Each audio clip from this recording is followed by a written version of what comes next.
First of all, you definitely can, because I have. Oh, no shit. But then also... Wow. Yeah. Wow.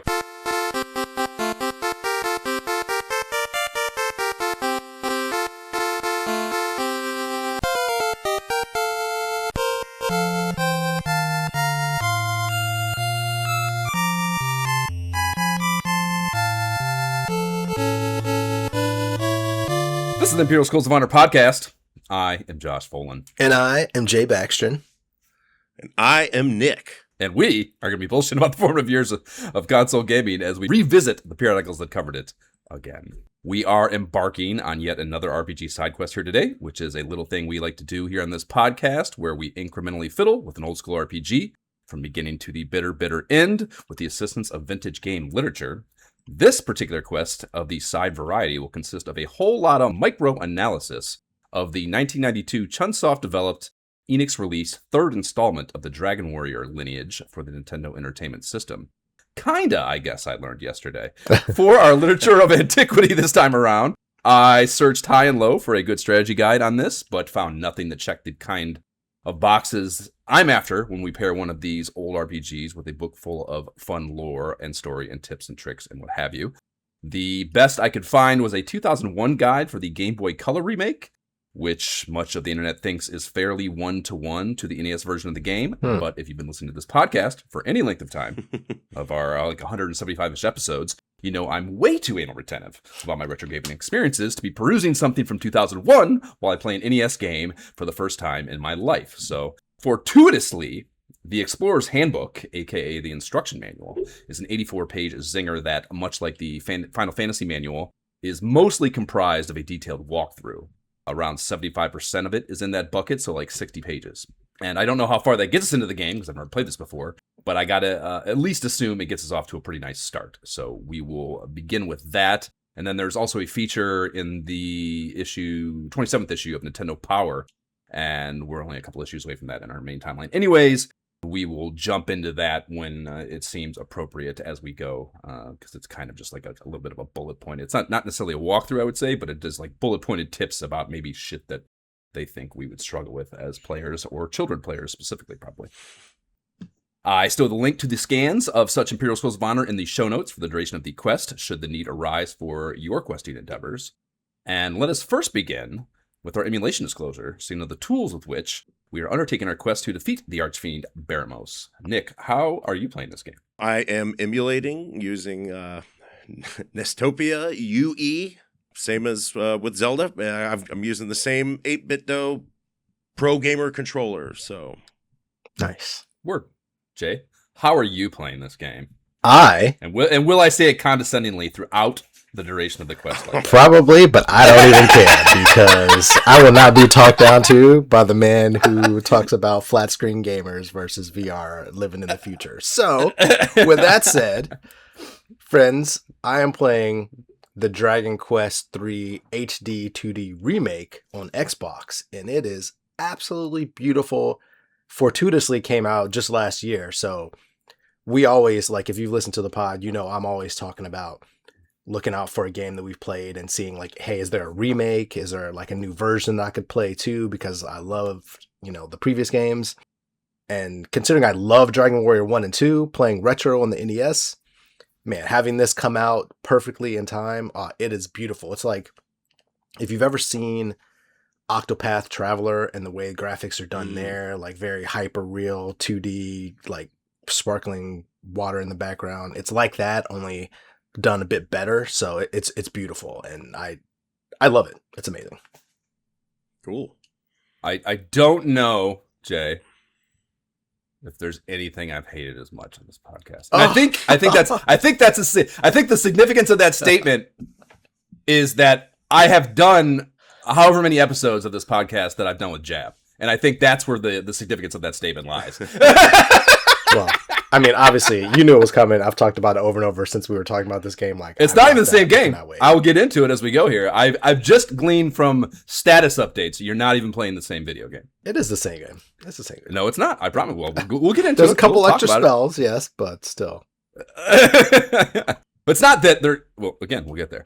So, anyways, before we start digging into our literature of antiquity, Let us first set the table with our individual histories with both this installment of the series as well as the lineage of Dragon Quest games on the whole. Particularly for you, Nick, since you have not partook in the previous 1,588 minutes of podly put out side questing the first two games in this series. So your history in particular is of interest here. Okay, well, I mean, hey, I listened to all of those bad boys. In fact, it was your guys. You fucking sicko! You sicko! Well, when you guys started Dragon Warrior 2 was when I first went back and beat that one, but. Okay.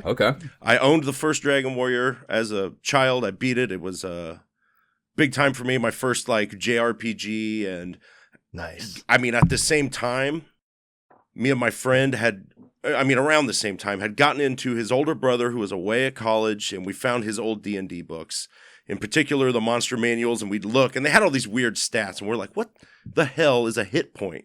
We didn't understand any of it until this game came along, and it kind of helped me crack the code of how. Oh, that's an amazing connection. Yeah, to like you NES RPGs as a teaching tool. Yeah. Or a gateway drug maybe is a better analogy. yeah, absolutely. It was. I was like, I don't know which one to blame for the other, but either way. And I had played the second one, but didn't own it or beat it, and then.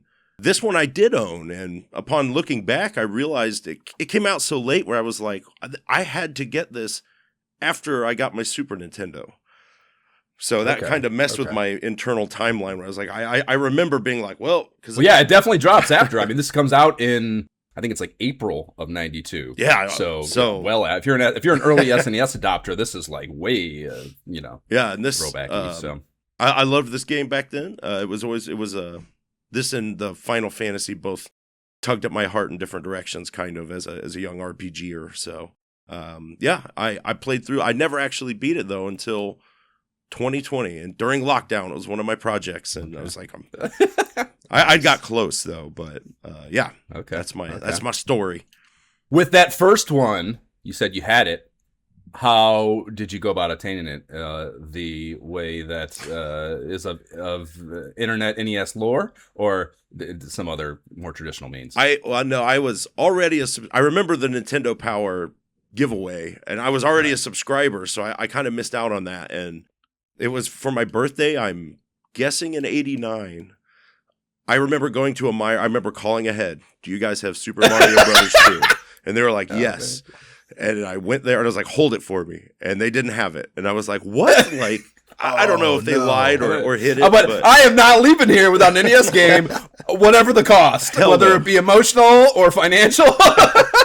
My mom's like, you can wait. And I was like, no. And of the games they had, I specifically remembered my grandma when I was looking at a Nintendo Power and she saw some paintings, the whatever their first coverage of the first. It was that awesome and the Super Mario Bros. 3 issue. It was that awesome choose your own adventure thing. Oh yeah. There was that, or maybe I guess they also had the pull out before that. Yeah. So maybe I'm wrong in that, but one of the two, yeah. But it was just the artwork, and it had a big dragon and stuff. And I remember my grandmother, who was a very satanic panic hyper Christian, and she was like, "That is the devil, Nick. Don't." And I was like, "Well, I don't play that game. Whatever. I don't understand it." So going off that, I was like, well, she says that about all the things I do like. So I bought Dragon Warrior instead because I was like, well, if she's this up in arms against it, it must be pretty cool. And it was. So like a grandma barometers. Yeah, it was kind of reverse psychology me, I guess. I don't know. Okay, well, Jay, we've kind of, anyone who's done the 1,588 minutes knows the bulk of it, but maybe give us a succinct. You already said you haven't played this one, so just a succinct walkthrough with your Dragon Warrior history. Yeah, never really heard of the series. I was more of like I'd heard of Final Fantasy.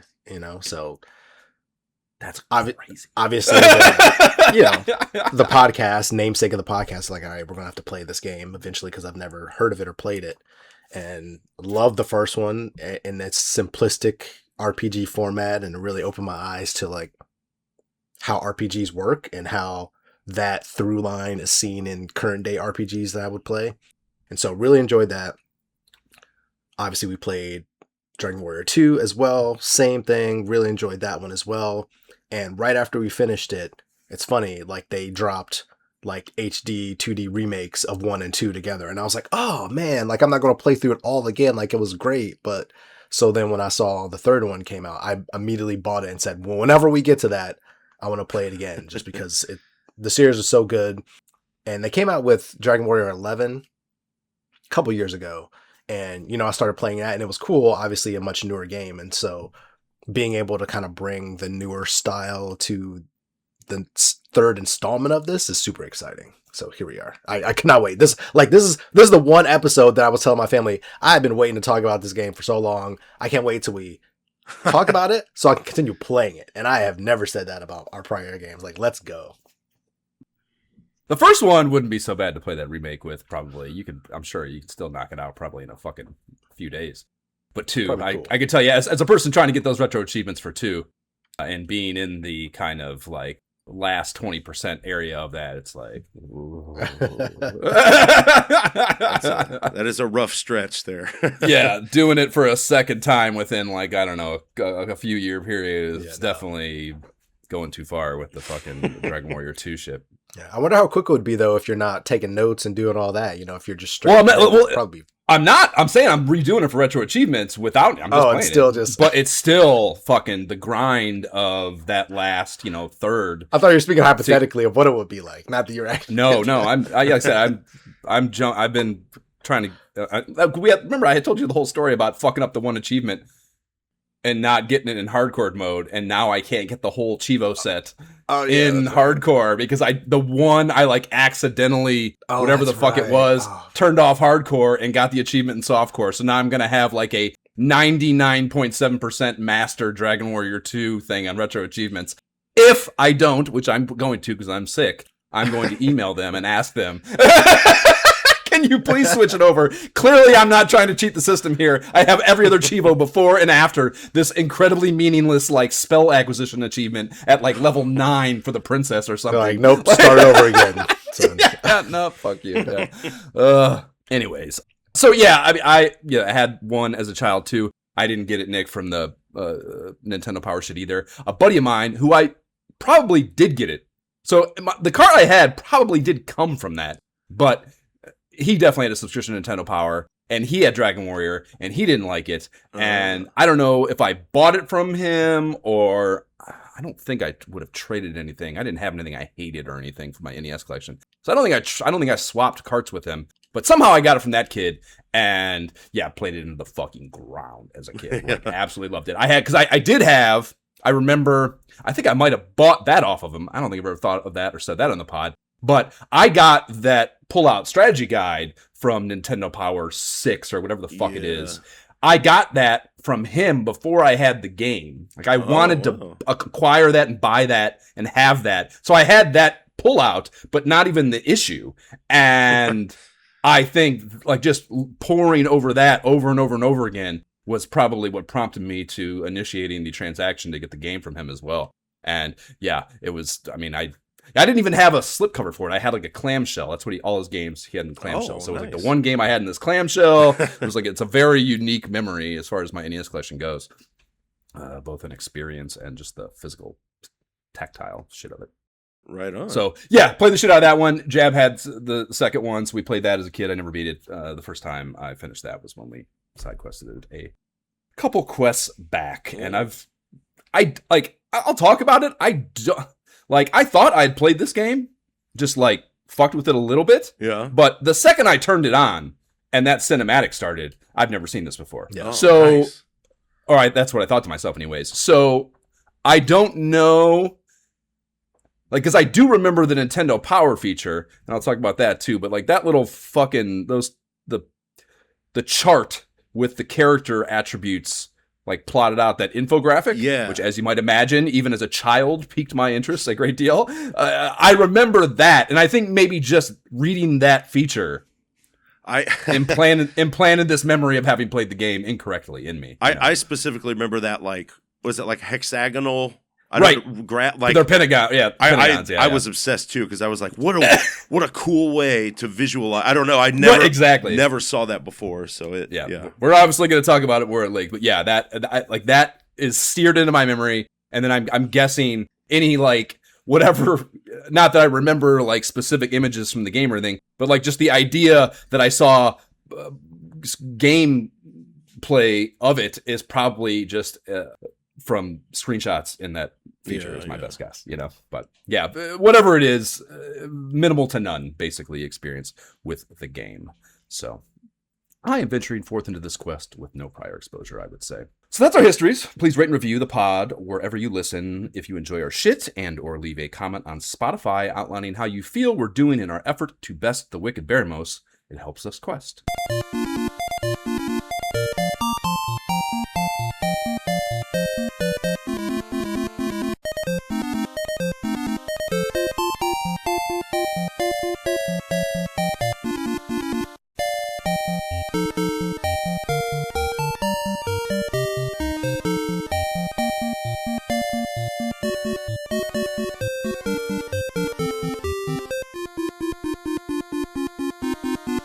We will begin our Literature of Antiquity perusal with the Explorer's Handbook, and this manual cover is a full-color illustration that mirrors the box cover, just with less logo and text bullshit, fucking up its elite vibe.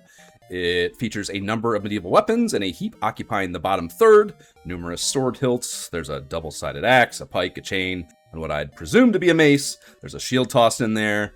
Flames burn to a height just above the crest of the dragon pile in the background, and up out of it all juts a golden dragon sitting atop a mound of earth, balancing a large golden orb between its head and two wings. So quite the art commission they got going for this. It really, I think, just a fidelity and like, I don't know, a realism to it that goes way beyond the first two's kind of like watercolor.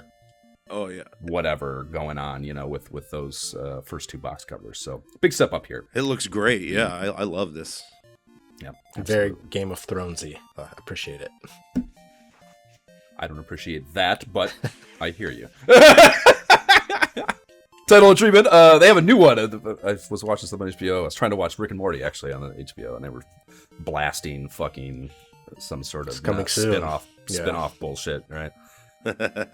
Way to go. Title treatment up top in what at this point had become the stalwart Dragon Warrior title font. And that's even to the extent of the black line beneath Warrior that is present in all three title designs. So that, or I guess it's yellow here. Yeah. But on the box cover, maybe it's black. Whatever the case, that even that little part of it is consistent. On the topic of the box art, the back cover of the box takes a strong aim to set up the story at the beginning, rather than outline the full plot arc like I feel most non-RPG box covers would. You know, basically protecting the fact, you know, it's the whole game is the story, the point being. So like the idea that they would just like kind of set it up and not spoil anything is like, and like attention to that to me was significant. An RPG of unprecedented scale and challenge, Dragon Warrior 3 will reveal how the legend of Erdrick was born. And that is strong opening pitch shit up top. They then plunge into an explanation of where we pick up on the Erdrick legacy. Jay, if you could please read that. Do you have the box cover? I do. The legacy of Erdrick continues. On your 16th birthday, you wake to the sound of your mother's voice. This is the day you will see the king of Aliahan. Your mother has raised you to be a brave lad, and you must now carry on your father's legacy. He was a legendary warrior of Aliahan, who suffered death at the hands of a fiendish monster.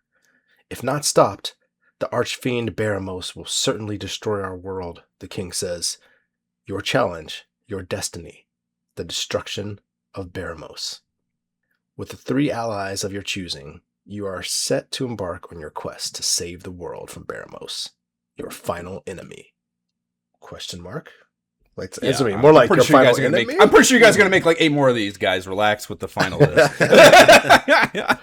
That's interesting. Just set it up ahead of time like that. Like, okay, all right. So you're leading me already. Okay.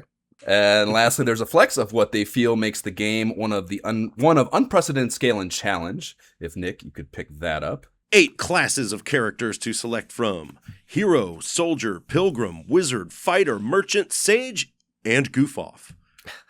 Change classes of your characters mid-game. Main story contains dozens of intricate subplots. Travel day and night.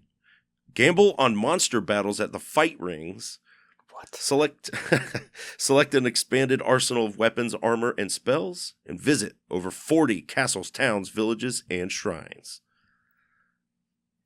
teaching your kid gambling as a marketing angle is Hey. a funny choice. I'll tell you what, man. Me and one of my buddies who lived across the street probably spent about as much time gambling on monsters that we did playing the game. Like it was truly like an early lesson where I was like, man, if this was real money, I'd be in big trouble. So Were you also addicted to the lottery game in Dragon Warrior 2, or is this you picked this habit up here in Dragon Warrior 3? it was mainly here. The lottery one, you know, again, I didn't own it, so I didn't have as much time to mess with it. But this here really, like, I don't know, where it was like, and I even knew, I remember talking with my friend at the time where we were like, man, we would probably just get more gold if we, you know, because we would like bet and then reset to like not lose our gold and do these these dumb things that just, it always ended up taking longer. It was, you know, Not worth it, sure. no, an immature shortcut or whatever. Immature approach to financial fiscal responsibility. Yeah, definitely. So moving into the manual here, the TOC on the first page is not in page number order like 99.9% I would say of TOCs in human history. They put the two major section starts up first. Section 1 about game UI basics on page 3, followed by the quest walkthrough starting on page 21 before listing, the geographical features on page 2 and then getting to the closing arguments of hints and index on page 78 respectively. And I get why they're doing it, to hopefully keep you from committing RPG malpractice, spoiling story accidentally by going to those walkthrough pages, basically. Yeah. But it still looks very odd in print to look at a table of contents misordered. Yes, that way. I've never seen that. That is something.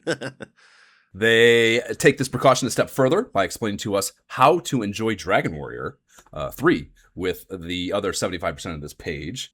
Read section 1 of this Explorer's Handbook, but do not read section 2 at first. You may want to refer to section 2 for maps and caves, towers and castles, but you won't enjoy the game as much if you depend too much on the information provided in section 2.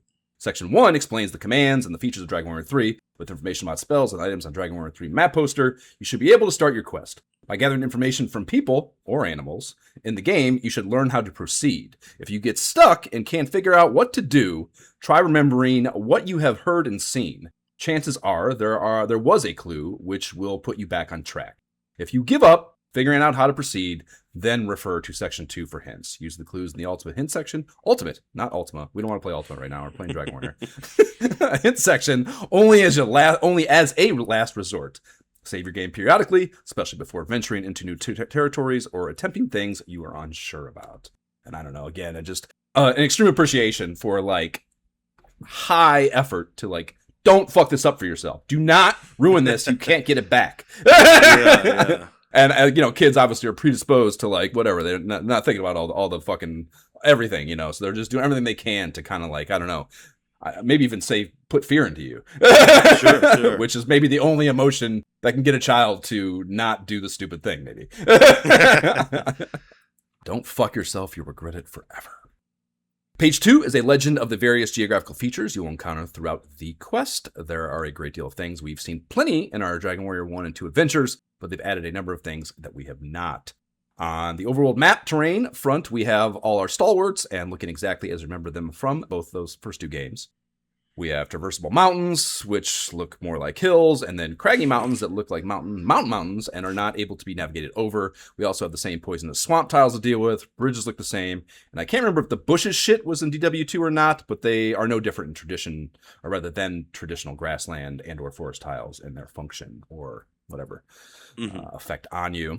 Shoals are back from Dragon Warrior 2, though they look a bit different here. They look more like mountains sticking up out of the sea. Look like things you don't want to go through. Yeah, for sure. Right. Well, you probably can't because I think they are. I haven't encountered them yet, of course, but I presume you can't. And no, actually, it says they're not. It says impassable. And yeah, they look like right. It was a whole topic with Dragon Warrior 2 about like what those tiles were, how they looked, and what they meant, and it was not as like. It was not clearly laid out like this. Right, yeah, this is more clear, and that is a good design change, I think. Ice is introduced, which looks very much like the barrier tiles. The diagonal lines pattern is just switched in orientation, and it's close enough that we're warned here not to get your shit mixed up and confuse the barrier tiles in castles and dungeons with these ice fields, because they have very different effects on your characters. Friendly POIs also have some classics and some noobs. Castles and towns look identical to how they did in the second game, but we have a new settlement type termed a village. And it's got like a brown-orange color scheme to it, 2 little huts, and maybe that's a pier, I would say. Yeah, something, yeah. Very different. I like it. And shrines are back, which I believe is what they call, or we're called into as well, or maybe monoliths, I'm not sure, but we have a new sprite for sure. And instead of the big stone with a cross, it's, which I'm surprised even survived into, that kind of iconography even survived into those games. It's just a little stone domed building here. And then this game's door equation is also covered here. They've ditched the silver gold jailer key system from DW2, despite largely retaining the same sprites. A door that looks a lot more like a gold key door has lost the red and brown panels on the sprite, but it looks essentially kind of the same color scheme. And it's called a thieves door, or a thieves key door rather. And then a slight tweak of the DW1 magic key doors is back, and it is called the same here, a magic door, or magic key door.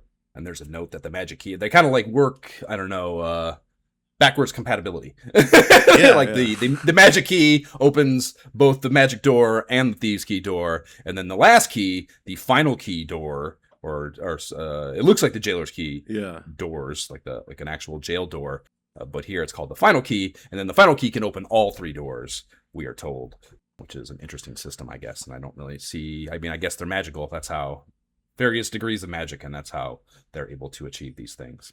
Yeah, I mean, I know the thieves key, they tell you it's like, it's in the craftsmanship. It's not magical. It's like, yeah. You know, it's kind of like what there are keys, I get like dummy keys that essentially, whatever, hit all the tumblers or something, you know. Like so I guess that keys. is functionally, So. right. Skeleton keys, exactly. Well, it's nice that they have it this way, because I have played. I'm trying to think of an example now, but games where it's like you're constantly switching between keys, or kind of like Metal Gear with all the key cards, right? You know, where you're like, well, yeah, exactly. I was thinking here, like, this means I can throw those fuckers out and not fuck up my inventory. Yeah, I know what that means. You know, you don't have a lot of inventory, you know, right? So right, or maybe I guess drop them if you want to be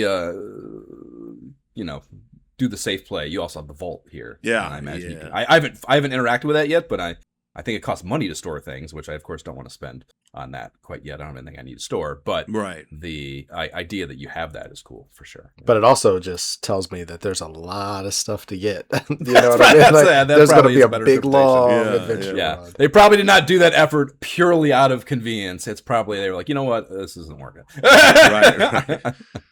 They also have the Whirlpool sprite from 2 here under an other heading, and it's called a travel door. Dungeons are a bit diversified this time around. Also, the cave entry archway sprites are back for caves, but we have a more ornate sprite than what we got in 2 for the towers that we'll encounter. And there are also pyramids in the game, which was exciting for me to see. Yeah. The sample screenshot is in a desert, and I love Egyptian pyramid shit, so I'm stoked that there might be a biome or something of that nature here in this game. So looking forward to that. Clearly there are multiple islands or something, because the world we're on, I don't know, it's clearly not the whole world. It's clearly it's a huge. I mean, I like. We'll get to that too, but like I start into that Nintendo Power feature, and there's that map, and it's like it's actually numbered in succession of the order that you should visit go through the whole game, and I'm like, well, never looking at that again. Yeah, I don't want to look at that. Thanks, anyways. But in the manual, in the headings there, they also show you the. But you can tell even in that number map how big it is. But they also show you like what the whole map in like a silhouette kind of almost fog of war-y type way, just kind of the silhouettes of the continents, and then where the screenshot they're showing you of the POI fits into that map. So you can see, I can tell there like how big this fucking world is. And I guess it's hard to know from scale whether it's going to feel bigger than 2, but just the number of POIs. Again, I didn't count the POIs in DW2 either. I probably will make an infographic now that I thought about it later. But I'm presuming it's much bigger than DW2. Yeah. But I mean, 2 was like 1 was a subset of 2. Remember, right? Like we had, we remember seeing it. Like, 1 was Alfgard, and then Alfgard is right. So yeah, I mean, there's no doubt in my mind Alfgard will be somewhere here too. That would be cool. But it's just, I presume it's got to be, the way they're saying bigger and better and blah, blah, blah so many times in the marketing, it's just got to be a bigger expanse. Although I'm curious to see how Because in 2, if you think about it, you go around the globe. You can clip off the side and go back to the other side. That is true. Like globes work, Kyrie. So the idea that anything could be hidden or not have been accessible or at least visible in 2 is a hard thing to justify, I think. So I look forward to seeing if and how they will manage that. But yeah, video games, we'll see. You will see. I can't wait. Yeah, that's I love that too. That's it's fun that you I'm trying not to spoil anything as well. Weird. Please don't, But the knowing is half the fun of playing with people that have never played. And just listening to the naive statements and conjecture has been a lot of fun, and it's been this position I've been in with Jay throughout a lot of these RPGs. So it's fun to have that kind of reversed on me here a little bit. Wild ass theories. Are we going to space? Are we flying to outer space? Right. No comment, man. Anything's possible. The last topic covered is traps. There are pitfalls. Those are pretty self-explanatory. But other than the ground floor shit and the road to Rhone in 2, we have yet to see these in Dragon Warrior Spelunking, to my recollection. So, well, not totally new, relatively basically new. And then the rotating floor tiles are also shown, and they're kind of self-explanatory as well, I would say. But these made me think of wizardry, and that made me think of asking you, Nick, what is your temperature on wizardry? Man, I don't know which one. I played one on NES once. It's got to be that first one. That first, they did have a couple others I think they released, but that first one is the only one that was really in circulation. It's one I've never gone back to. I'm not as big on just pure dungeon crawlers, Right. Same for me. Same for me. And it's all menu based too. They have a little bit of kind of viewport or you're the one panel of some half-ass imagery that to give it some visual. Yeah, but it's by no means. But I mean, like I said, I rented it, and that game has a huge manual too, where it was very D&D like building your party, and so it did have its appeal to me, but I never got too far. Right. Yeah, same for, I don't know if you listen to the other ones, you probably heard Jab and I talk about this too, but yeah, it's that's a great way to put it, is it's more of a fascination than an actually enjoyed experience. It's I like the idea of the complexity and the maturity maybe of it has always been very intriguing. But when you sit there and press the buttons, it's kind of like, this sucks a little. You got to do all the mapping and it's. Right. Well, I like the mapping, but yes, that's actually what I think of. But that's why I thought of wizardry, is because my Uncle Ted's maps there's the one map, one dungeon level in wizardry that's just all rotating floors. That's like a huge grid, and it's just all rotating floors. And oh my god.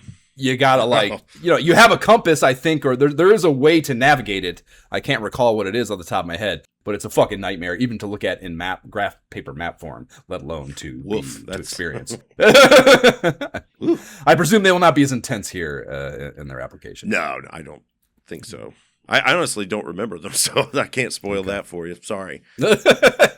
Pages 4 and the top of 5 just walk us through the game setup menus, but I wanted to take a moment to self-indulgently read this blurb about saving the game. And it reads, you can save your game by visiting any one of the kings and or other characters who have access to the Imperial Scrolls of Honor. And it goes on to perpetuate the crippling childhood paranoia no one really believes was warranted in hindsight, and that's fucking up your save game by not holding the reset button while flicking the power off. But more importantly, we are them, Jay. Kings and or other characters who have access to the Imperial Scrolls of Honor. We are he. Yes. And Nick by proxy, I guess, if you're going to hang out with us for this long-ass period of time. Yeah, take some runoff, yeah. Nick, take it away with beginning your quest. All right. Select Begin a New Quest and press the A button. The available adventure logs will appear. Select one. The window to register the name of your character, who will be the leader of your party, will appear. Select letters with the control pad and enter them by pressing the A button one at a time. If you make a mistake, use back to write over a letter.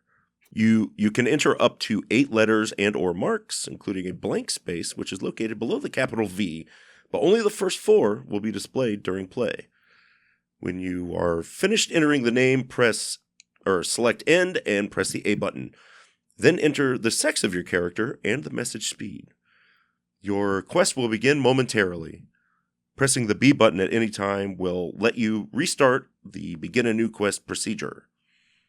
You are the young hero of Eliahan. Your character sleeping in the bed is you. Your mother says you have to see the king of Eliahan today. Follow her, and she will show you the path leading to the castle of Eliahan.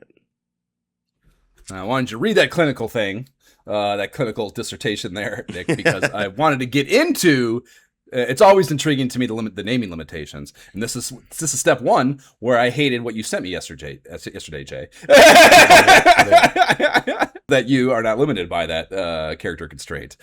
I mean, that being said, 8 characters on an NES is pretty luxurious. For sure. Yeah. No, it's no question. Yeah, you don't have that many characters in any other game to name your guy. I think 6. I think we might have had 6 for something, and I'm spacing on what that might be. Well, no, we were gentlemen. Really I was gentleman once, yeah, just not without the JB. I don't remember which one it was though. It was Gentle Ma though. Remember? Was that the Gentle Ma? Gentle Ma, yeah, because it was supposed to be Gentleman, but yeah, that was the Gentle Ma. Right. Yeah, right. So yeah, we've got 6 before, and I guess technically, if you want to get really technical, I think you can do more in Legend of Zelda, but you're not really naming your character. That's just the save file, and you don't see it repeated throughout the game, which is really the fun in the naming of anything. So yeah, I don't know if that really counts, but yes, no, that is a great deal of effort to put into. That's probably why it's a 3 meg cart. They just had to get you those extra megs so you can name your characters with eight digits. So page 7 is our character class breakdown, complete with illustrated renditions, both with and without Y chromosomes. Just, I guess, let us work through and discuss each.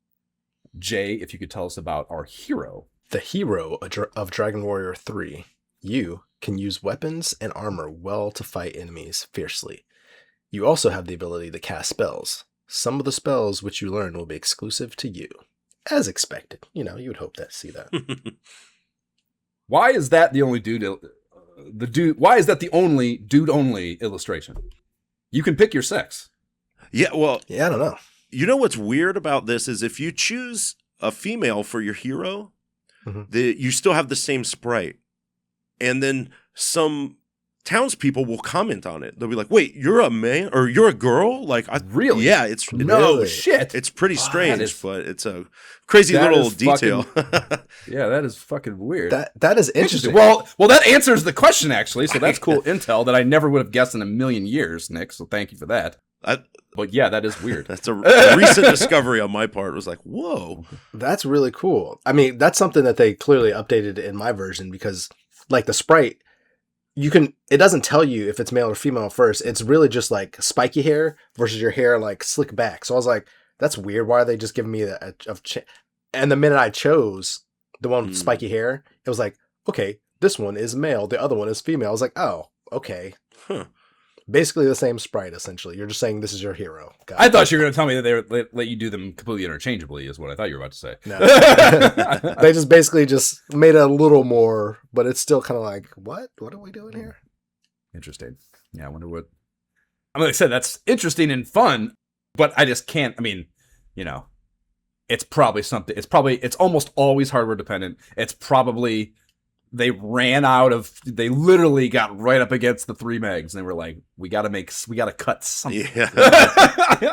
And that is the thing that they were like, well, fuck it. This is the easiest. This hero's everywhere. Yeah. How many little girls have fucking NESs anyway, or have Dragon Warrior games anyways? This is a nerd dude thing for the most part, at least in their belief. Right. Or more like she's still gonna wear this armor. Like we're not doing that crazy stuff. She's wearing a bikini. You're still gonna wear the armor. It's gonna be the same. It's right. fine. Yeah, exactly. Nick, tell us about the black belt. Fighter. A master of martial arts, the fighter possesses a lean, strong body and excellent agility. As the level increases, his or her chance of delivering a tremendous hit grows.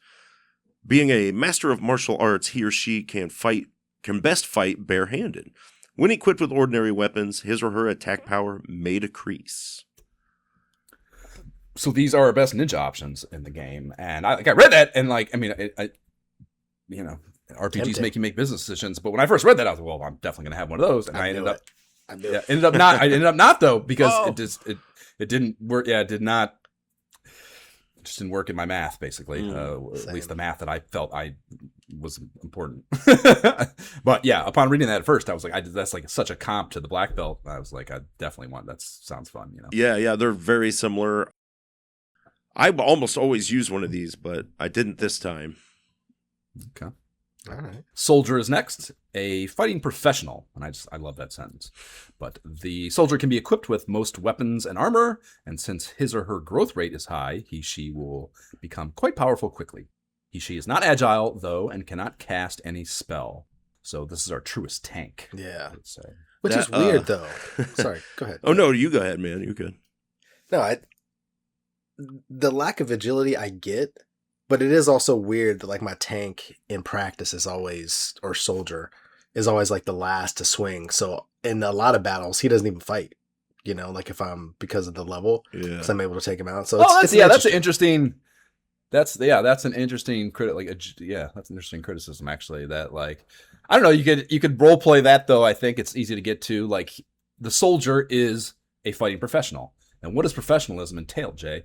You have patience and you assess and make smart, calculated, educated decisions. I think is a very professional way to approach fighting. I like you it. were a fighting professional. Right? That is a fair point. I like it.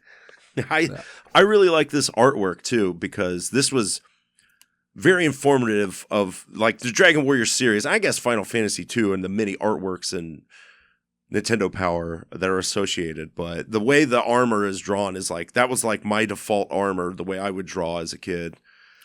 And furthermore, the female soldier, although she's red armored, she looks a lot like the one. There was a Dragon Warrior anime. Did you ever see this? No. It was a series. I remember seeing it sometimes. I don't know. I'm going to guess 1990. It's somewhat based on this and the first one because he has a party. And it was like a weird Sunday morning cartoon that you're like, if you happen to be up at 5:30, you know, you'd be like, what the heck Jay, is this? How many times in our life have we heard the phrase Sunday cartoon? One time when Right? he just said it, Yeah. and then one time when we watched that fucking commercial in like a few episodes ago. Like, What is who this? the fuck had Sunday morning commercials or cartoons? Who the fuck had them? I did not have them. Never heard of such a You're thing. an Ohio kid too. What fucking channel were you watching where you had Sunday morning Story cartoons, time. Nick? I honestly don't know. It's really weird, but I do remember. This was not on WooAb. Jay doesn't know that either. That's Columbus. Maybe, You're in Columbus, but I don't know if it was like a UHF channel or something, but like there would be certain cartoons that I would only see and they weren't regular. You know what I mean? You just be like, sometimes I don't know, but I would try to watch this one when I could because it was, you know, it was a fantasy anime. It was cool. It looks fuck yeah, I'd been all over it. Very It's like Dragon There Ball. was that Dungeons and Dragons cartoon too. That Yeah. I was a little before I'd have been old enough to be maybe cognizant of wanting to be into that. But finding out that existed later in life was also like, oh fuck. It was one of those things where I'm like, I probably saw 2 or 3 episodes. They weren't in order, but Right. But there in that anime, he has a party of 4 people, and one of them is a female soldier who looks very similar to this one, except she's got blue armor. And I think she becomes. She looks like she's going to a metal show. Well, I think the cool thing about that is like hearing that makes me want to watch that cartoon, but also she is like the default sprite in the version that I have for the warrior, not the guy, but like when you look at the sprites, because I sent you guys like my screenshot with all the party members, very big. Like if I just rotate over to it, it's like her looking like this in the manual faithful. as the sprite, like really cool and detailed. And all of these are like representations of that, but it's clearly her, like the female version, which is really cool. Yeah, if it's worth, man. And if you guys want to check it out, I'm pretty sure it's 13 eps and they're all on YouTube. It's one short season, so it's I don't know. It's fun for a lark. Getting your fix on, I'm down. Jay, tell us about this commerce doing motherfucker, the merchant. A merchant is skillful at finding the most gold pieces. He or she also possesses the exclusive ability to appraise items. To use his or her appraisal ability, first select item, then the merchant's name, the items to be appraised, and finally, appraise. I wonder when that's going to become relevant. Like, I'm not appraising items, but...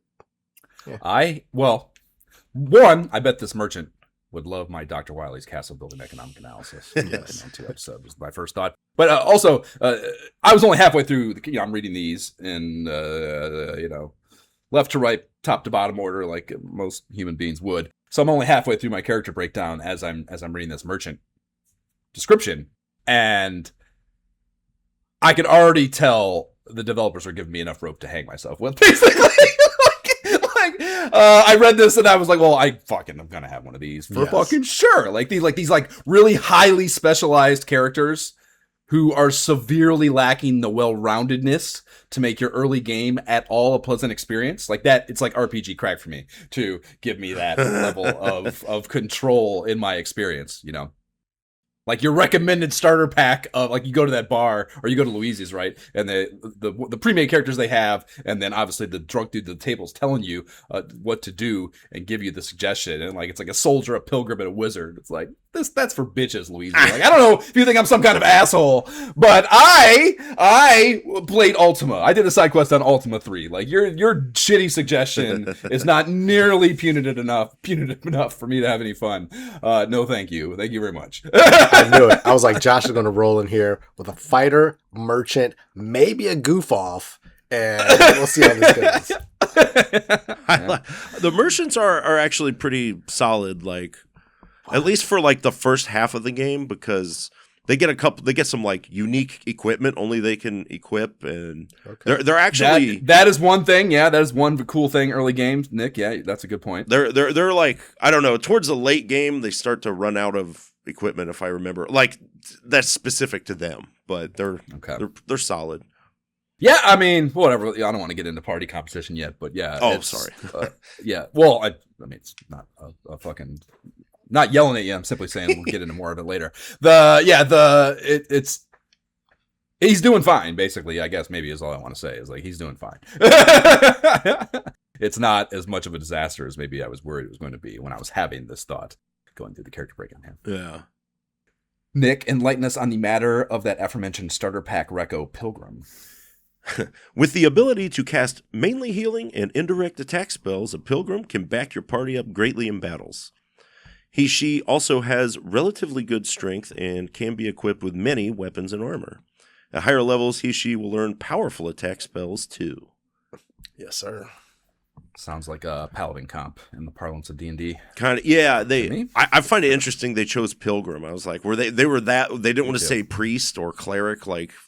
Right, you know? yeah. I mean, I get that's probably what the solution is like, and that we talked about already, how they like got that sprite out of there. So like, I don't know, maybe they'd been slapped on the wrist or something, and they're like, gotta get it all out of there, motherfuckers. Yeah, when you look at like Famicom releases of Dragon Warrior games, you're like, wow, there's crosses everywhere. Like, right, yeah. It's like early Castlevania, same thing. It's just like, how did you guys even begin to get away with this? And they changed it. It's like a trident now, like on her sprite. It's very interesting. It's close. So like, it's not quite a cross. We'll make it a trident, clearly. Some sort of vaguely adjacent iconography.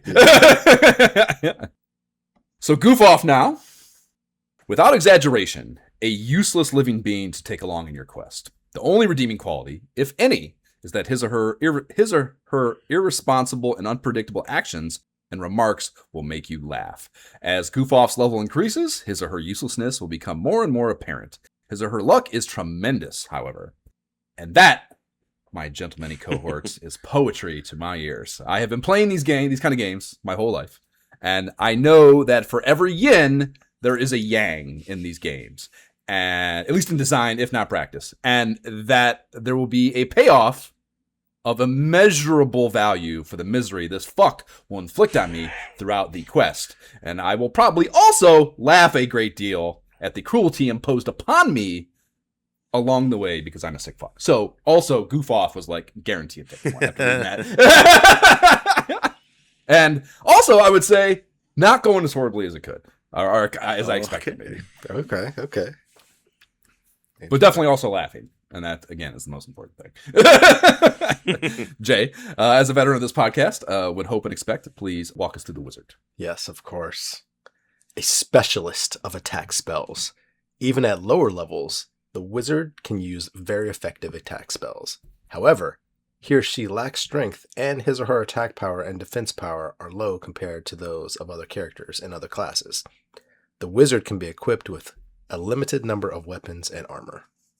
Doesn't sound like a battle mage to me, Jay, but I look forward to hearing how you stubbornly brute force your way through becoming one anyhow.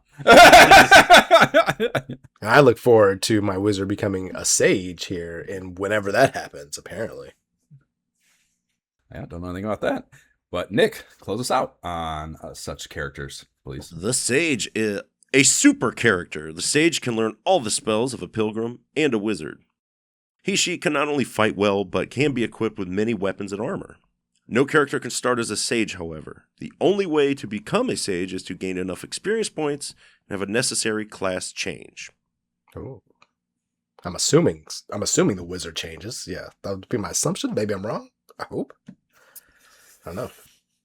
I don't know either. Nick knows. Oh, I'll never a little bit of starter pack knowledge is up top on page 8. Talk to people to discern quest objectives and fight shit outside to stack knowledge and paper.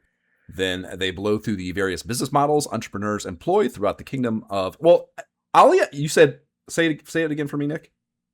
Oh, I always said Eliahan. Eliahan, yeah. I was thinking Eliahan or Aliahan. Yeah. I think I like yours more, though. I remember... Eliahan. Maybe I could train myself to... I'm trying to remember what they call it in the anime, but I know it was mistranslated. The anime is that specific? They actually use the... Okay. At least in the first town is called Ariahan. They have the R and L switched, so I don't know if it's even reliable in that way. But close enough. Okay. Close enough. Okay. Yeah, I have to. Dragon Warrior is big enough that there are probably you can you Google a word and there's click on the thing for the pronunciation. You can probably do that with Dragon Warrior pronouns. This game is so established. Yeah, that's a good call. Yeah, perhaps I will try that to get the proper pronunciation. But yes, the various business models entrepreneurs employ throughout the kingdom of Aliahan, and beyond. Item stores, weapon stores, and houses of healing. No new shit there. These all existed in DW2 and function precisely the same way as they will here. Page 9, however, outlines a new startup industry for the story universe, banks.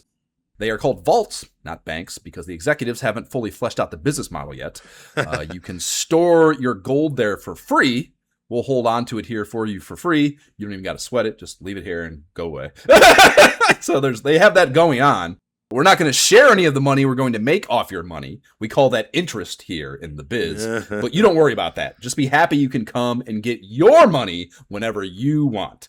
And you can see in the screen there's a minimum of opening or an account opening minimum of $1,000, which is unreal that they have that here.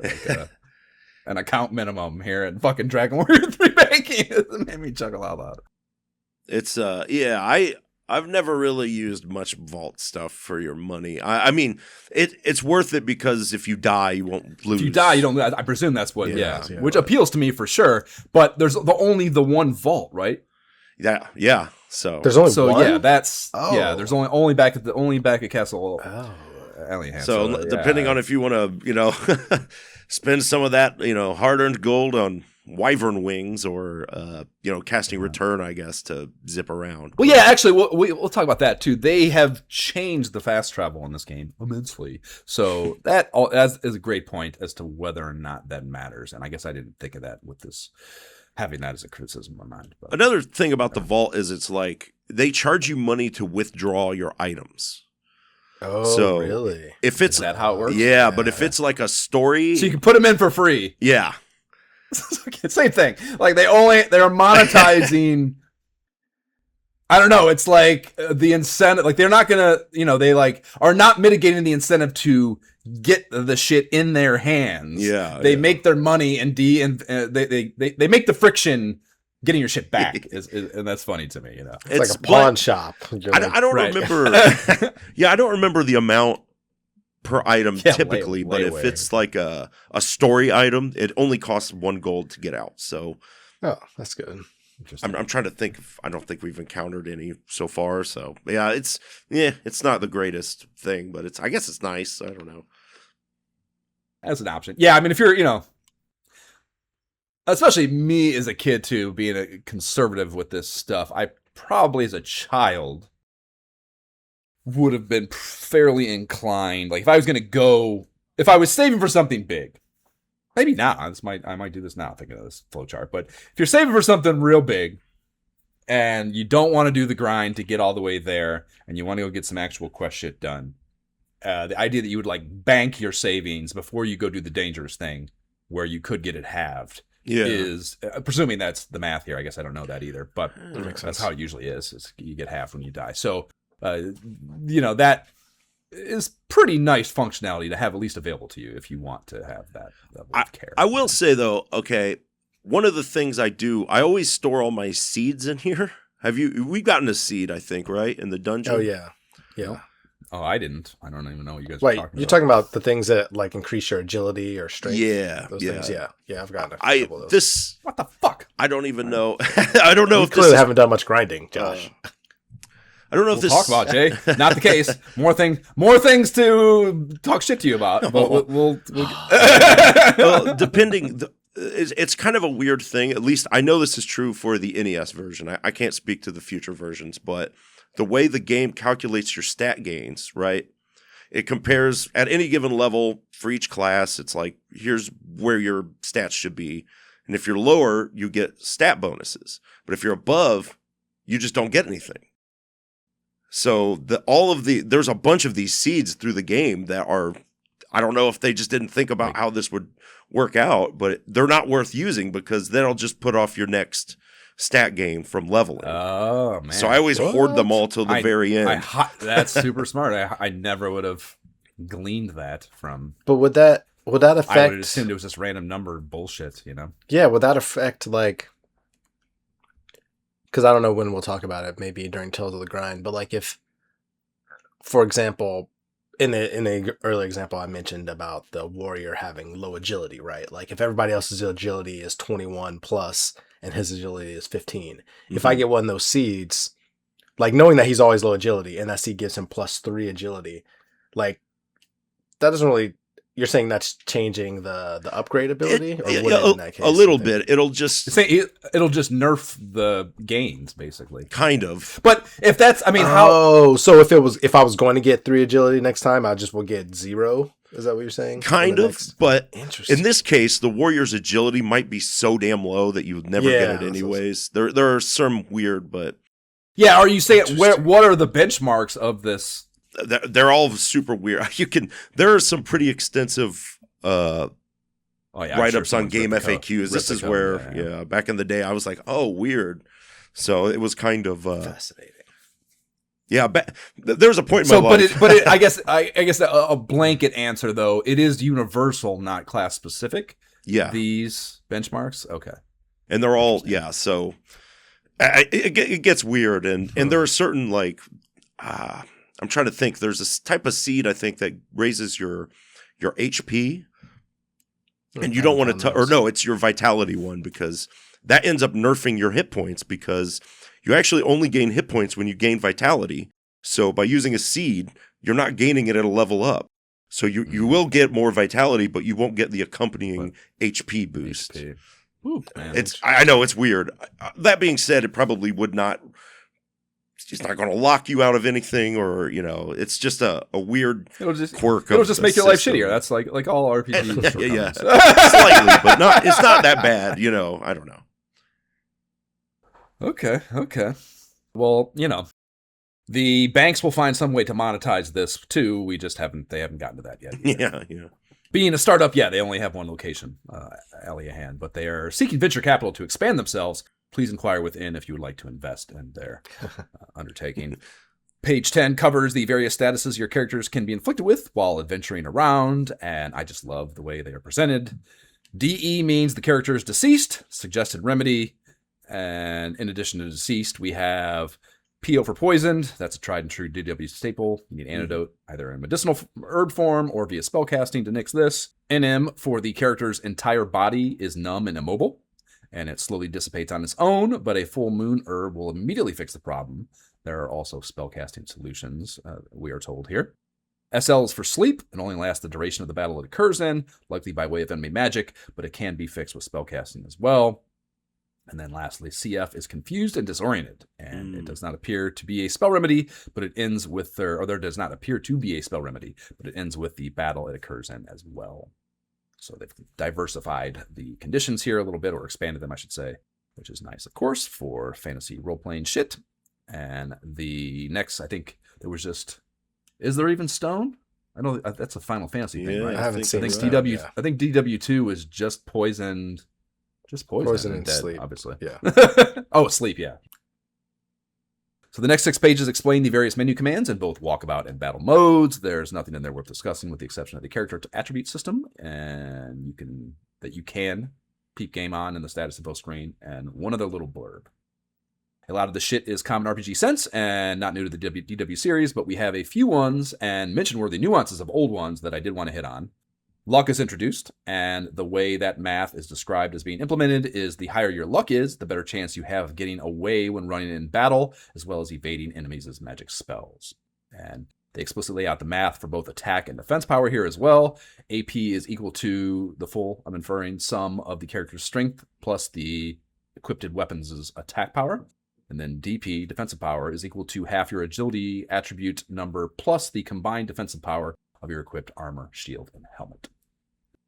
So yeah, the luck thing is the big thing maybe. And, we'll get into it with that goof off in particular. Like the goof off luck number multipliers as you level up are insane. So you can pretty much always run away, like if you want to, right? I don't know, because I'm not running from anything. Yeah. But maybe that's a big perk. I don't know. I'm not entirely sure. And obviously I guess the defense helps that as well.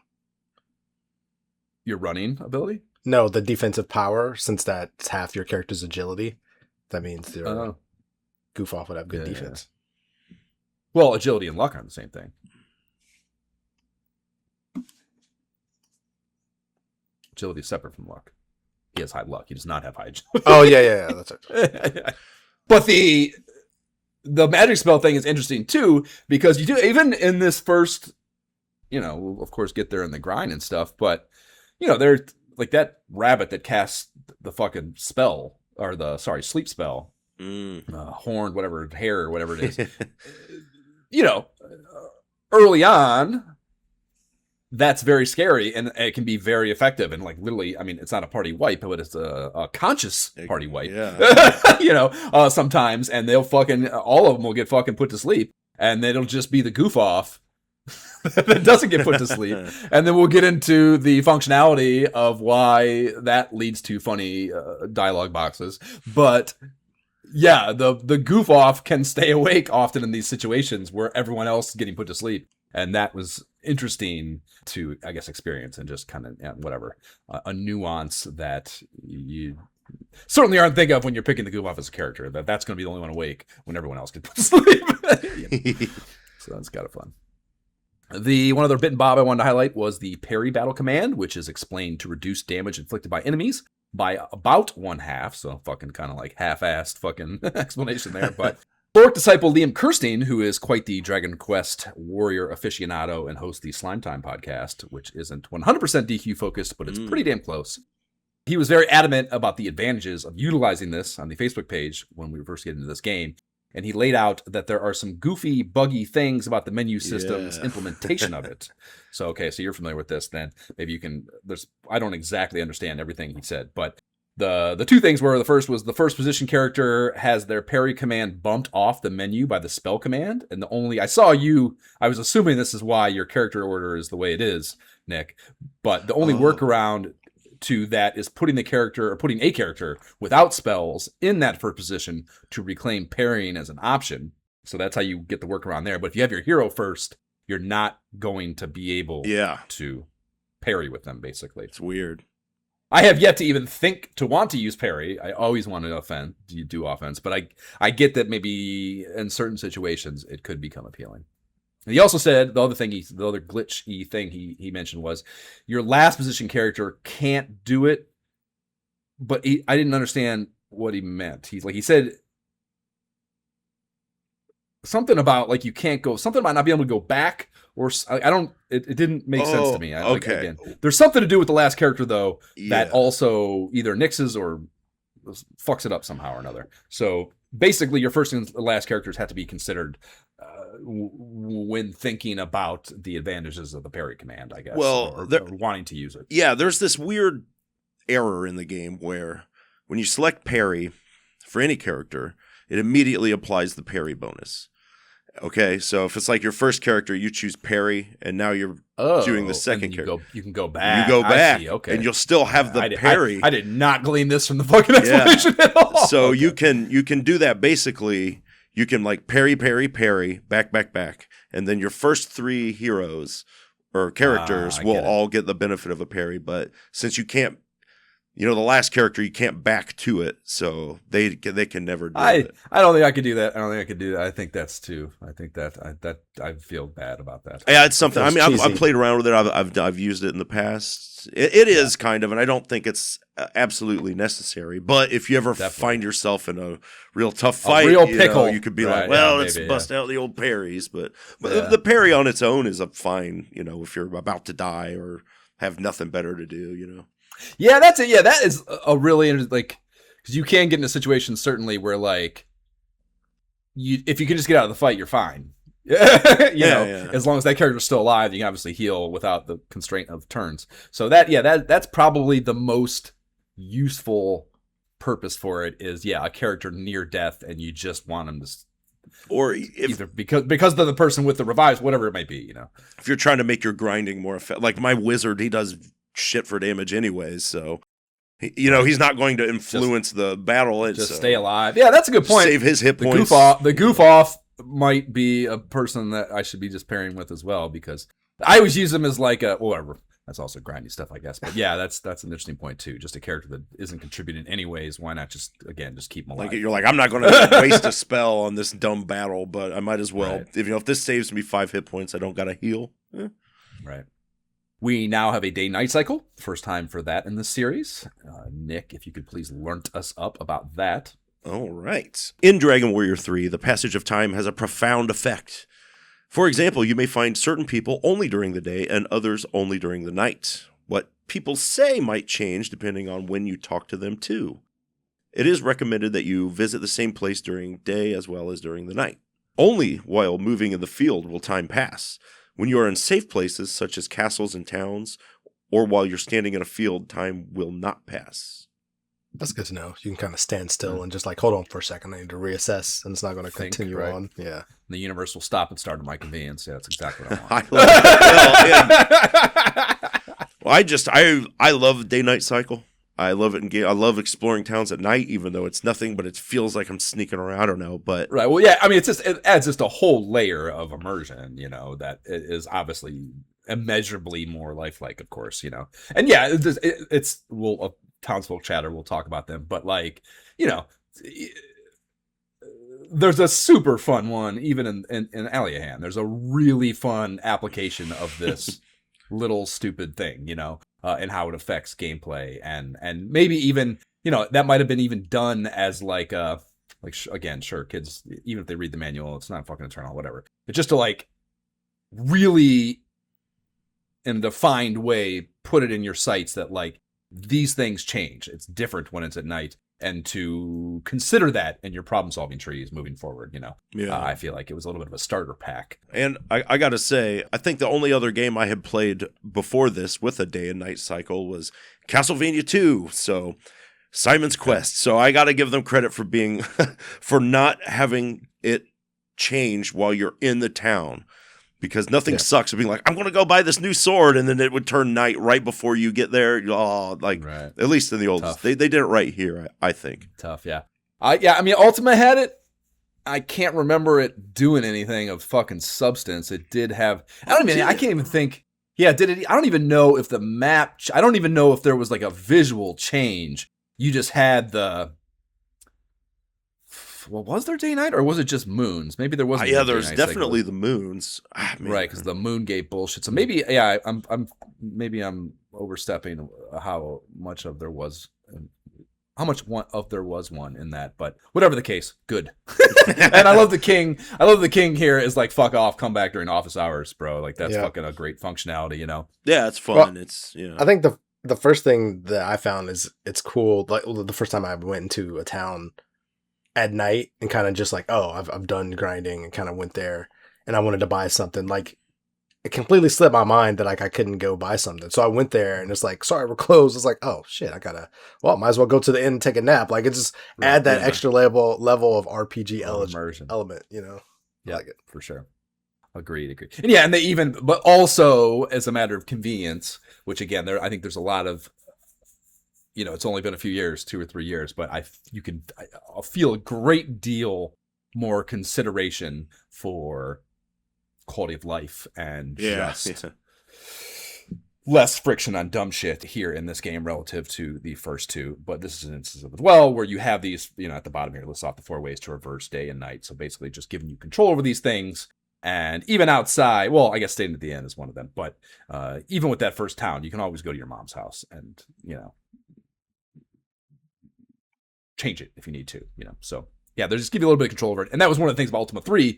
And again, I can't remember if it's actually day night that we're talking about now, but I know for sure to catalyze those fucking moon gates, you would have to just sit around and wait and like walk about to like move time or change the moons or whatever to enact those things. And sometimes it was because of like, I remember there was one where like the little area you had to walk around inside the fucking a little mountain valley or something was like 3 tiles, and to enact the moon, like it was just a super fucked thing that you had to do that was borderline impossible because of that. So it's just nice to have. Once it appears, it takes up a third of the real estate that you have.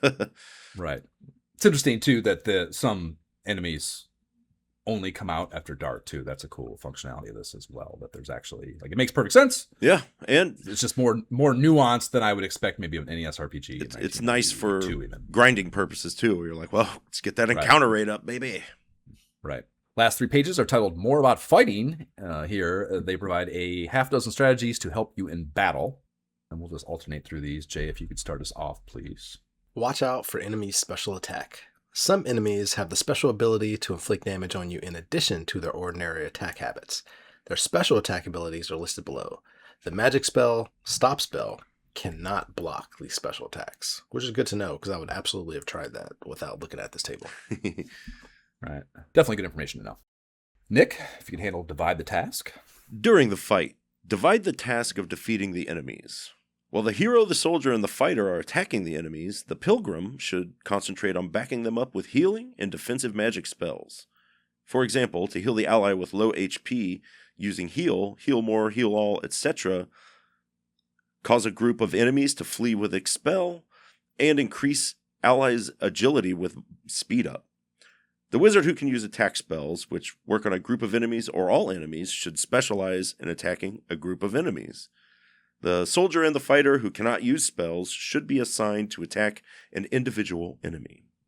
And that's all, you know, that's kind of like Baby's first Basic fucking RPG thing. But but also, that's speaking from a lifetime of having played shit like this. You know, Dragon Warrior 2 was one of the first. Well, I guess there was Ultima, but again, I don't think Ultima had quite the level of saturation of the NES the Dragon Warrior Quest or Dragon Quest series did. Dragon Warrior series.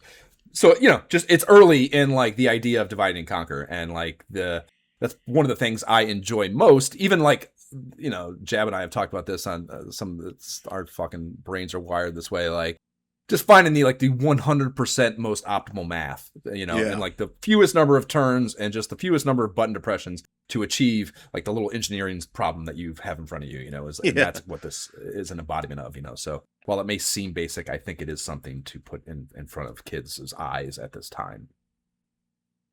Number 3 is protect the weak or injured ally. After each battle, check to see who is injured most. If no remedy is available, move the weakest or most injured further down in the line formation.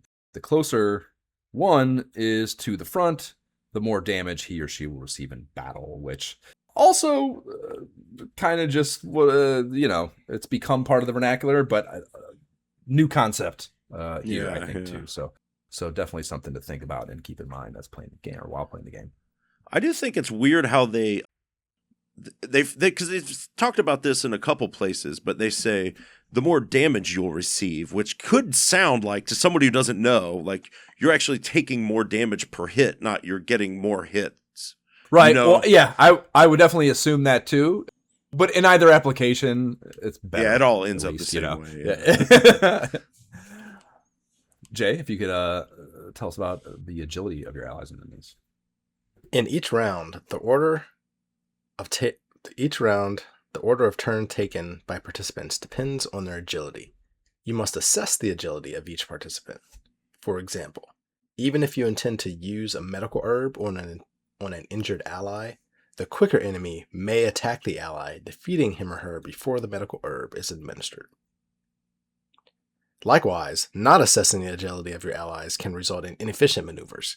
For example, you intended to use the defense spell to lower enemies' defense power, but the member with higher agility than the one who is to cast the spell may attack the enemies without benefiting from the spell's effect.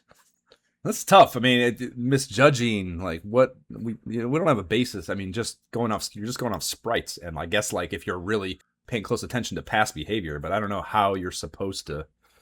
Yeah, that's a judge this. Well, for allies, I think it's easy because I noticed early on. Oh yeah, for sure. Yeah, for enemies, I don't know, but yeah, for the allies, I kept noticing. Okay, Margaret's attacking first, and then I looked up the agility. Not to mention, exactly, you can just go look at the numbers there for sure. Yeah. And be able to dependably rely on that to some degree. Anyways, probably. I'm sure there are fuck ups. I'm sure it's not uniformly fucking correct. None of these games have all their math right. But yeah, the enemy one is tough for sure. Unless, and I don't know, I haven't looked ahead. If there's a bestiary, I don't know. That might divulge that information. Nick, surround, sleep, and stop spell. The 3 basic spells. Be an expert in using not only direct attack spells, but also these 3 indirect attack spells. These are learned near the beginning of the game and could be used quite effectively. At the start of a battle, use these spells to deceive, surround enemies, put them to sleep, and block their spells. Stop spell. Cast spells on your allies. This blew my mind that this was possible, but some enemies, such as Derangers, cast the Chaos spell, which has this is titled Put the Member Who is Confused to Sleep. Some enemies, such as Derangers, cast the Chaos spell, which has a devastating effect on your party. Affected members become confused and disoriented and can attack your allies. Rather than allowing him or her to be a menace, I love that terminology, put him or her to sleep with the Sleep spell. To designate the party member to be put to sleep, move there's like a little arrow above the enemy group list in the battle menu system to switch over to your allies, and there's all of them listed out there, and you can do anything to them. This is telling you to cast a spell on them. You can just fucking hit them if you want, and like kill them if you want, which is fucking wild that it has that level of freedom. I love it, but it blew my fucking mind that it was there. So yeah. And then the next one is transform into a deceased ally and revive the ally. The spell transform can transform the user into any member of the party. Which is a weird way to word this, but the one ultimate example of this usage is transforming into the deceased pilgrim who could cast the revive spell. After the transformation, use the revive to bring the pilgrim back to life. However, transforming back to the original self during the battle is not possible. But yeah, this is telling you to turn into the dead person, basically, or kill one of your characters to become the person who has the thing that you want to be able to use for whatever reason it might be. Which again is like really high level. Yeah, I mean that's helpful. Freedom of. Are you kidding me? Very helpful, but but the idea that this would be in a fucking RPG in 1992 is bananas to me. Yeah, for sure. This is the kind of shit when you're playing tabletop RPGs, like the person that thinks of this, you're like, God damn, that's really manipulating the system. Well, yeah, I mean, that's what I wish I had playing the previous one. Of know course, what I mean? If like, oh, my healer died, and they're the only person. Right, the world of life fuck, or the world tree situation that we've talked about extensively for two. It fixes that problem basically of either needing that or having the person who has that spell. Yeah, it's fucking wild to me. And the last is get a supply of MP from your ally. The spell Rob Magic consumes no magic power. When the MP level of a certain character decreases, he or she can use Rob Magic on another member of the party with a high MP to get some of his or her MP. I should say back probably. Of course, this spell can be used on enemies with MP, however, it may not always work. Using it on allies always works. Oh. So again, yeah, just a level of like really high level spell system manipulation that is beyond impressive to me that it's here. Yeah, I mean, you could steal MP from your warrior who doesn't even use it if necessary. That makes me wonder if you can like heal the enemy. I can't think of a situation where you'd want to, but right. like I've never tried. I've never messed with this stuff before, so that's actually kind of news to me. Yeah, that's a great crazy fucking fence test idea for sure. I'll try it. That was almost a given. So now let us turn our attention over to, ever so briefly anyhow, the Nintendo Power Adventurer's Guide. And let us start with Erdrick's Saga here at the beginning. The first role-playing game to be an NES hit, Dragon Warrior set the stage not for what was to follow, but for what came before. In this review, we will show key moves that will help you finish Dragon Warrior 2 and catch up with the series. Then we'll go back in time to search for the root of the legend. I get a real kick out of the idea that they're just presuming you haven't finished DWT. Like, hasn't been out long enough. That game's long as fuck and hard. Like you probably haven't done this. Like we didn't give it away, so we know nobody played. Right, exactly. Yeah, that or that maybe. Yeah, one of the two, or maybe a combination of both. But yeah, it's not like, I don't know. It's not like they started the Mega Man 3 feature with a Mega Man 2 Wily's Castle walkthrough. You know, this is the only time I've seen this where they like, you know, walk you through the previous game to get you up to speed before we start this new one. It's funny to me. The data box deets on this cart are one of those 1-digit memory numbers that we've just started seeing, Jay, in Nintendo Powers. I don't know. And yeah, it's actually 4 megabits, not 3 megabits, but they still probably ran up against it. That's why there's no 2 hero sprites. But yeah, no delineation of program versus character memory, which usually these have like a 4M by 1M, and one's program memory, one's character memory. And for some reason lately they've started just putting one number in some cases, not even all. So I don't know what exactly that's about, but present here as well. And it's MMC1 chip, pretty old school on the MMC chip front, but it's not like RPGs have a lot of robust animation cooking on screen. So I suppose it probably didn't detract from our experience in any significant way, would be my guess. The power meter goes 3.4 in graphics sound, 3.8 in play control, 3.8 in challenge and interest, and then 3.6 in theme and fun. And that maths out to a 73% aggregate. And how does that compare to past installments, you ask? Rhetorically, I'm sure, to yourself, listener. Why? I have those numbers right here for you. DW1 got a 65% back in Nintendo Power 6, which is a kind of a wolf score, I think, especially for the time. And then that was a function of 3s in graphics and sound and control, 3.5s in the intangibles. And then DW2 got a bit more love in Nintendo Power 16 with a 72.5%. And that was 3.5s in all but theme and fun, which got a 4, which I think, yes, should always be the highest score on these games. Not the case here in DW3, though, for some reason. So yeah, if you take these numbers to mean anything other than just mag filler, the theme and fun is going to be a bit lesser than in DW2. And I would say that does not at all, actually, seem to be the consensus on the internet. No, This game seems to be wildly revered as, if not the best in the series, one of them, and certainly of the NES iterations, the one that people have the best things to say about kind of the storytelling aspect of it. So, and, you know, just by looking at what they have here, where it's kind of like this, you know, it's almost like Saw-ish, like the Saw movies, where they like, they've already told you this story that you think is like this contained idea. And then the next one is going to envelope that seamlessly and tell a whole story around it that further explains and increases the enjoyment of your recollection of that previous story told to you, you know, and that is incredible writing. And I'm surprised that they would, I don't know, not be more championing of that here in the mag, I guess is maybe my point. History of Dragon Warrior. Nick, tell us about DW1 here, according to Nintendo Power 27. The telling of the legend begins. A lone warrior sets out to follow in Erdrick's footsteps by bringing peace to Alefgard. To do so, he must slay the wicked, brutal dragon lord. Moving up to 2 in 1990. Instead of traveling alone, now you head a party of 3 as you explore the expanded world of Alefgard, which is 4 times larger than it was in Dragon Warrior. And that's fucking wrong, obviously. You'll be glad. Or I guess, well, do we know that? It was larger. I don't know, 4 times. Well, no. That is saying that the whole map is Alefgard. There's no other way to interpret that. Yeah, that's fair. Which is not right, but I also can't recall a name Yeah. of like the world, you know, or the land on the whole, however you want to term that. So there's at least some level of wrong in there. It's That's fine. interesting. It's fine. Yeah. Anyway, you'll be glad that you have the extra help when you encounter parties of enemies like none you've ever seen. In 1991, we move up to Dragon Warrior 3. The secrets of the legend are finally revealed. The third game in the series might explain some of the mysteries surrounding the earlier episodes.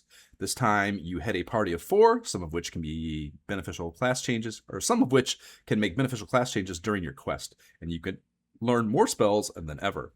The passing of time is an all-new element. Explore during the day when you can, at night when you must.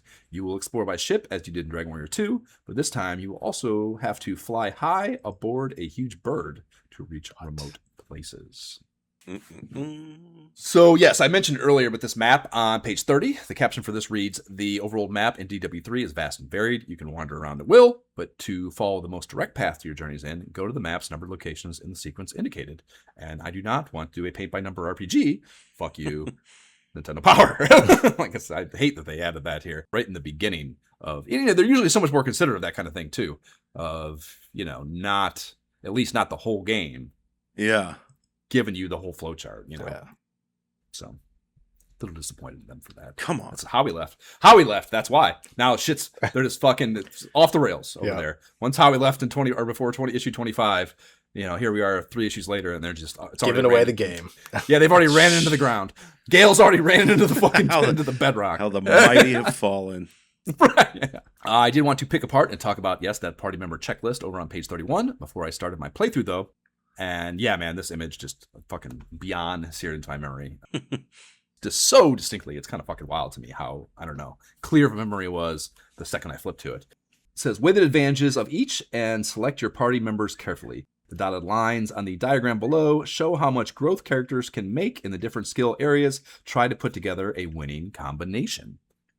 And it shows you up top an empty pentagon, and each of the 5 points are your character's attributes: strength, agility, vitality, IQ, luck, moving in clockwise fashion. And there's like each character, there's like a blue plot that's like their starting position or where they begin. And then, there's like a very hard to see in the scan, but a little outline that like kind of shows you the visual of their growth potential. And it was just I don't know, man. So I'm happy to hear, Nick, that this, I don't know, resonated with child form you too, and it's just not my psychosis for infographics. But something about this was just so appealing to me and so intriguing, and I can't believe I didn't take more effort.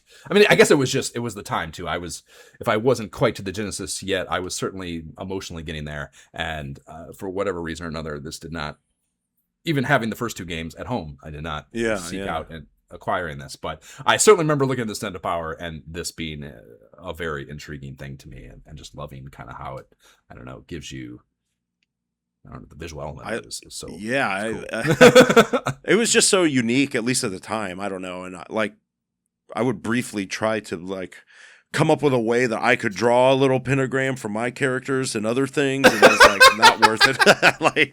Too much work, but it just looks cool. And right. My first observation is that none of these motherfuckers are the brightest bulb on the tree. The IQ, right? It's not a quadrant, but the quintdent of IQ is a very vacant area on all these fucking data plots, and that is interesting, I think. Even though the wizard is surprisingly not. You would think it would just be almost just skewed way down that radial completely, and not the case at all. So that was interesting to me. Some other observations from this: the fighter is clearly, to me, the most versatile at the start.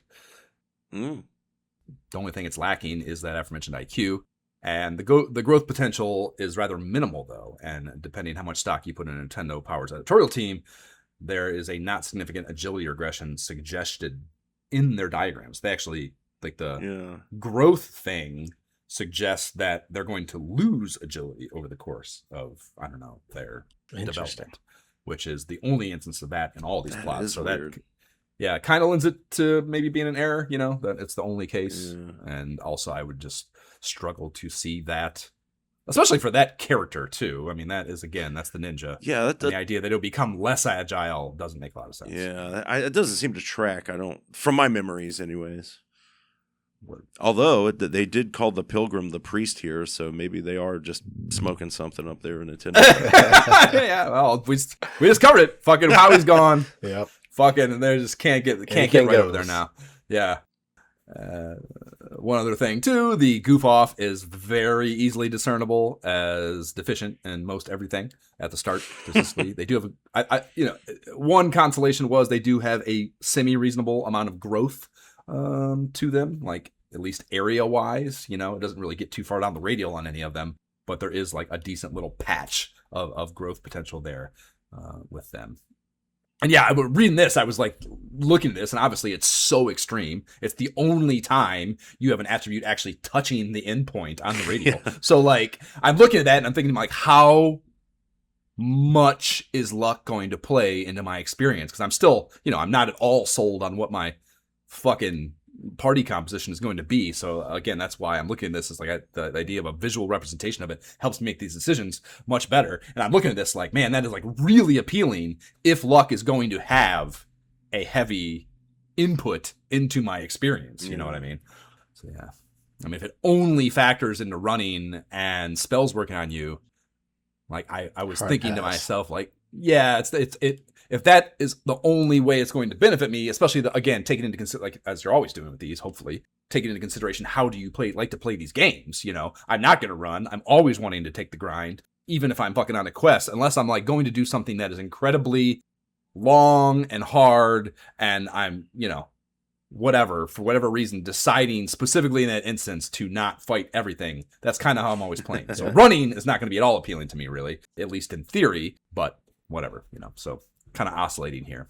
And then Merchant had enough growth potential too, despite the pedestrian start, that I was feeling pretty confident on that by looking at this too. So that was kind of, again, like, I don't know, taking me further down that decision, I guess, in my tree. So this is very helpful, at least for me, when I was making my business decisions about who would join my hero in the quest. But let us, I guess now, it makes sense to talk about how we squatted up and why. So, Jay, how did you do so, and what was your reasoning behind making those choices? For me, it was very simple. I mean, we got the hero who's going to be there, doing what he's going to do. Got to have a tank/soldier. Like, how could you not? Like, I feel like you'd be going crazy and off the rails and doing some wild, crazy stuff, which I'm not want to do on a game I've never played before. So I got him as well. Absolutely, I'm going to have a wizard. Are you kidding me? The wizard. If the hero wasn't me, I'd be the wizard. So, of course, I'm going to have him battle maging it up. If he can change into a sage, absolutely. Like, he'll never leave my party. So, if I get spell seeds, he's getting them. Or magical seeds, whatever, he's going to get them. And then, I considered the fighter, because I'm like, this black belt kind of ninja options sounds interesting and cool. Not going to mess with a merchant. What's the point? And goof off, like, I'm not going to be running, to your point. Like, if that's the only upside, like, I'm never running unless I'm just trying to do a dungeon run, which I have done in previous games where I was like, stretches where I was just trying to run because I didn't want to fight everything. I was just trying to get to a boss or whatever, or get through a fucking dungeon that was miserable. But I don't see myself wanting to do that here either, and nor do I want to waste a character slot on that. So, rather have some healing. So I went with the Pilgrim. And I've been pleasantly surprised because my Pilgrim has the highest agility, and their Infirmor spell has been, as I'm grinding, we'll talk more about it, just wiping enemies out. So I'm not even, I think maybe they've healed 2 or 3 times in my entire playthrough so far. Everything else has just been fighting with them. So I'm actually very impressed with their spell ability and attack ability so far. So for me, yeah, hero, soldier. So did you just take the fucking pre-mades out of Louisa's? Just took the pre-mades. I went upstairs, to like look at my party and kind of build all that. But I was like, I'm not that deep into like trying to create a character and trying to like balance it. That's just too a level of nerddom too deep for me when it comes to this game. And so I'm kicking ass with the 4 that we got. Okay. I love magical stuff. Are you kidding me? If I can magic all the time, like the fact that the pilgrim is powerful right now, I feel like I just have multiple wizards. So until further notice, I'm good. Okay. Right. Nick? Right on. Well, I actually have the exact same party. I took a soldier because, I've played this game for a long time. I'd never used a soldier before. So I was like, man, I got to do this. Like, I always would take a fighter over a soldier in the past. And then, the wizard and priest are both kind of standard for, I don't know. I like the spells and stuff. So, and they both grow, and I like to do things, since you can, I'm sure we'll get into this later, but the class change stuff is kind of weird. So taking advantage of it, and there's certain ways you might think you can that it doesn't actually work. I don't know. These were things much like with the seeds with your stat growth. Like, I learned this years later. I didn't know this as a kid, kind of like in Final Fantasy. They're like, yeah, those swords don't work like you think, and half the spells are bugged. And you're like, oh, okay. Right. So it's not that bad for this, but it's just, I'd say it's more counterintuitive. But I always like a priest and a wizard, and so that's what kind of standard for me. Okay, guys. So I'm the only one having any fun here. Okay, all right, I got it. So I was quite tempted. There was an inkling in me to just go all merchants, and found a drop shipping startup in Aliahan with an eye towards quick expansion towards Reeve and Beyond. But I thought that might lead to a lesser podcasting experience if I was just running a startup instead of questing. I guarantee halfway through you'd be angry, like, I'm starting over, guys. Well, not if I was just running a drop shipping startup back in Aliahan. If I was out questing, perhaps. But again, that I would obviously have to take a different path in life if I were just a whole band of merchants. But I did not do that. I decided to take the king's request to go on his quest. But anyhow, from the jump, I know I've got a hero and a merchant. I've already said I'm fucking invested in that merchant idea, having at least one of them. And I really, really, really badly wanted to have the goof off to see, like, it's just, there's so much effort. The simple fact they called it a goof off, it's not like they could have called it a jester. They could have called it something that was a little more, who did other a little less obvious. Yeah.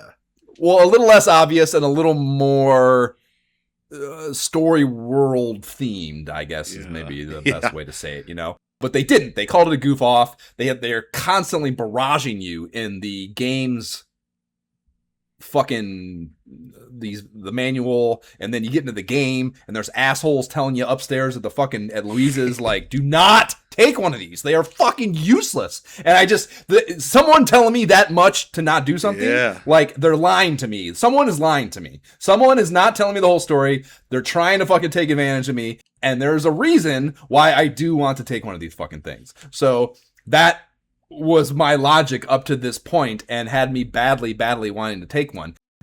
There is obviously the caveat that, or the potential that that's not the case. There is no deception, and this is all in my head, which is probably the case, actually. But the idea of, like, or rather I should say, and the idea of a 50% liability starting position, just like a 50% liability quotient with my party right from the beginning was like, that is a lot of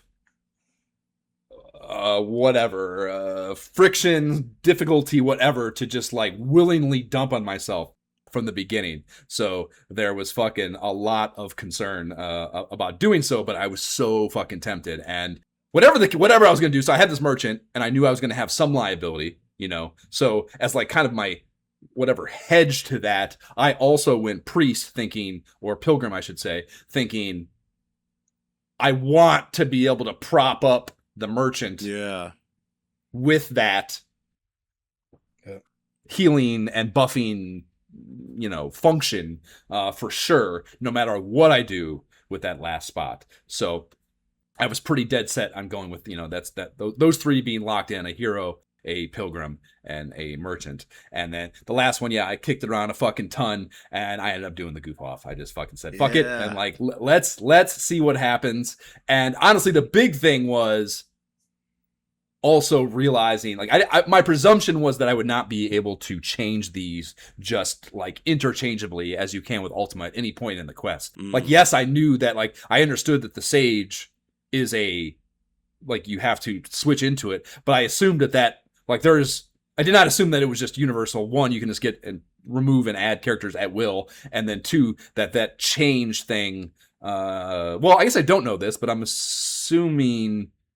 Can you also... I guess I don't want to know that. But my inkling would have been that, like, you could only change from something to a Sage. It is and would be my assumption. Whether or not that's the case, I'm happy to learn down the line.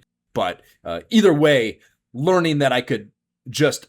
If it was going horrifically with the goof off or the merchant, that I would have the option of going to Louise's and just getting another character, even if they be nerfed level wise. Yeah.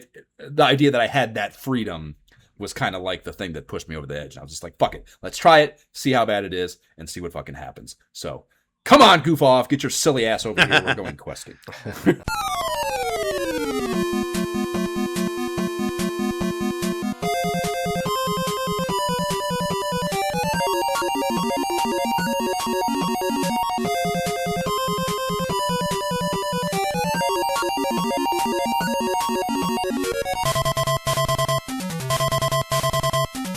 Open the game with the same Enix credit screen we were treated to in DW2, the dragon holding the orb, before the title theme cranks while we transition to a stone dragon flanked by burning sconces on the wall behind it, looming over a slab where the Dragon Warrior 3 title treatment is magically etched into it. Then it's off to a prologue that is pure cinema. And in blackness we start. A couple lightning cracks briefly reveal a dragon silhouette in the night sky before the lights come up and reveal the dragon taking aim at a little blue dude that I can't imagine isn't supposed to make us think about the hero from DW2, given his little get-up. And he is posturing on the rim of the volcano that is below. The volcano mouth glows with a burning orange-red light, so that baby is active. And music swells.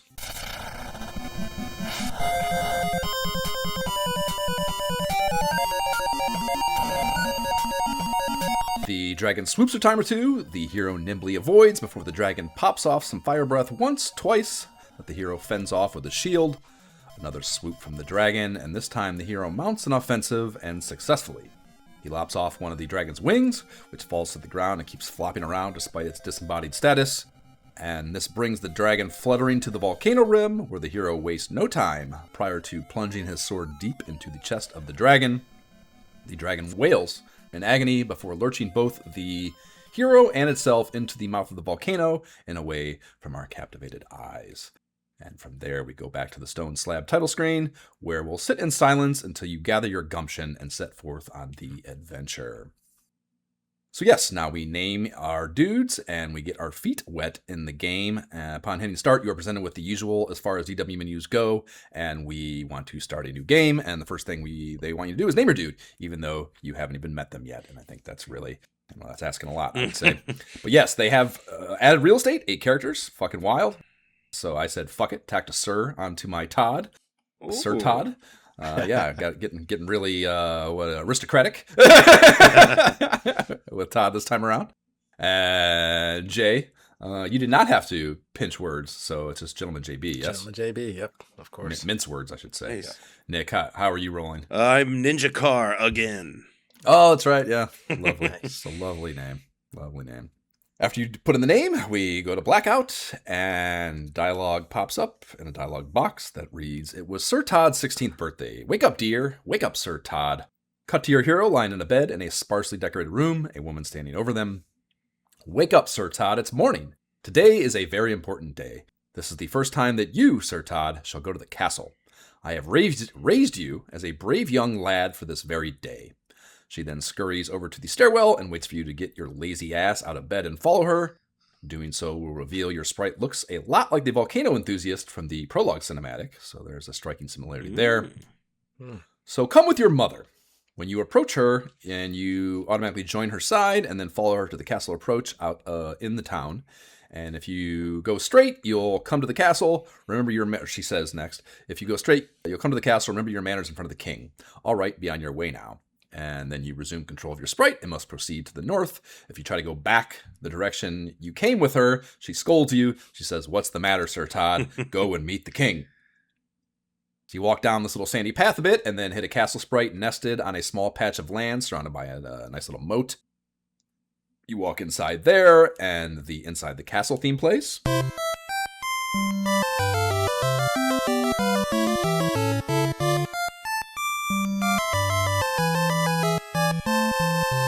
And you can dawdle and talk to people, but let us get on with our lives, shall we? The guards at the bottom of the throne of the stairwell do say His Highness is anxiously awaiting you to scurry you along, but you head upstairs, and it's a rather sprawling throne room. The king of this joint must be ballin', was my first thought upon coming in here. This is huge as far as throne rooms go, especially by DW standards.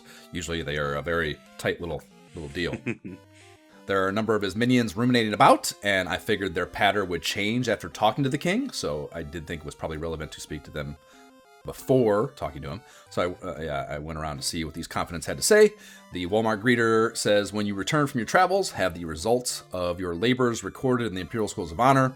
That way, even if you rest from your journey for a while, or journeys for a while, you can restore your status." Yes, correct. Yes. Everybody else is just reiterating the instruction manual direction. Equip your shit. Make sure you make a party before heading out. Party formation position has a hand in damage taken from the enemies, etc., etc. Although, maybe that was misinterpretation. You're saying it's not damage taken. It's just the likelihood of being attacked, right? I believe so, yeah. Okay. Or unless it's both. I've seen a breakdown where it's like the first character is like when an enemy attacks your party, it's like the first character is like 45% chance of being hit. Second is like 40. The third is like 15, and the last is 5 or something. I think it's around. So for there. certain, that's a factor for sure. Yeah. Damage TBD. yeah. So. All right, word. So the king, who has 3 thrones installed that he only needs one of, doesn't even wait for you to talk to him. He locks you up as soon as you approach. He says, "Welcome unto thee, Sir Todd, son of brave Ortega. It is said that thy father Ortega met his end when he fell into a volcano's crater at the end of a battle.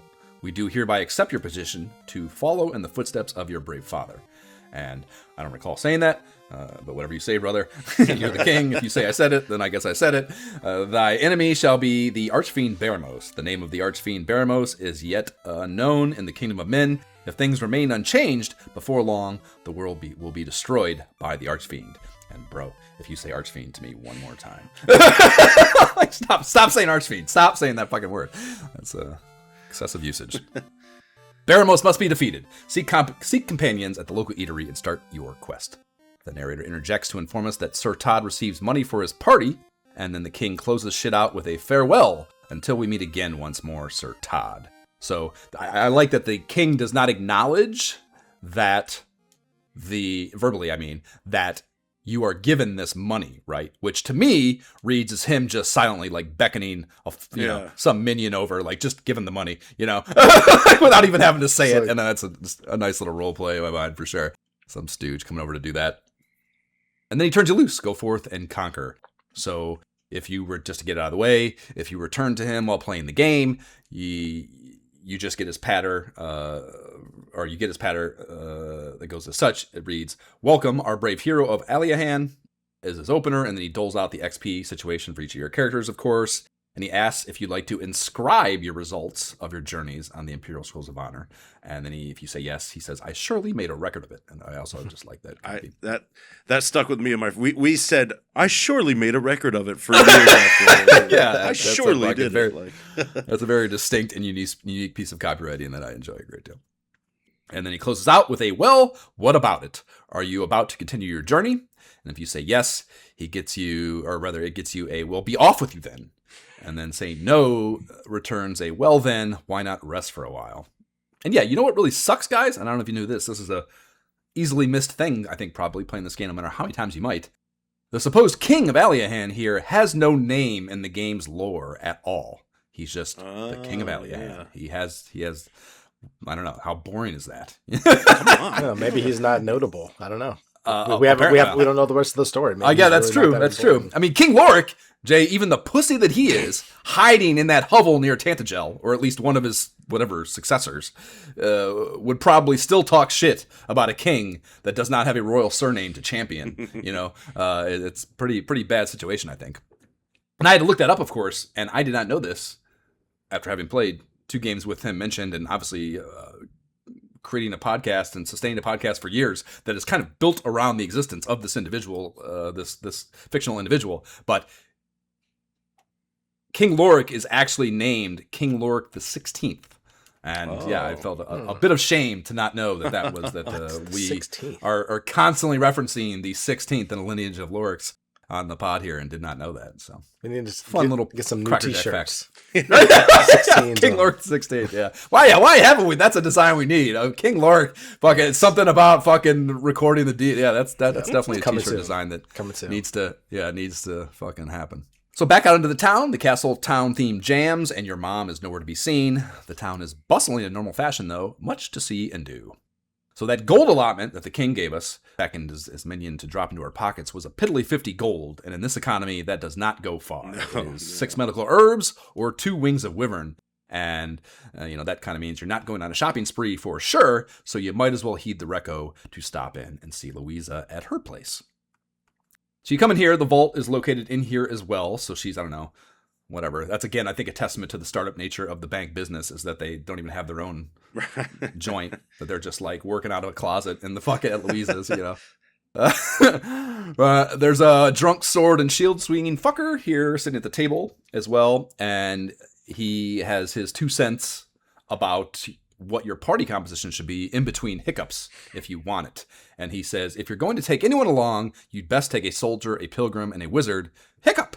And I guess you guys love drunk fucks, right? You just listen to this motherfucker and just went on with it. Yeah, No better fucking advice out there than the drunk guy drinking at the tavern in the middle of the fucking mid-morning. Yeah, for real. What type He's of got to day know is what he's talking about. Yeah. Well, this guy said this to me, and I said, listen, buddy, go fuck yourself. Again, Ultima 3 veteran here. I don't need your fucking drunk-ass hiccuping input. If you come back to town at night, this same dude, this is what I was referencing earlier. I loved this. This same dude who's sitting at the table here is out lying on the ground, on the sidewalk, drunk, mumbling to himself in front of the weapon shop, like outside the weapon shop, basically. And he says, well, hi, didn't I meet you at the eatery today? Hiccup. And like, that's just fucking amazing that like the first town, and probably like the first townsperson you're going to talk to, is found shortly thereafter drunk, passed out on the fucking ground outside the inn. Again, just a level of fun maturity that I would never expect to find in an NES game in 1992, so just awesome job there. Love it. So Louisa is who you want to chat up, though. She's behind a counter in the corner. She says, this is Louisa's place. This is the eatery where people gather, meet, or part with companions. What's on your mind, dear?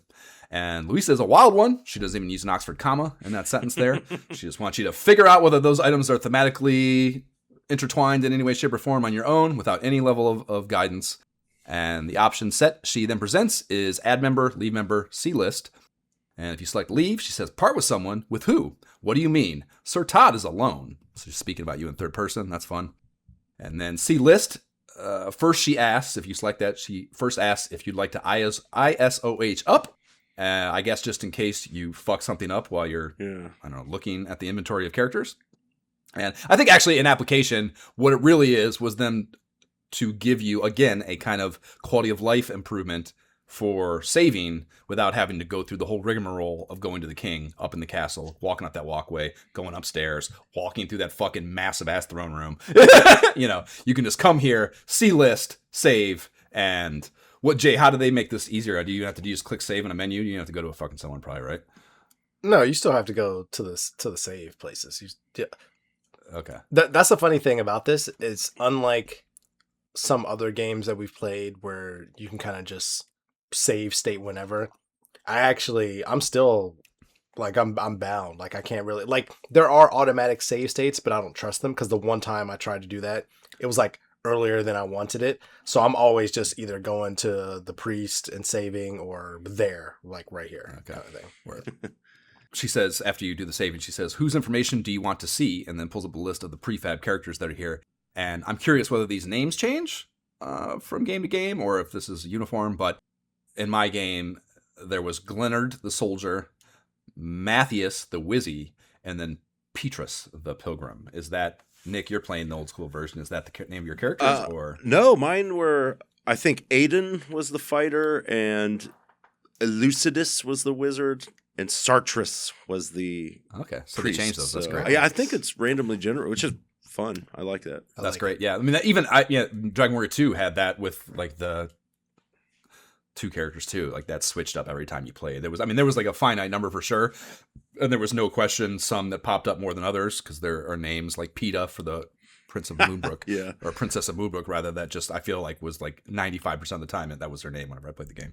And then there is the add option, and she also checks, or rather forces you to ISOH up first, and then pulls up that same list of the prefabs. At the bottom is another option, though, that reads Another World, which I don't understand why that's the label of this selection, but selecting that returns from her a piece of dialogue that says, if you want to add a companion who's not on the list, first go up to the second floor. If you go to the registry first, I'll be happy to add whoever you like to list. And Nick, do you have a justification for that? You look like you were about to... For the Another World?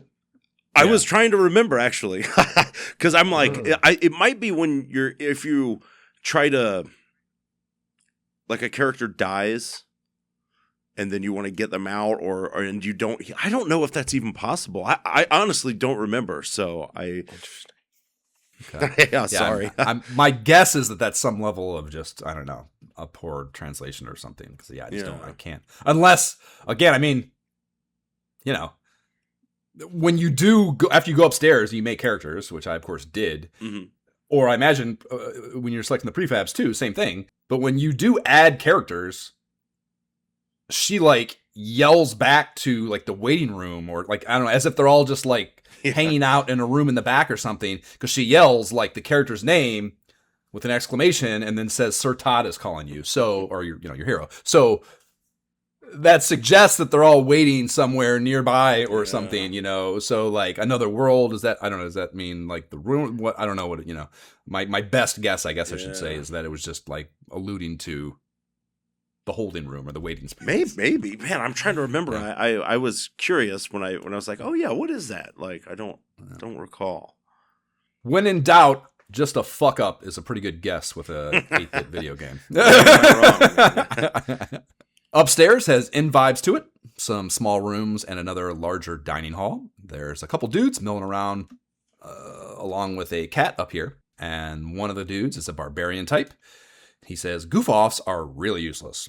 If you want to take one along, wait until you get strong and take one along just for laughs. And, I mean, yeah, this probably should have scared me off my plan, but it actually cemented it. I did not expect to have, this is where I learned that I had the option of swapping them out, you know what I mean? So, oh, yeah. Talking to him and what was intended as like a fucking warning was like, oh, that's the reason I'm going to do it then. That I have this option available to me. And then the other guy is an old staff toter. He says, sages are a chosen few. Only those few who can withstand the rigorous training can become sages, which is, of course, very vague, but certainly makes you want one just the same. And then the cat just meows when you address it. Luisa's clerical lackey is up here too, behind a counter of his own, and he says, this is the Adventurer's Hall of Registration. I can register anyone you wish to include along with your companions. Once you register them here, you may depart with them from the eatery downstairs. And yeah, I love that they've cooked up like a bureaucratic bullshit department name for this. Yeah. Like it's the fucking DMV or something, the Adventurer's Hall of Registration. It's funny to me. What's the acronym there? AHR. Yeah. Fucking human resources. That's great. Adventures, human resources is fucking fantastic, actually. I hadn't even fucking bothered to do that. That's great. So he also wants to ISOH you. Just no faith in our competency from this organization whatsoever. And to do this little process without fucking something up. Or honestly, even more likely probably that it's just like CYA from their legal counsel. That they're like, if you do this and make them sign the waiver, you can't. They have no recourse to come back and say that it's your fault that whatever happened, deleted a character or whatever it might be. So that's probably a good rationale, actually, more so than worrying about your actual well-being. Yeah. Yeah, they won't. I mean, I don't know if you bothered to try it even to say no to any of these, but they will not let you proceed. If you say no to any of these Imperial Scrolls of Honor questions from either Louisa or him, they just shut the conversation down. Like, fucking, nope, no liability. Fuck you. They want a paper trail. Right, exactly. Very hardcore. Their legal team's no bullshit at the AHR. So when you create a character, you first have to name them, then pick class, and then you are shown a status update of the character's attributes and asked, is this the right person? And if you say no, he replies, oh, you're just giving up on that, huh? All right then. And then the character is just junked. There's not even like a confirmation or anything, which a little surprising maybe. And then I guess he signed the waiver. Who gives a fuck? And if you say yes, just slaps them into Louise's potential roster downstairs. No commentary from the subordinate up here at all. So they're made. So doing this, the stats for the characters do change each time. So this is in essence a die roll or dice roll. Yeah.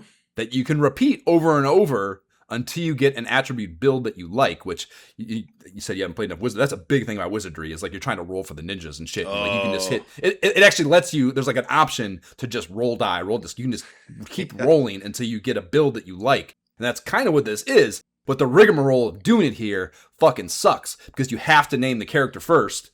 And I even like fence tested. I was hoping that like I could make a character with just the letter A or whatever, and then go downstairs and change their name, but that's not an option. You can't change their name anywhere. Right. So you have to, if you want to at least have anything other than a one-letter fucking character name, you have to name them that, even to try to execute the role. So they, I don't know, they're kind of, whatever, disincentivizing you to just fucking keep doing that, you know? So kind of a bummer. So yeah, I mean, the min-maxer in me wanted to fucking try to exploit this and get, but like one, I didn't have a frame of reference. Yeah. And I guess you could just have to do it a few times, but I would have to like burn a few times to even get the frame of reference probably, and then start doing it however many more. I was just like, it's not worth it. Fuck it. It's a lot of time. I can't even I can't believe I did. Right. But I did. Right.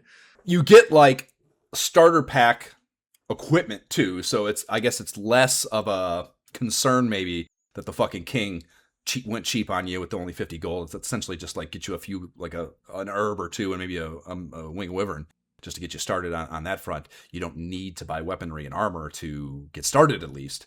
So the hero starts with, I'm presuming the same for you guys, the copper sword leather armor.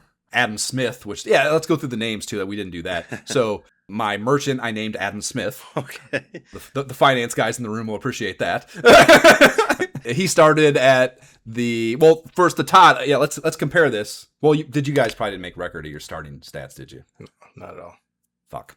Okay, so that's kind of irrelevant. But I wrote down the starting stats for each of these. But Adam Smith, the merchant, started with a club and clothes. Dumb fuck, the goof off. That's why I named my goof off. Dumb fuck. He started with a cypress stick and clothes, of course, just the worst possible options. Made total sense there. Bringing up the rear was the prince. I named her POM, the Princess of Moonbrook, basically. Okay. What she kind of seemed like to me. So the pilgrim was that, and she started with the wayfarer's clothes and the heal spell as well as a club for her weapon. Did you guys clock what you started with? I'm pretty sure it all started with the same weapons. So my wizard his name is Merle. That's the name he came with. I'm pretty sure he started with the clothes and the stick or the club, one of those two. And then my pilgrim is Margaret. She started same thing, clothes and either the stick or the club. And then my warrior, his name is Linus, or her name I guess is Linus. Started same thing, oaken club and the clothes. Did you say oaken club? Yeah, instead of just called the club, it's called the oaken club. Same thing though. It sounds badass, but it's still the same shitty ass stick. It does sound cooler. Oak is of course the most sturdy fucking tree, and like that's a fun thing to like. I don't know what's a comparable. There's a million, I guess. There's no point in trying to think of it. But yeah, just like giving something a fucking adding a fucking noun that like makes it sound better than it is. Right. It's like a funny ass marketing stunt. What were yours again, Nick? The names? My soldier, my entire party except for Ninja Car, the hero, is females. So my soldier is named Baxtron, which is one of my wife Abby's nom de guerres. Nice. Okay. And they start with And I wonder if this is different between the versions, because the soldiers in this version start with the leather armor. Because there's kind of an exploit that I got into after. Oh, we'll talk about this, and the club, of course. Okay. My pilgrim is named Sheena after one of the two cats an observant watcher may have seen on the back of this, or at least their tails coming by. And then my wizard is named Sonia after my other cat. Okay. Excellent. We then can head out into the castle town of Aliahan and get familiar with some of the POIs here in town. The first, just kind of a broad thing. The town tile set here looks much like they do in Dragon Warrior 2. Not a lot of difference. That orange flower tile is new art. That's present in the castle to some.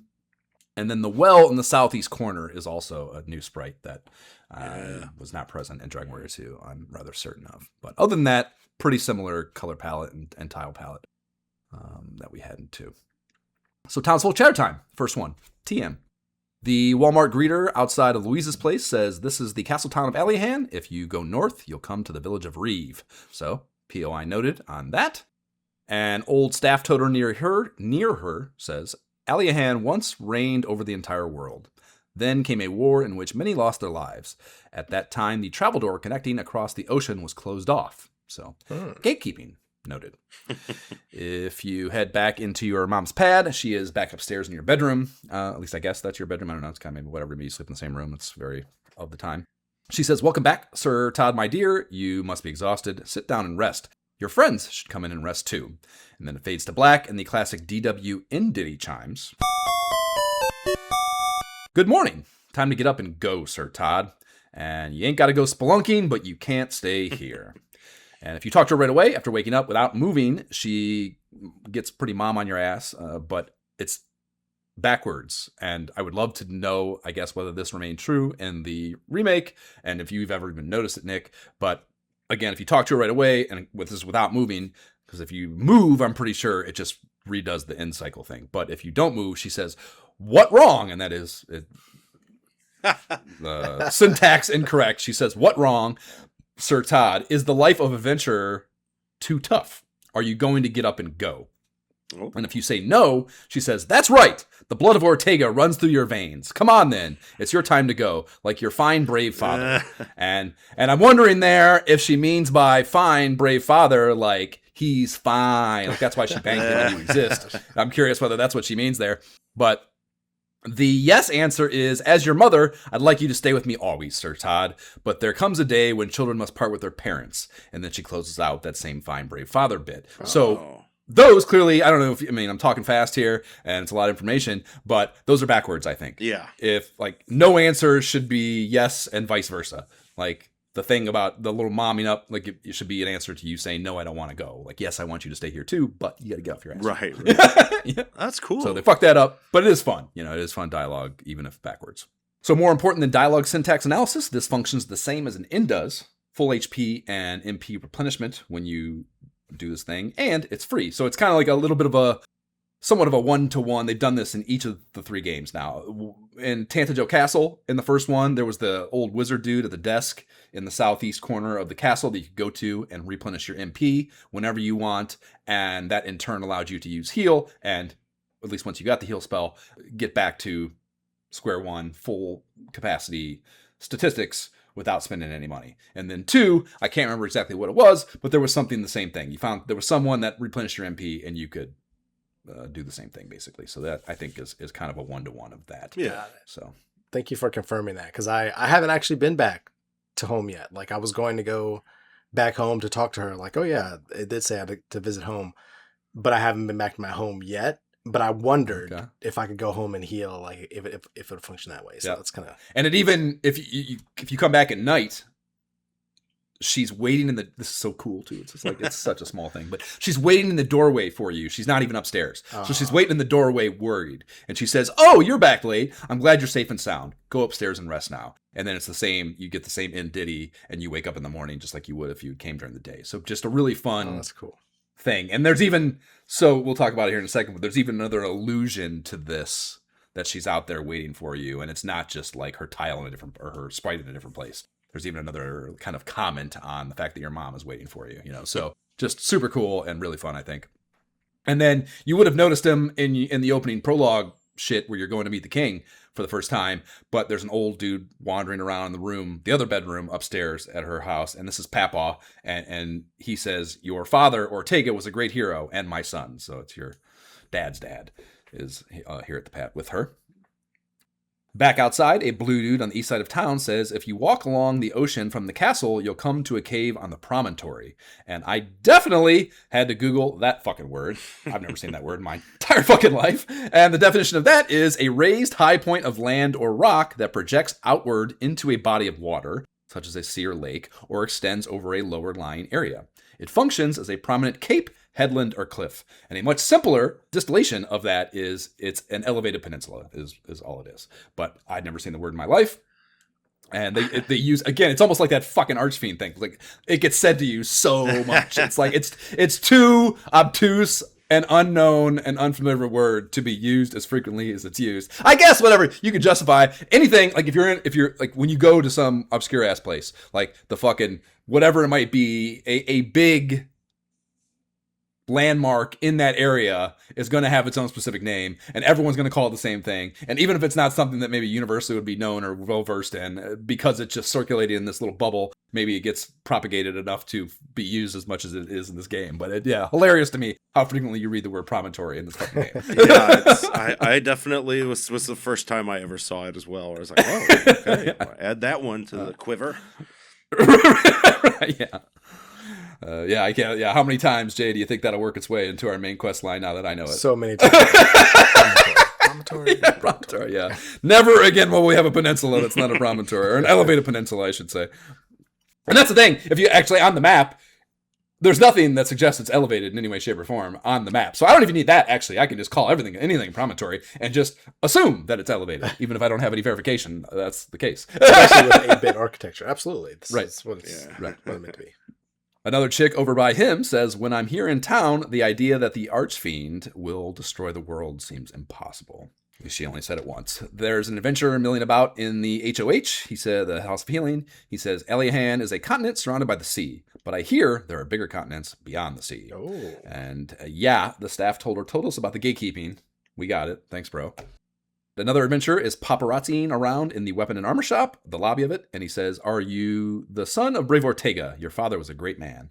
I feel like we've had some really heavy iteration and reiteration of the greatness of your father. And even in the prologue cinematic, there's some ambiguity to how it ends.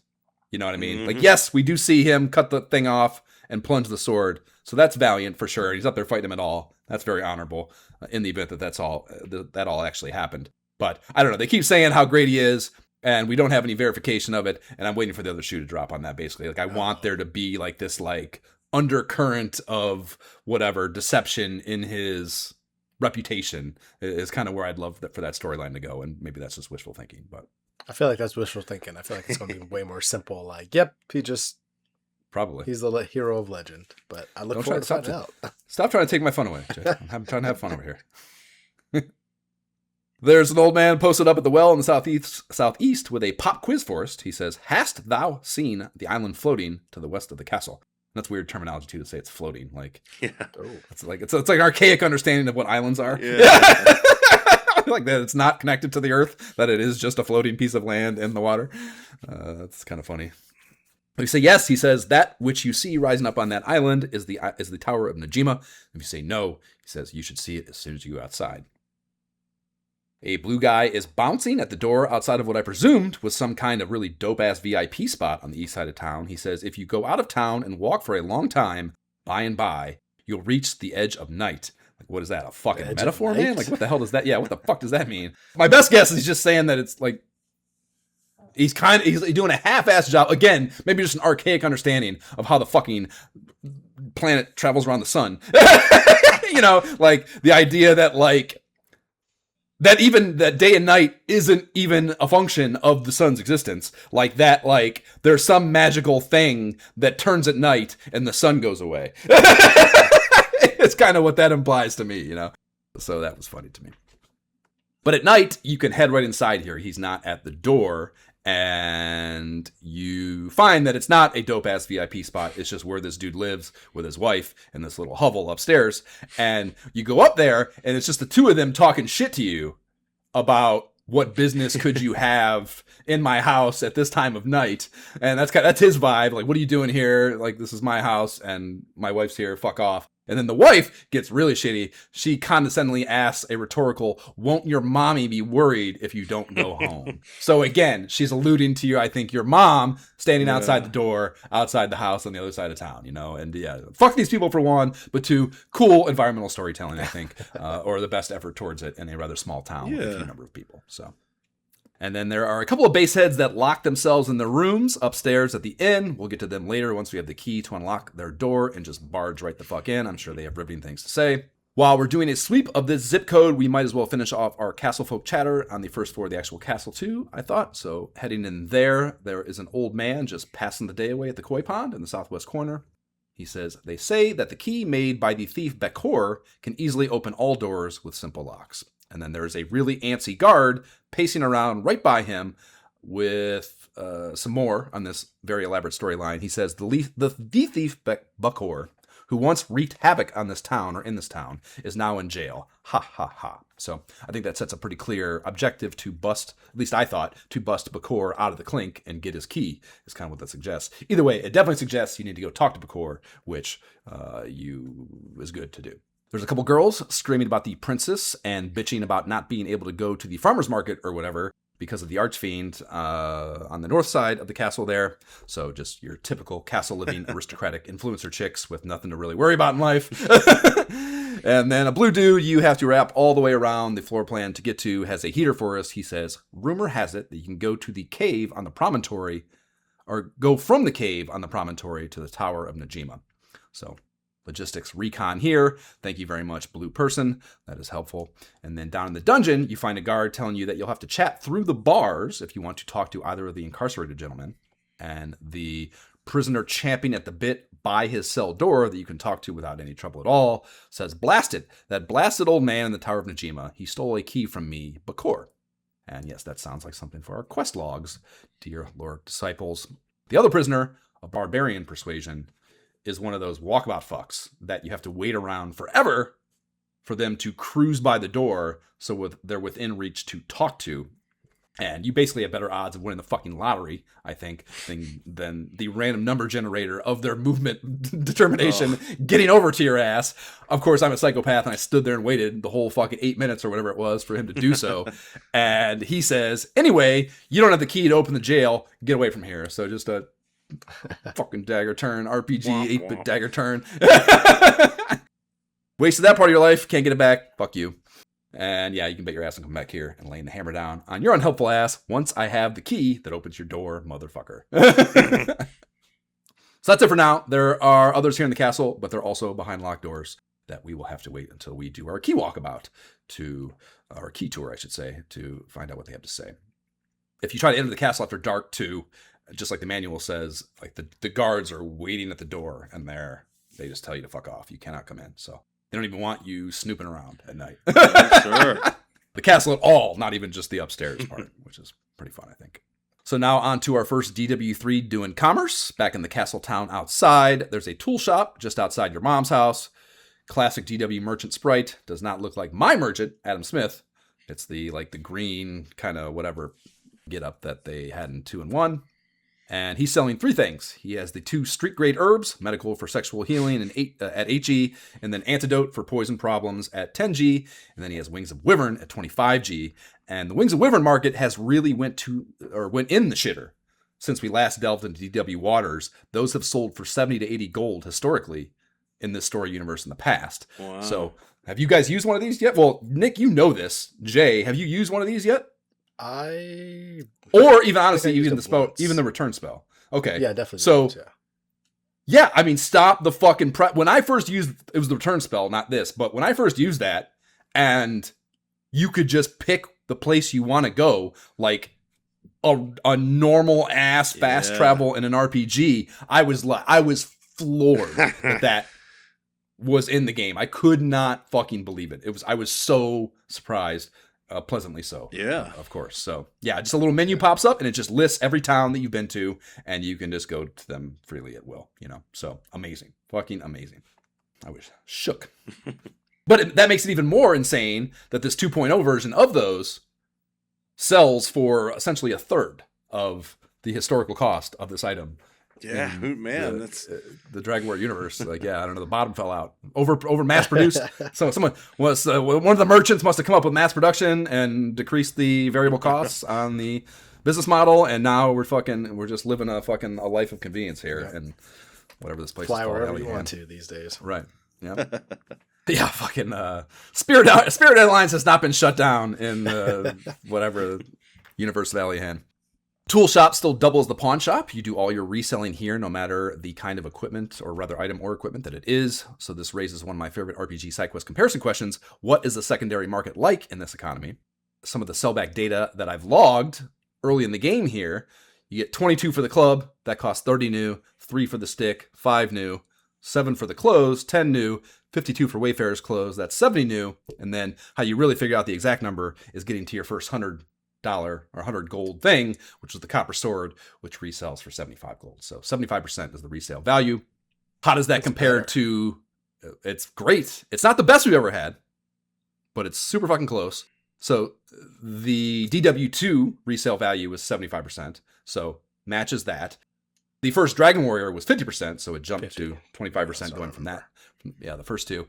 And then, yes, Ultima 3 has actually been our best number to date. That was 80% for selling shit. Nice. If you care to remember such games.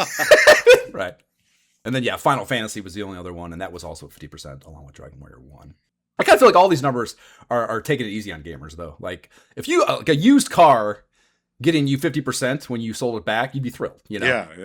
If you put any use in it at all, basically, of any substance, like 50% resale value would be dope. So the idea of like 75% or 80%, which, again, I mean, these aren't horses, but like they are the kind of the thing that enables your life in the way a car does. There's a somewhat one-to-one nature of the utility of the item. The idea that you could get that much back for it after the, they have to take some work, especially the armor, obviously, weapons maybe a little less so, but even those, you can get little dings in them and shit, I'm sure, So the idea that you could have a resale value of that level is kind of wild.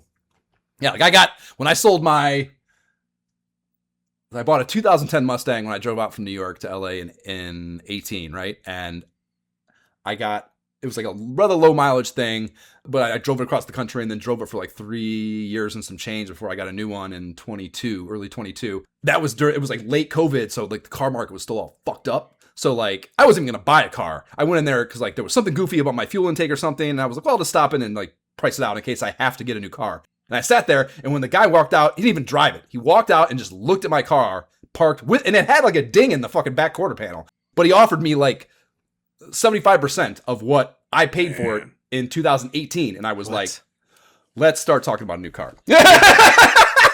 Like, I'm fucking like absolutely hosing you right now for sure what you're giving me for that. You might fuck me on what you do with the new car, but I'm at least getting some of that back on what you're offering me for this old car. So let's fucking do it, So again, that's immediately what my mind went to, is like, I would be fucking thrilled getting that kind of return on investment, I guess, to some degree. Man. Was something that important to you, that big of a purchase. We have Houses of Healing, and they still rock and roll with the same services as DW2. The math of these is a little harder to figure out. I had to look it up, and I'm kind of surprised maybe at how intricate and whatever it is. The Detoxicate works out as it's your character level divided by 4 plus a 4 gold constant.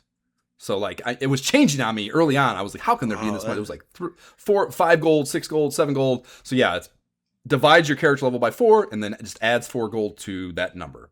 That is weird. Yeah, so that's Detoxicate. And then Uncurse is your character level multiplied by 30 gold. It's just like a kind of a pretty easy equation. But obviously scales with level. All these scale with level, of course. And then Revive, I needed PEMDAS to fucking figure this out. This is complicated as fuck when I looked it up. So it is, you take your level, you multiply by your level. So you take that number, you divide that by 10. So take it, say you take a 5th level character and you divide by 5 times 5, 25, you divide that by 10, so 2.5, and then you add 1 as a constant to that. So in this case, in my example, you have 3.5 is the running number, and then you take that number and multiply it by 10. So for a 5th level character, revive was only 35 gold, or would only be 35 gold, which I haven't died yet, so to me, I'm reading this equation. I'm like, I gotta be fucking this up. Like, I literally had to fire. I turned the game on, and like, this is how I learned that I could hit my character intentionally with just the fight command. It was like I was just trying to kill a character so I could bring them back to life. And yeah, this equation is accurate. Like, it's wild to me that you can revive someone for only 35 gold, even if it is low level stuff. I mean, granted, it is going to scale in a very exponential way, of course, given the number of times we have a multiplication symbol in this equation, but still very surprising to me that it was that inexpensive, Man, they really took the scenic route mathematically there. It feels like I don't know why. Like what it makes me wonder about some of these like equations when you see where you're like, I think there's an easier way. Like Right. Yeah. Well, some nerd on Game FAQ has done the math for any of these questions you might have, Nick. So should they arise, don't fret. The internet has the answer for you. So even though Moms lets you squat for free, there is still an inn in town, and the innkeeper calls it the Wayfarer's Inn and charges 8 gold a night. Wouldst thou bed down within, is his question. You have to say yes to. And it's actually, I didn't learn this until the manual walkthrough stuff that we'll talk about at the end here, but it's not a flat number. Like, I'm pretty sure it's been historically in Dragon Warrior games, obviously making more sense for a 1-character game in 1, but even in 2, when you have 3 characters, it did not scale with you adding characters to your party. It was always the same number in each town. Here, it is how many characters are alive. So these 8 gold inns are 2 gold plus 2 gold plus 2 gold plus 2 gold. And if someone was dead, you wouldn't have to pay that. Or if you didn't, I don't even know I guess this is possible. You don't have to take 4 characters with you. Yeah. You can only add 1 or 2 characters and your inn prices would be cheaper. That's obviously not good overall math, but in this specific instance, it would be a financial advantage. So Weapon and Armors Incorporated has a bunch of starter pack shit I was all too excited to buy here at the beginning. So the hero starts with kind of the best shit possible in the beginning, but everyone else is lesser than what is available to them. Even the hero, you can add the shield, but you don't have to upgrade his armor or sword. It's the best options available in the shop here. But they have the Cypress stick at 5, they have the club at 30, they have the copper sword at 100, they have the clothes at 10, Wayfarer's clothes at 70, leather armor at 150, and the leather shield is 90. Yeah, so also, we've seen the word Wayfarer a number of times too, enough to the point where I was like, what does that word actually mean? And I looked that up as well, and it is a traveler, specifically one who does their traveling on foot, which I guess makes a ton of sense as a marketing gimmick in this story world. Certainly for the ends, the idea that you're traveling around on foot, stop in and stay a night is, I think, very applicable. So these initial equipment offerings, the Cypress stick, anyone can use it, plus 2 AP. Club, anyone but the Wizzy can brandish one. So your Wizzy does not have one of these for sure, Jay, or did not have one. Or I guess I shouldn't say that. Did they? Did they let you cheat like that? I don't know. But no, they in had the 8-bit the stick, and then I found like a divine dagger super early on somewhere, so I didn't even have his starter weapon for very long. They changed that name too. That's the magic knife. I'm presuming, anyways. Maybe there's a different one, but of those early weapons. Well, the club adds plus 7, and then the copper sword is also anyone with the Wizzy, and that adds plus 12 attack power. And the clothes, anyone, of course, can use these. That's a plus 4 DP. And the Byfoot Traveler's Clothes, anyone but the fighter can rock these for a plus 8. And then leather armor is no fighter, no Wizzy, no Goohoffs allowed in the BDSM Leather Club, and that's a plus 12. And then the shield is all but the fighter and the Wizzy, and that adds a plus 4. So yeah, all my peeps needed something, and that's kind of what I would spend my early grind getting to, is maxing out all my bullshit from the shop right outside of the castle.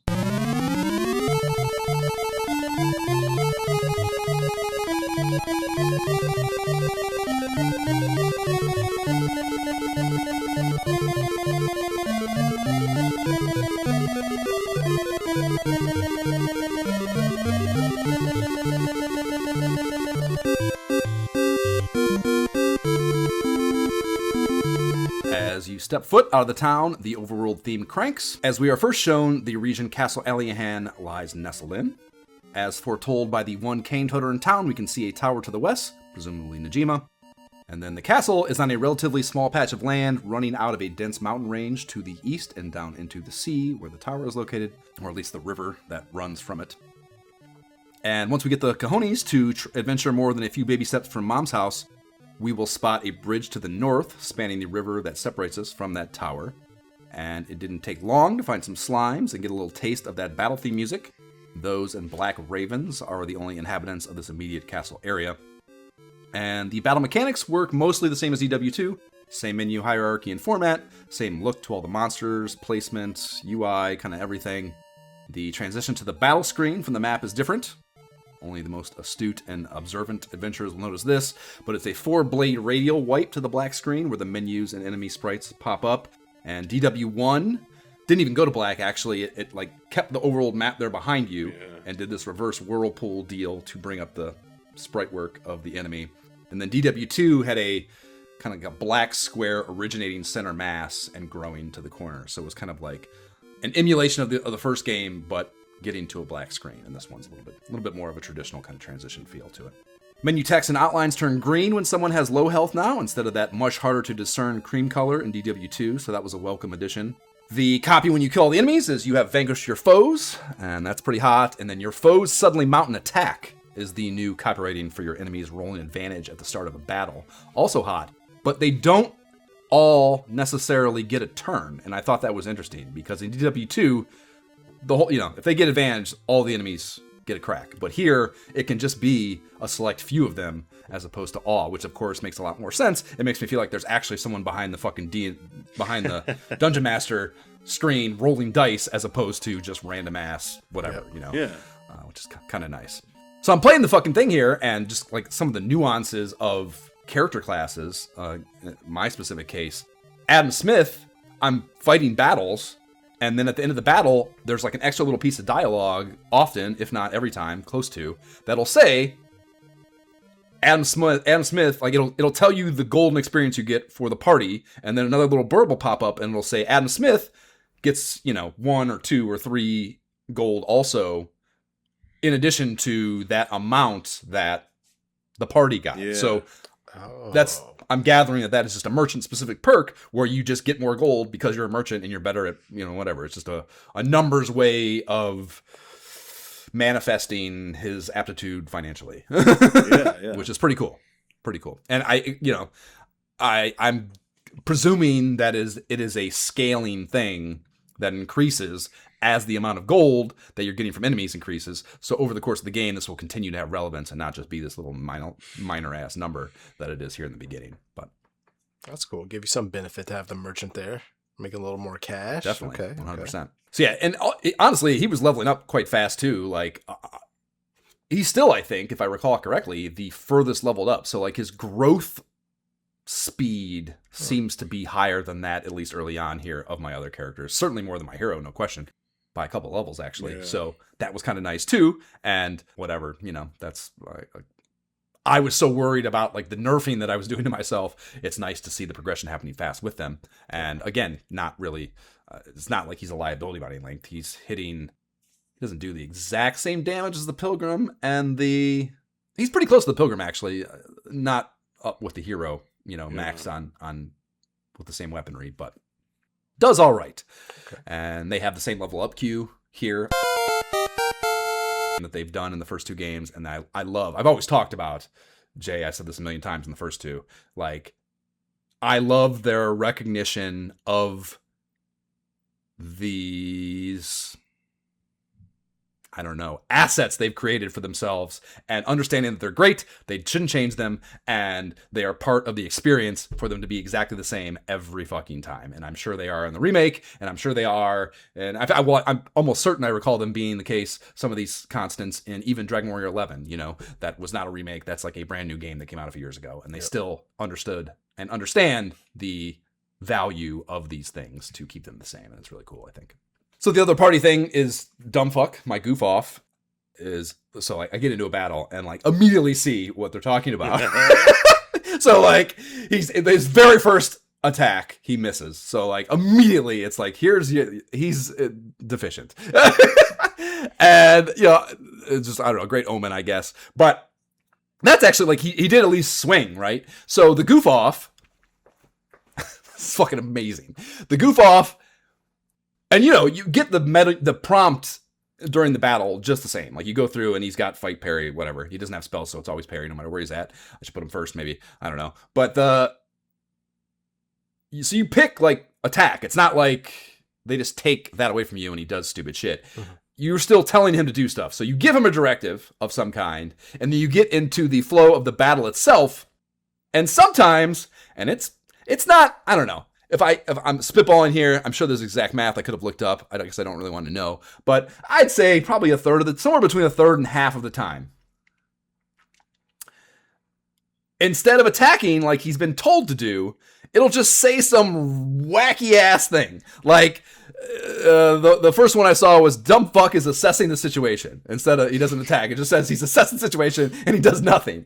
And another one I got was dumb fuck is taking a break. And then another one was dumb fuck sings a song. And then dumb fuck is this is my favorite one. Dumb fuck is lost in thought. So it's just like someone is spaced out. We're in the middle of a battle and he's just starts spacing out over there. Is the incredible, again, manifestation of all the warnings you've been given up to this point of what could happen with this character. And I never would have guessed that it was that level of blatantness, you know what I mean, in the game code, that they would just have him just do like completely stupid shit that was in direct defiance of what you instructed him to do, I was expected to be just like pathetic numbers that he generated and was a liability in that regard. But no, he like actually will not do the things. And I've never done with anything but attack.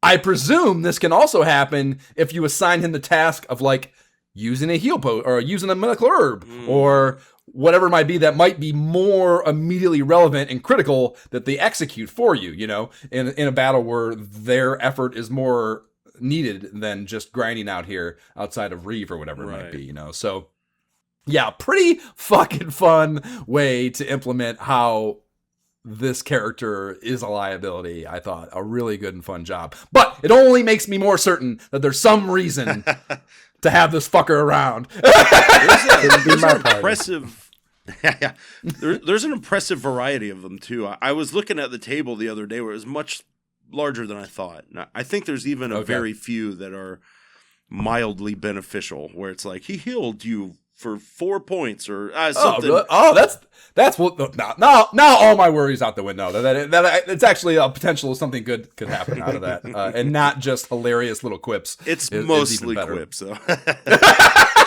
Yeah, fair enough. I'm pretty sure I've only gotten those 4, so I'm excited. I presumed that I had exhausted my fun to be had with these, so I'm excited to hear that there's more to be unlocked. Very much looking forward to that.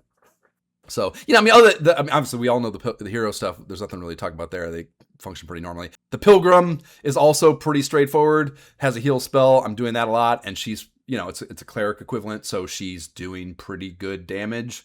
And I would say, generally speaking, number 2 in the party, just a little click ahead of the merchant. So nothing really too notable with their functionality. Do you guys have any class specific things that kind of have cropped up with? I mean, I guess you're rolling with the same things, and they were pretty no fun and basic, like I've said, so maybe not. The other thing I mentioned is what I mentioned before, just that the Pilgrim is doing hella magical damage for me right now. Like I did notice again the agility, and once I used an agility seed, like on my wizard, because I determined I'm always going to keep him, he started attacking before her sometimes. But like there was a good stretch of a couple levels where we would just go into a battle, she would just cast Infernmore and just like take out the whole group, and we would just move on. So I was like, man, I assume at some point I'm going to have to start using these heal spells, but like right now I'm just like magical damage done. Like, so it's impressive. Our Pilgrims, Jay, are the same level. I don't know what spell you're talking about. I don't have it. My Pilgrim is level 10, I think. 9 or 10. Correct. 9 or 10. So is mine. I don't have that spell. You should. It's definitely in the game. What it's called for I'm not saying it's not in the game, but it's not. Well, the only possibility is that there is actual variance in levels you get spells. Maybe so. And Yeah, I think there and is. that seems impossible. Is there really? That seems impossible to me. But It's man, there is like a. I'm trying to think now. I'm pretty sure it's like there's a minimum level you have to have before you can get a spell. But and once you if get that's there, actually the case, that is so good that variance is in there. I am so impressed that that's. and then actually in it the game. starts triggering when you level up. Like, will you learn the spell? Yes or no? Like I'm not sure, but I feel like by a point, that percentage of learning it like increases to the point it's like you'll definitely learn it after, because it's not like you'll go 10 levels and be like, I still haven't learned heal. Right. Or Right. Mm-hmm. I mean, are they really my hearing that it's not a worry. The game's going to work it out one way or another, I'm sure, but unless part of this is you could just get such bad luck that you actually skip a spell. But my point being, like, you're never going, I mean, especially a spell casting specific character like the Pilgrim or the Wizard. It would make more sense to me if it were the fucking hero, and sure, he just gets one every now and again, and we got more space for this math to work itself out. But, someone who is getting a spell at the minimum, I would think 3 levels is the most you're going to go before you get a spell with either of those characters. I would be surprised if we even got to that more than a time or two. So, point being, how far can you get before the spells are butting heads? I mean, can you learn 2 spells at once? I guess is you the definitely solution can. to that. First of all, you definitely can, because I have. Oh, no shit. But then also, wow. Yeah. Wow. Wow. Wow. I was gonna say Margaret. Yeah, it's called Whoosh for me, but Infirmor is the other name. So, and I've had it for a couple levels now. My Margaret is level 10. I just confirmed, but I've had it for a couple levels. So, yeah, I don't know how it works. Pretty impressive though. Well, that is wild. Okay. yeah, I certainly don't have Infirmor. But I'm lower level, I think. One thing that did impress me about the Wizard was that they start with their spell Blaze, right? But it's only 2 MP, and it's actually cheap enough. It's not like in Final Fantasy where you're like, all right, I've got my 2 casts of fire. I only got a few slots, Yeah. right? Yeah. So you can actually use the spells more with the Wizard. Almost as like your basic attack, right? Yeah. Yes. I That's why I am love I'm such a psychopath about resources that I would never probably do that. But I know what you mean. But. It's cool that yeah, and it should be. That's kind of maybe one of the broken things about spellcasters in most fantasy games is that you're not incentivized to be as magic focused maybe as that character should be. They should have, like, some games will give you like a magic, like will give you something that is kind of unlimited usage. But anytime there's a limitation to the resource, it's almost never.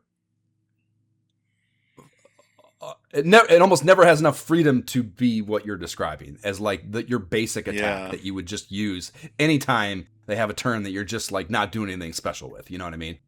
In the same way that a fighter who is supposed to be doing the melee every time would do that basic thing of just attacking every time, which is the equivalent, the class equivalent. So yeah, if it does work out that way, that's cool. Yeah, fingers crossed. I'm not quite sure. It's just something I've, as an older man now going back, like these habits from youth where I was like, no, you save all your spells for the boss. Or, like in Mega Man, I'm like, I just use the pea shooter until I get to the boss. Or, and it's like, what? I don't know. I started looking at anytime I'd go to an inn and be like, well, there's 100 MP I never used. Like, I wasted that, So it's a different kind of being a skinflint, I guess, in a way where I'm like, I got them. I'm going to use them now. I've flipped the other. I wish I could get there, Nick. That is actually reminding me of another thing speaking of Margaret too, because to your point, my Wizard and Blaze almost felt just like a regular spell that I use all the time. I'm just not running out of MP for him yet, at least not so far, knock on wood.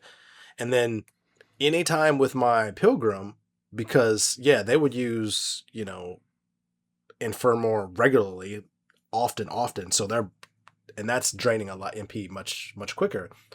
But somehow it always worked out. So right when I was getting ready to run out of MP, she was gaining a new level. Like always. Like it doesn't matter. So I feel like they've done a really good job of balancing things so far. to where I'm not to the point where I'm just running out and just like, all right, just attack. We're still grinding until I'm ready to go back. Like somehow I'm right on that cliff and then get a new level. So it's been working out well. I'm very impressed so far. I feel like it's almost like a cheat code. Like, are things going to take a turn? Like, I don't know. It feels too good right now and smooth. Okay, so I'm wandering around out here, trying to just scratch together, outside the castle, I mean, or castle town, trying to scratch together some cash for gear, since the generic King of Alian is so fucking cheap and he didn't give me any dough.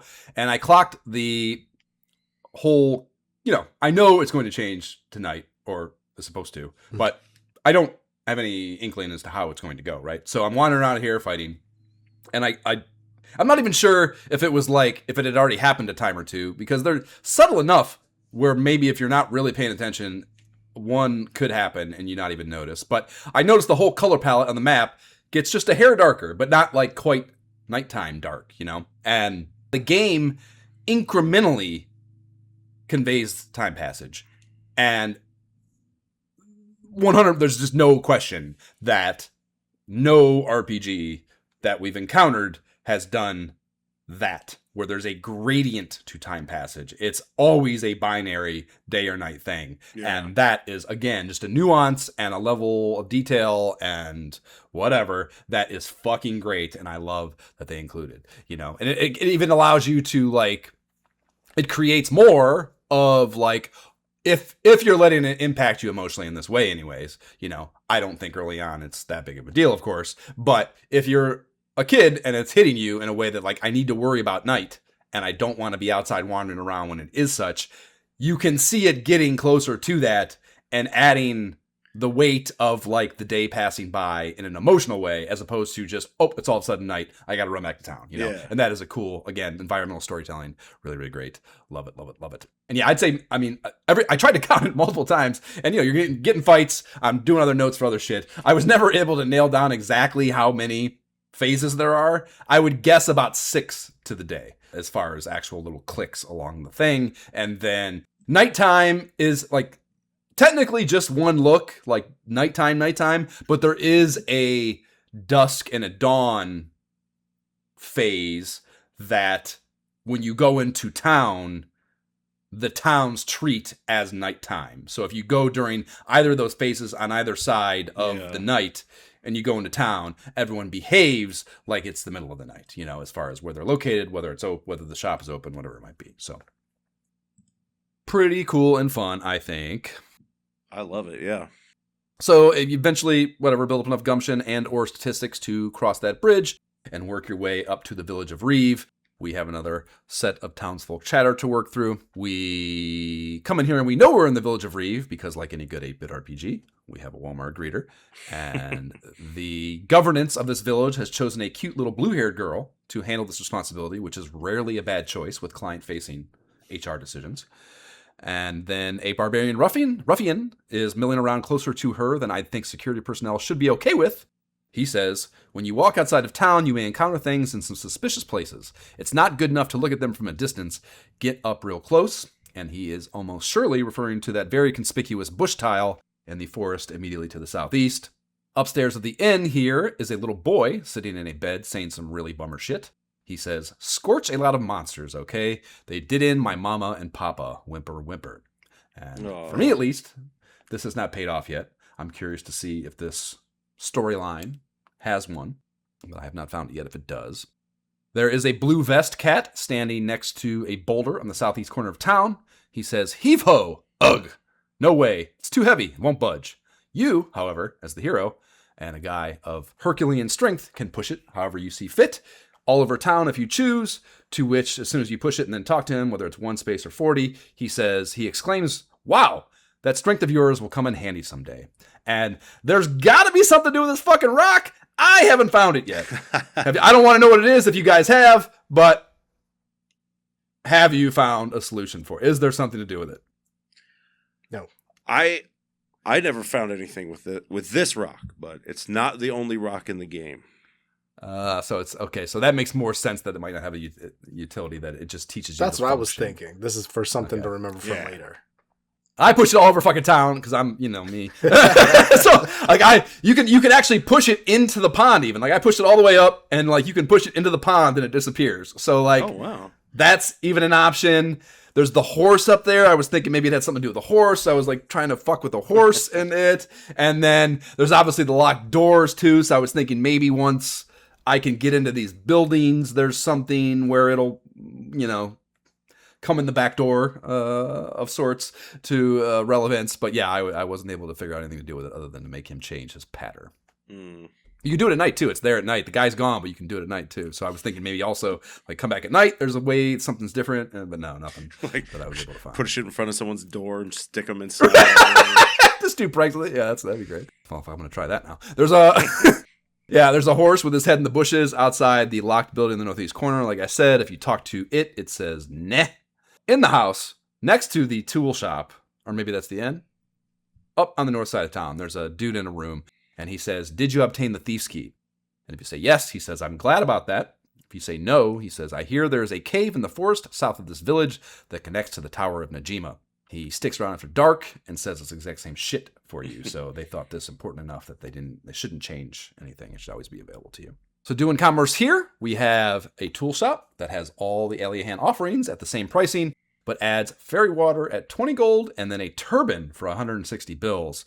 And we know from our story, DW Lineages, that the fairy water repels enemies on the overworld map, but only ones that are weaker than you. And I kind of argue this makes it useless to a degree. Like from a math perspective anyways, you should probably just summarily murk anything that is so easy this actually works on it.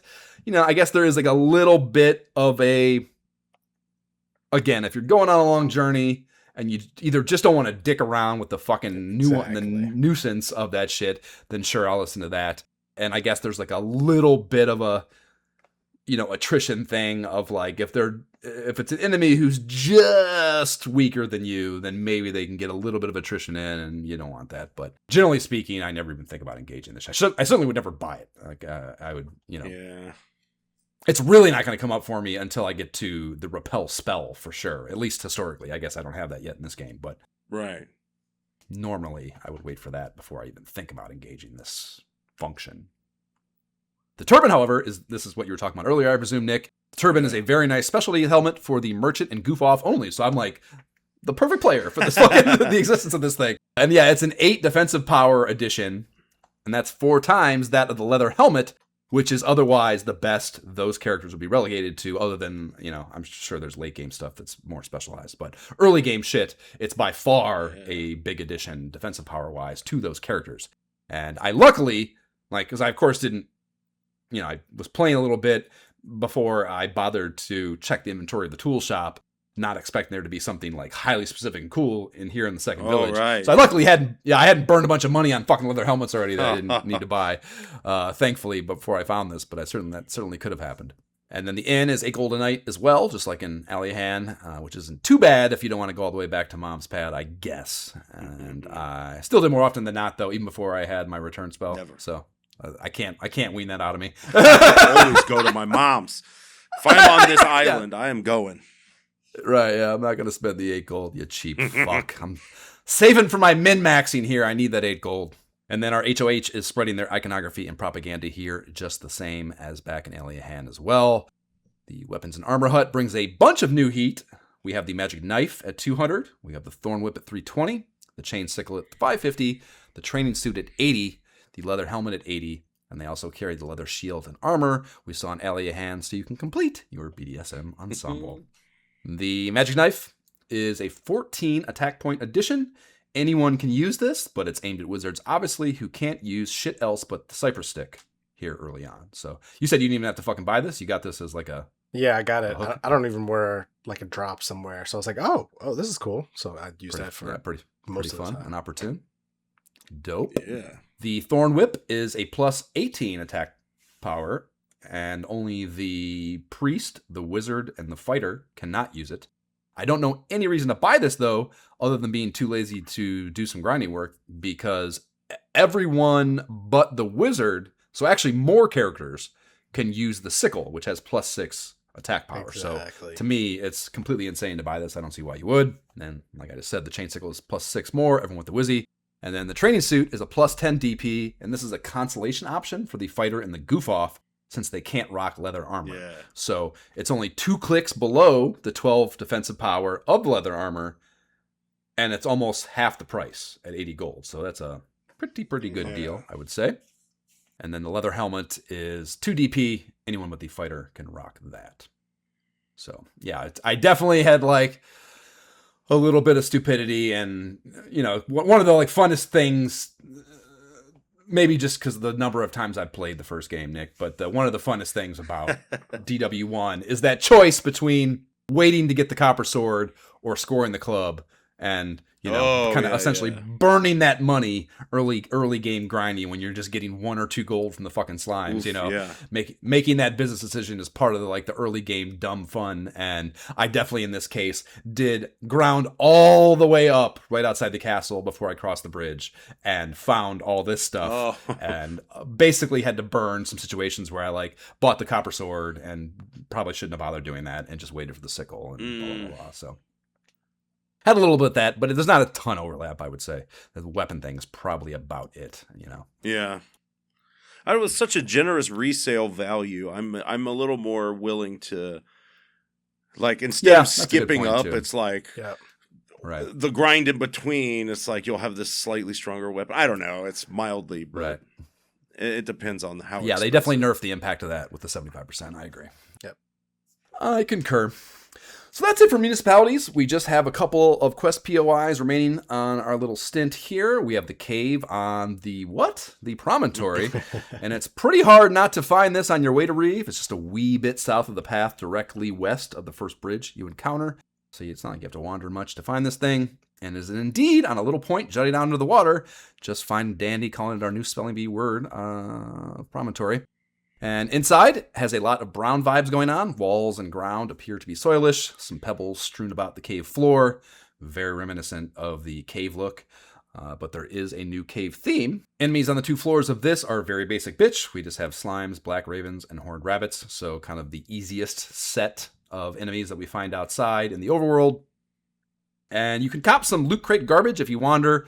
Medical herbs, some wayfarer's clothes, and 16 gold before heading back up a flight of stairs to what is immediately discernible as the tower sub-basement. There's stone walls and floor. There's water all around outside the walls, so you can see you're below ground and underwater. If you head north from here, in addition to getting the 32 gold from the chest in the one little room, you'll find an exit that takes you out into that conspicuous bush patch in the forest near Reeve the barbarian hinted at. And I had, any moron can see it in the forest. I had went into it. I saw the stairwell down. I went into that just to check it out. But I went down there and I saw it was a dungeon, and I saw the locked door for the thieves' key door, and I was like, well, I don't have that yet. So my presumption is that this is an area I shouldn't be in, and I'm just going to go back upstairs and not explore any further, right? So yeah, this is essentially a shortcut. You don't have to go onto the fucking promontory to get down here and get to the goddamn tower. And that, I don't know. The idea that whatever, it's freedom is maybe a little bit of a fucking grandiose way to put it, but I was surprised that you kind of backdoor the first fucking POI in the game, or the first quest in the game. You know, it was kind of surprising to me. Yes, I didn't even do the cave on promontory until yesterday or 2 days ago. Because because I went from Reeve through the into the shrine, and I'm doing the tower. I'm like, oh, I'm in the tower now, because I didn't really know what it was. So I'm just in there, going around grabbing treasures. Yeah. I'm like, how are you supposed to know without a Walmart greeter? If you don't put a Walmart greeter out front, how am I supposed to know what this place is called? Exactly. I'm in there, so I complete it, and afterwards I'm like, oh, okay, great. It was only till I went back and looked at your notes later. I was like, all right, I've done all the things. I was like, the cave on promontory. Where the fuck did and I went back and I was like, oh, if I had gone that way. So then I went back and murked all the enemies. Super wild to me. Yeah. Yeah. I don't know, again, the precaution in me, I cannot stress enough. I didn't even walk off the staircase. I went down that stairway. I saw that door I didn't have a key for, and I was like, this area isn't for me. And went back upstairs. And yeah, when I later on am, fucking over exploring, through as I come up out of the cave and go up there. I'm like, this is that same fucking place that I was at earlier. I didn't even need to go to that dumbass cave other than to write down my stupid note about pebbles being on the floor. I came back there and I was like, oh, I'm circling back. Yeah. This is a weird in a flowchart. I've been obsessed with this ever since a kid. I was like, why do they have two? Like, it's not, they didn't need to do this. It's just this right, exactly. Cool stuff. Exactly. It's so, all these little nuances that we've kind of highlight. That's kind of the purpose of the podcast, I guess. Is like just to talk about the little baby steps that these motherfuckers are making to turning this into this linear video game flowchart that is just, they're taking a theme and putting it into a kind of fucking shoot of content. And they're going from that with each one of these RPGs to something a little closer to Skyrim, or whatever the fuck modern day example you want to talk about. And it's just so beautiful to watch them make those steps, and like give you like these little inklings of freedom that are closer to an actual tabletop. Yeah. You can try that if you want. I'm going to roll some dice back here and find out how it goes. It's a really nice thing to see progress on. So. That's one way to look at it. I thought for sure, I was concerned that like there was going to be some cool weapon or something in here that I just didn't get because I just skipped past it. And you guys are going to be like, oh, you got to go back in the cave. You missed it. I was like, damn it. Well, yeah, you definitely should. Sure. You definitely should go do the whole flowchart. Like explore all the corners for sure if you don't want to miss shit. But that's just another layer of freedom, though, of what I'm saying, like the idea of whether or not you want to spend the time to do that and potentially or not reap the rewards that come from that level of thoroughness. That's just beautiful, I think. So off to the right, or to the east, I should say, is a stairwell up to the spot in Aliahan Castle that's behind a locked thieves' door that you might have seen, or you might recognize. Yeah, that's another, like... Done. Right. Have you guys played Clash at Demon Head? How yes. There's a bunch of those weird caves that like connect for no reason. They don't make you go there, but if you're just curious, it's like that. It's just it's chef's kiss. I love it. I'm gonna go take a shower.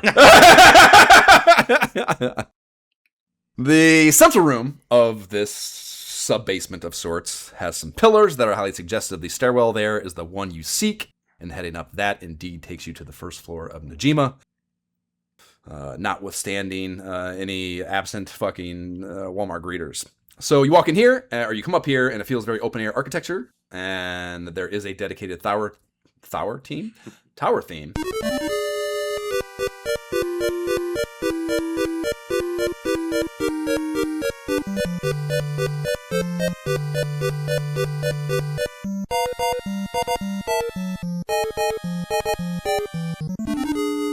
There are some spiffy dragon statues here as well to help tie the room together. There's an inn on the second floor if you need it. I didn't find that, but I saw that later when we get into the thing. I thought I'd went into all those rooms, but there's enough, I guess, where you can miss some. But there is an inn here you can go to, so I don't know. Granted, I definitely over-leveled my ass before I came here.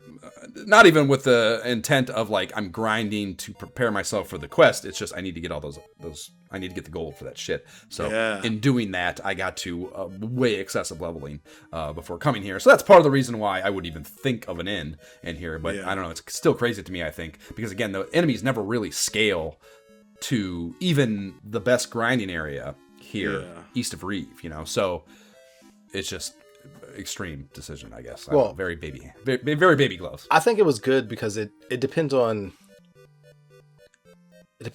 how deep you are with this game series and what you're expecting to come. So like what you just said is what I did too, which was over level coming here. Because the first time I came here, because I'm so used to playing these and I was feeling confident, I was like, oh, whatever. I think I came here at level 2, got my ass kicked. Just fucking battle maging in the front. Yeah. I came in here level 2 and it was like, whoa, way harder than I expected. So I was like, oh shit, I was a little bit confident. So I came back again at like level 8 or something and then was marking stuff. Level 2 is crazy. Yeah.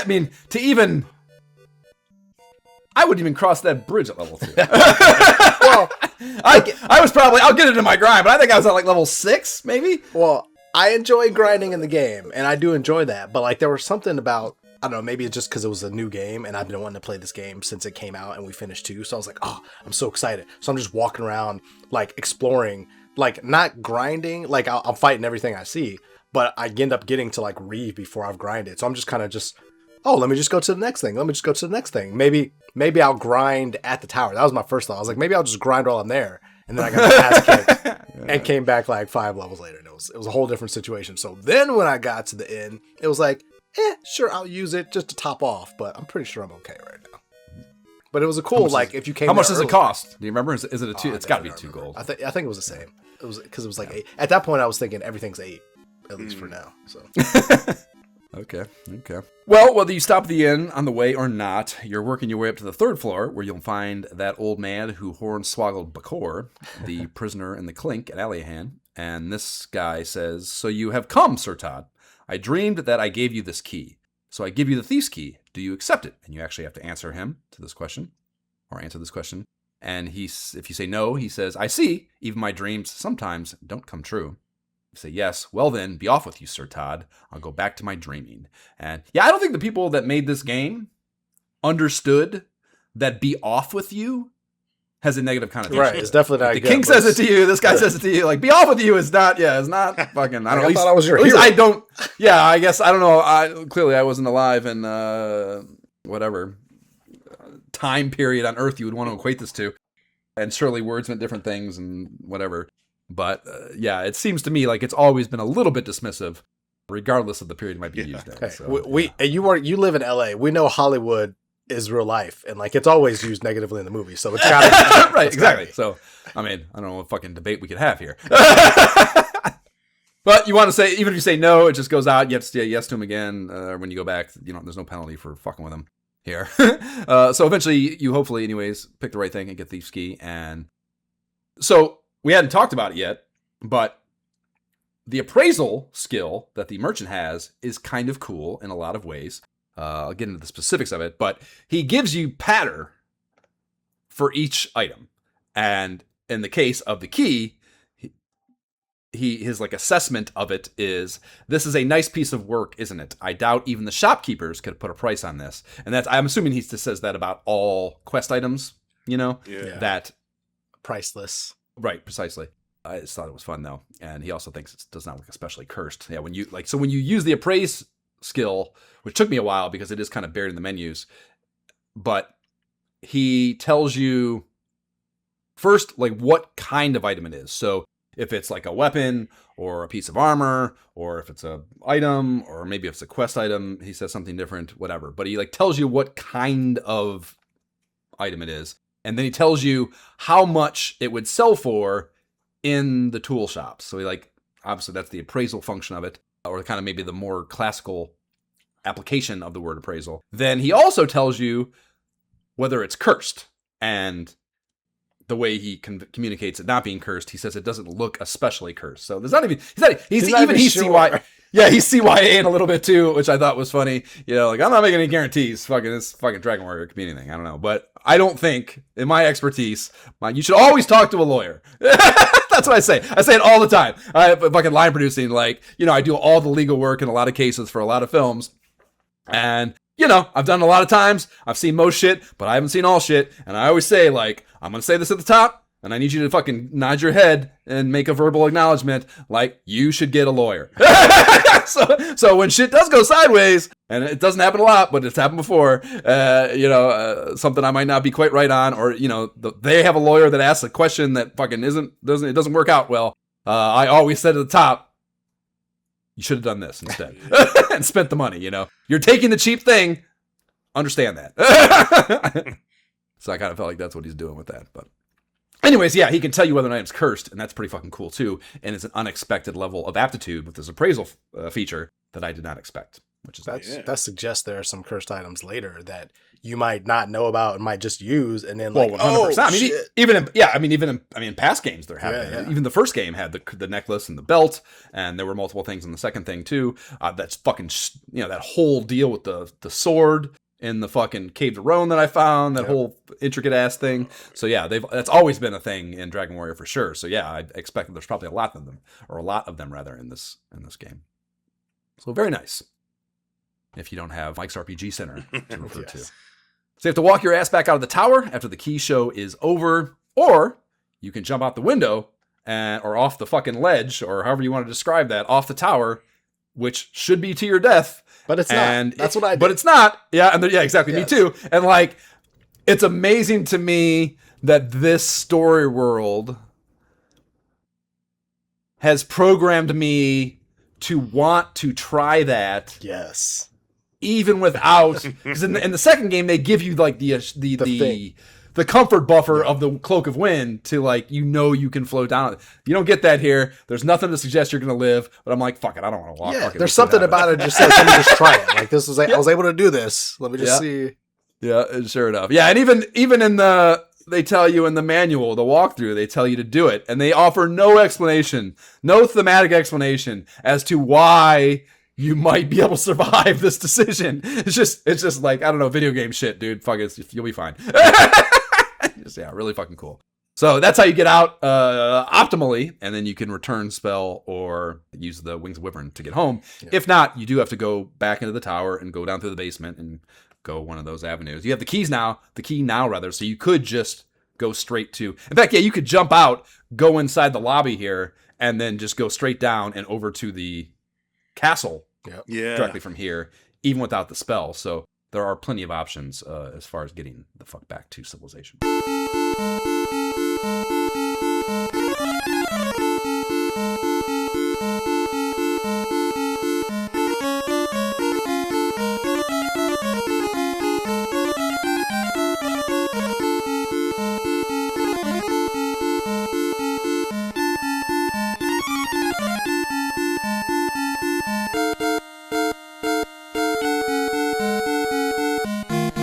Now, dear adventurers, turn our attentions to our first installment of the Bestiary Annals, Dragon Warrior 3. Nick, being our esteemed guest, what is your first enemy of note? I chose the Scorpion Wasp. Motherfucker. I just chose it because I've always thought it was a cool enemy design. It's an awesome sprite. Yeah, I would say easily the most interesting of this first batch here. Yeah, it's got, like scorpion claws and a tail, but then wings and wasp legs. It's cool. Right. Color palette too is fucking insane. The red, aqua, pink. Yeah, it's I don't know. It always stuck with me since I was a young lad, and it is weighing in at 10 HP and 11 XP. 11. Yeah, sorry. I had to scroll up. I was like, I was like, which column? Fucking Mike's. Where's it at Mike's fucking UI? But yeah, and it has a special power to call reinforcements. Right. That's actually, the sprite's cool and awesome design. But the thing I like about it is, I see this and I think Goopies. That's a Goopy. Yeah. I immediately think of Goopies in the way that. Not just being able to call reinforcements, sure, whatever. That's present with a lot of enemies and 2 and this game, I'm sure. Mm-hmm. But in this case, especially where I was at grinding-wise, these things are benign enough as far as the danger they impose and appealing enough in their XP awarding that allowing them to call more is a way you can kind of game your grinding, and that's how they equate to Goopies to me, because Goopies are the same way. When you encounter those, they don't impose enough as long as they're not paired with the right shit in DW2 to really be a threat. And if you can just let them go if you want to really let it go and just parry or whatever and not kill them until they call a new one and just keep it going, man. Just keep it rolling. and really do hack the grinding system, which is cool, Yeah. I mean, at this point, they're also the most unique enemy that we've seen so far. When I see them, I'm like, ooh, I'm going to get some XP. Like, oh, this is stronger. So I was actually... And they are, that 11 XP is a very good number relative to what most of your options are grinding-wise. So, yeah, that's what I mean. Like, they award a nice little thing. I'm surprised. I very much expected them to have a flame attack of some kind. A breathing fire thing, like the lizard, the lizards in the same. It's not the same, but it's a similar looking sprite in DW2. It's kind of shitty because those fuckers are very punitive. That like party wipe, that AoE fire shit they do. The fire breath is a real pain in the ass. So I was kind of, when I first saw these, was like, oh, fuck. Thankfully, not capable of that. So, Jay, what is your first? So my first one, I picked it because, again, a unique sprite when I would see it, but also it had a crazy name, at least in the remake. Way more plain name that we're not used to seeing. So it's the Magician. Gray sprite. In the remake, they're called, and I had to like look at this over and over again. It's called Prestidigitators. It's got so many syllables. Prestidigitators. And is that an actual word, or is that just some? I have no idea. I'm just like, just what some in fancy the world? poppycock. Yeah. I'm just saying magician every now and then, like from now on, because it's just easier to say. It's a weird. That is a real prestidigitation. Is like sleight of hand, or it's a real. Okay. It's like that kind of like. Okay. I only know that word from playing D&D, so no. Okay. But I learned I that. used to consider myself very well read, and that's not a word I've ever come across. I'm like, what? Yeah. What is this? In old D&D, at every level, they would have a chart that would tell you like you're a level 1 wizard and you're like an apprentice, and then you'd be like a prestidigitator, and then you're a conjurer, and then you're a this, and they had a. So some of them were so weird, and I'd be like one for a warrior was a myrmidon, and I was like, what on earth is that? And like I had to look it up and be like, oh, it's just another word for warrior. So that's Gary Gygax and what's her fuck doing a lot of drugs. That's what that is. so it's like you have a really weird vocabulary, man. Like, yeah, that's it. And is that a approximation in saying it's a sleight of hand specialist, or? Because that's obviously not this. That's a different kind of magic. Yes, yeah, no. Than the arcane arts. So I'm curious whether that's just like it. But I mean, if you're saying it's in Dungeons and Dragons, they used it, then that's even more befuddling because they don't have the translation thing going on. Old first edition D&D too, so it's weird. But I'm pretty sure it's like prestidigitation is where presto comes from. And there's the word digit in there from like fingers or it's that's my my ninth grade English teacher, Mr. Arco, would be fucking jamming on this conversation. He loved etymology. Nice. With that said, the Magician or Prestidigitator has 22 HP, 18 XP, and give you 12 gold. So pretty solid when you see him. Just as it's not as much of a thing, I would say, in 2, the way it kind of slices up, but in the same way that 1, when you first encounter magicians, it's like it's a stark jump in threat level. Here, I wouldn't say it's as stark of a jump, maybe, because you have more characters and whatever. I don't think anything could be as stark of a jump as in 1 because you're alone in that. That's true. But the fire spell they have is far and away the most damaging attack that any of the enemies you can encounter here on this initial continent, I guess, or two-continental, however you want to look at that. Here until you probably go through that door, I'm guessing, that whirlpool, easily the most threatening attack they have. Yep. So. Immediately focus on them when I see them. My first was Scorpion Wasp, so we've already done that. Back to you, Nick. Well, for my second, I chose the Frog Gore. Oh, that was mine too. Good guy. Nice. I chose it because it's like the other side of the coin, I feel like, with Dragon Warrior enemies, where this is a very cartoony. He looks almost friendly and non-threatening. Like he looks to me like the frog character in TMNT. If you guys have that action figure, he looks he reminded me a lot of that. Yes, absolutely. Genghis Frog. Yes. God damn it, that's an amazing pull. Fuck Jesus Christ, Nick. I'm a big dork. But he's rocking 14 HP, 15 gold, and 4 XP. Nope, I got that backwards. Sorry. Oh my gosh. Yep, 15 XP. Are they worth 15 XP? Jesus Christ. I would not have guessed that. That's amazing because they are so benign. I would say they don't. I feel like, well, again, I'm too leveled ahead, but I guess all these enemies kind of are doing no damage now, even when they connect. Yeah, I don't. I feel like that the threat I ever felt they imposed is not correlated with that amount of XP at all to me. But Yeah. cool. Okay. Jay. Oh, they said the frog. So I'm a thief. Back to me. I'm stealing all the. Well, there's not a lot of options. There's Here. not I was almost availability. certain. I was almost certain you were going to have taken my second one too. One of you two. So I'm thrilled that my creativity is allowed to shine through here with the spiked hair. Oh, that was going to be the next. It had to be. Those are the most interesting of them all, for sure. Yeah. To me, it was I already talked about it a little bit, but they are this is the harder version. This is the purple and white version of the rabbit family. That's actually the only enemy family we get 2 of with the color palette swap shit that Dragon Warrior is known for. Well, any RPG is known for. It's Final Fantasy has it as well, and so does fucking Phantasy Star. So it's just the way it works, trying to maximize space on these carts.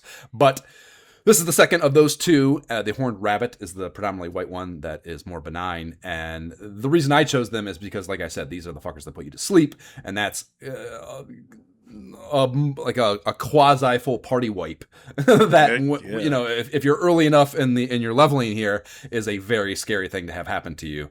And yeah, I was not ready for my whole battle to be put on pause while these things are just whacking at you, you know, or if they're paired with something. Well, actually, usually it's the 4 of them alone. So you don't get a lot of pairings with these probably. But either way, 4 of them, and then they can just go buck wild while you're fucking incapacitated is a very scary thing to have happen to you early on. Ugh. Well, I see them. They're public enemy number 1, man. They got to go.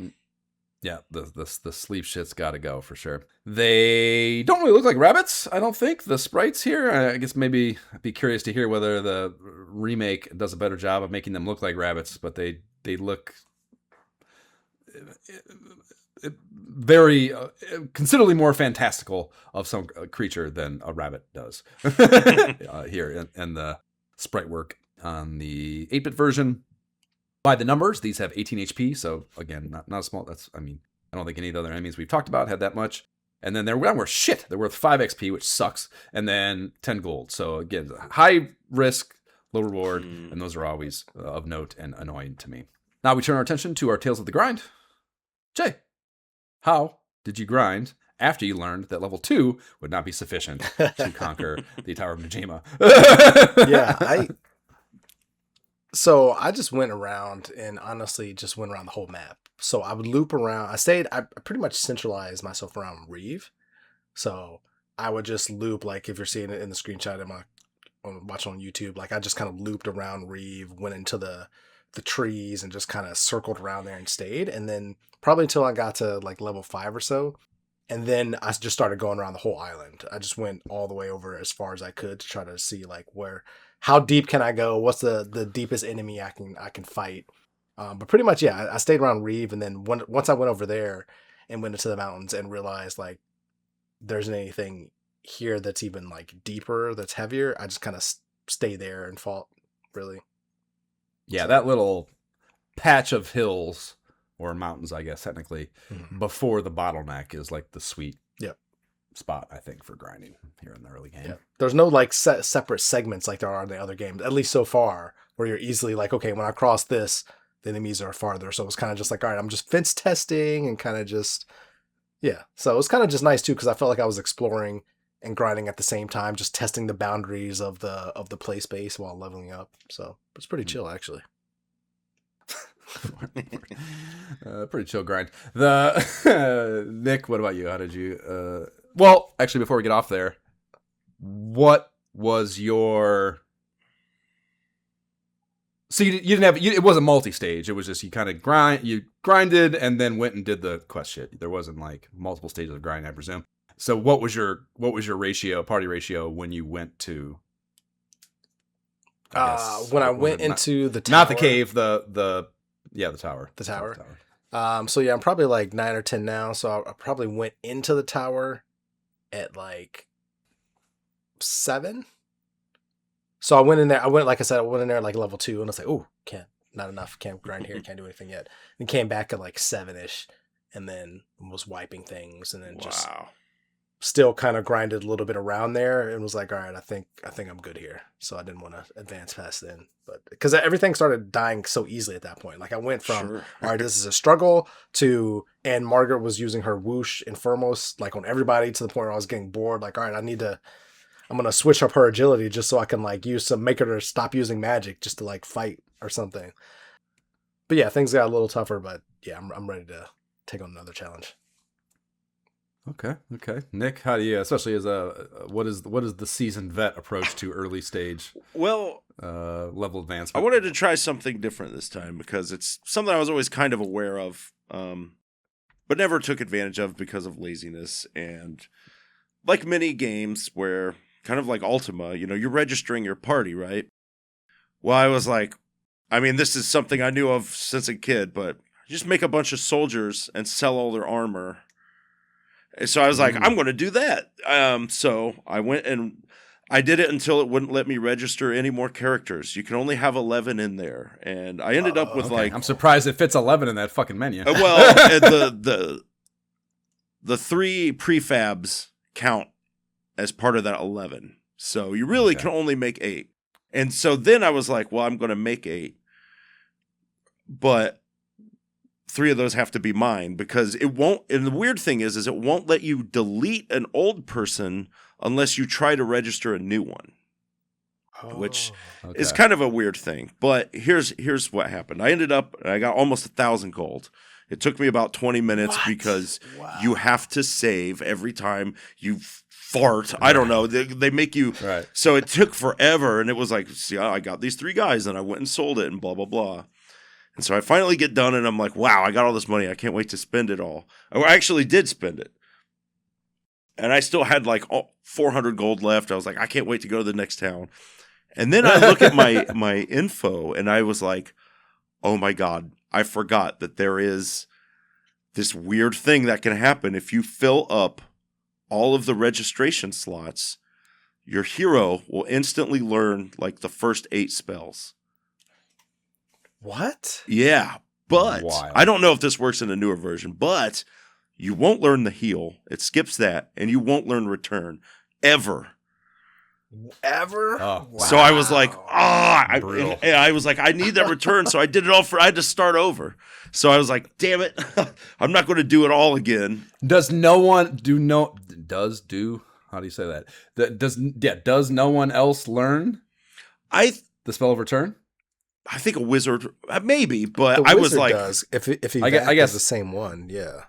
Yeah, okay. I was just so mad. Return. Yeah, I have it written down here too. Return. Because I have a vac, so I don't Hero know if Wizard that's the same Sage. thing. Okay.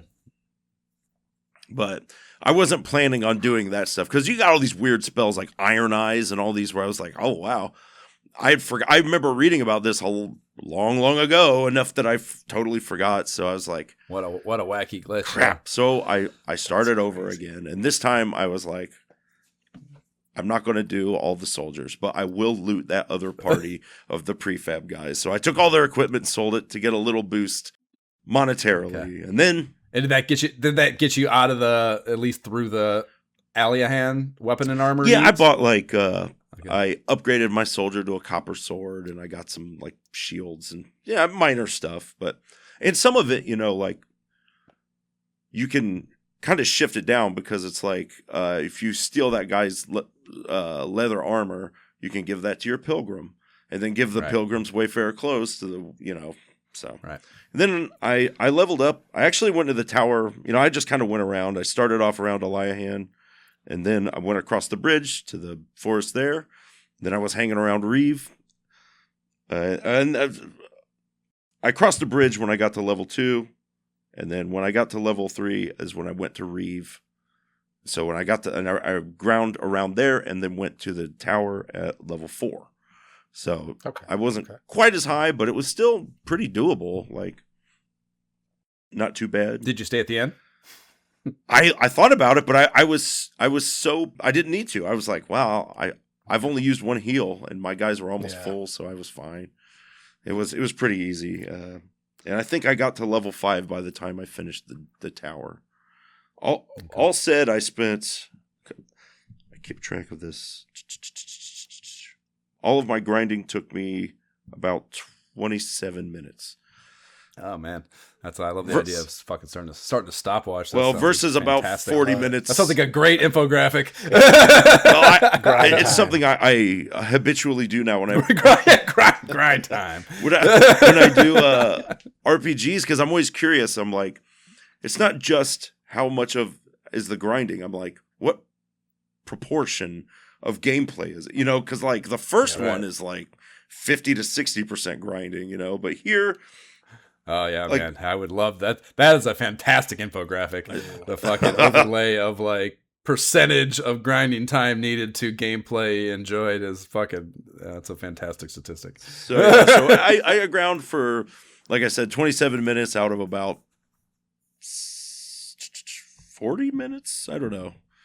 Okay. Non-grinding, I think is. And here's the thing: also tracking that inherently incentivizes you to mitigate or minimize it, I would think. So Yeah. inherently you're going to be pushing, if that trend continues, inherently you're probably going to, and also just the experience of the game, of course, is going to be pushing the boundaries of how little might you need, whereas someone more cautious such as myself, or just less experienced as both of us, is going to, probably go a little too far and maybe essentially waste time. Even though as a kid I hated grinding. Kind of like we mentioned earlier about I'm not running away, but I always, as a kid, I was like, if I'm going into a dungeon, I'm running from every fight I can until I get to the boss. Like, even though it's horribly in dungeons, yes. In dungeons, yes. I was only referring to the repel shit, which doesn't work in dungeons usually. Yeah. So, sure. Agreed. Right. Yeah, in dungeons you want to run for sure. Just there's no point unless I guess you think you're so OP that fuck it, But. Yeah, it's just like it'll catch up to you later. You'll have to grind more, and it just makes it worse. At least personally speaking, from my old motivations, but. Now I'm like, I got nothing to get. I like zoning out and grinding for a little while, but it's cathartic. I love it. Now it's like there's an extra economic element where I'm like, I'll do these weird things where I'll be like, I'm going to grind here for 5 minutes, see how many XP I got, then try another spot. Or is there a difference? It's like fishing. Is there a statistical? Oh man, it's. Please do write it all down and track and make infographics. Sad loser. I'll send you my PictoChart login. Okay, well that's fun. As one would expect, I did my kickoff grind within, I should say, dead cadaver dragging distance back to Castle Aliahan in case that situation arose. And the first thing I was eyeballing was how my goof off was coming along. So Dumbfuck got his luck bumped, which by the way I haven't said it yet, but it's the greatest RPG decision I made in my whole life. Naming him Dumbfuck. And how that has transferred into just the dialogue boxes and how just everything is working. People addressing him as dumb fuck, and like, whatever, you buy something, he's like, here you go, dumb fuck. I have an endless amount of fun with that character name, so I'm so glad there was not a lot of deliberate, intelligent design in that. It was just kind of blowing through, and I was like, what's the most useless character going to be called? Dumb fuck. And perfect. And yeah, it has manifested in many fun ways, and I'm very glad about it. But so I'm leveling up with him, and he got his luck bumped by 10 going from level 1 to level 2, which I'm like, you're seeing all the other numbers fly by, and it's like 1, 2, maybe a 3 sometimes. Eventually we get to seeing 4s here and there, but nothing like that almost ever. And every level I'm watching him level up, and this fucking luck is going up by 9, 10, 11, like every single time. So his, like, I didn't even look actually what it's up to, but he's at level fucking 10, I think, off the top of my head. And yeah, it was 14. He went up by 14 going to level 10. So, his luck's probably over 100 now. Yeah, it's gotta be over 100. So just crazy how high it can get with him. And, I'm not running. I guess I'm not writing down the number of times versus others that sleep spell or whatever it might be is affecting him, but I haven't felt that high luck number in any way, shape, or form yet. So it does. I do not see the payoff that I'm dying or praying for maybe with him, but I do see the numbers going up astronomically, and that's at least interesting and somewhat encouraging. So. Okay. That's going on. The PM spell progression went expel at level 2, speed up at level 6, surround at 7, sleep at 10. And then Sir Todd got Blaze at 2, a heal of his own at 5, Expel at 6, and Return at 8. And have I ever told you guys how excited I am about that return spell capability? So nice. So, I mean, I'm fucking around outside. I did all my grinding right outside the castle there. Got enough to do the equipment targets of the club and close shit, going to Copper Sword for Adam Smith. And then Dumbfuck started with the stick close combo. Got him to the Copper Sword, Wayfarer's Clothes, and Leather Shield.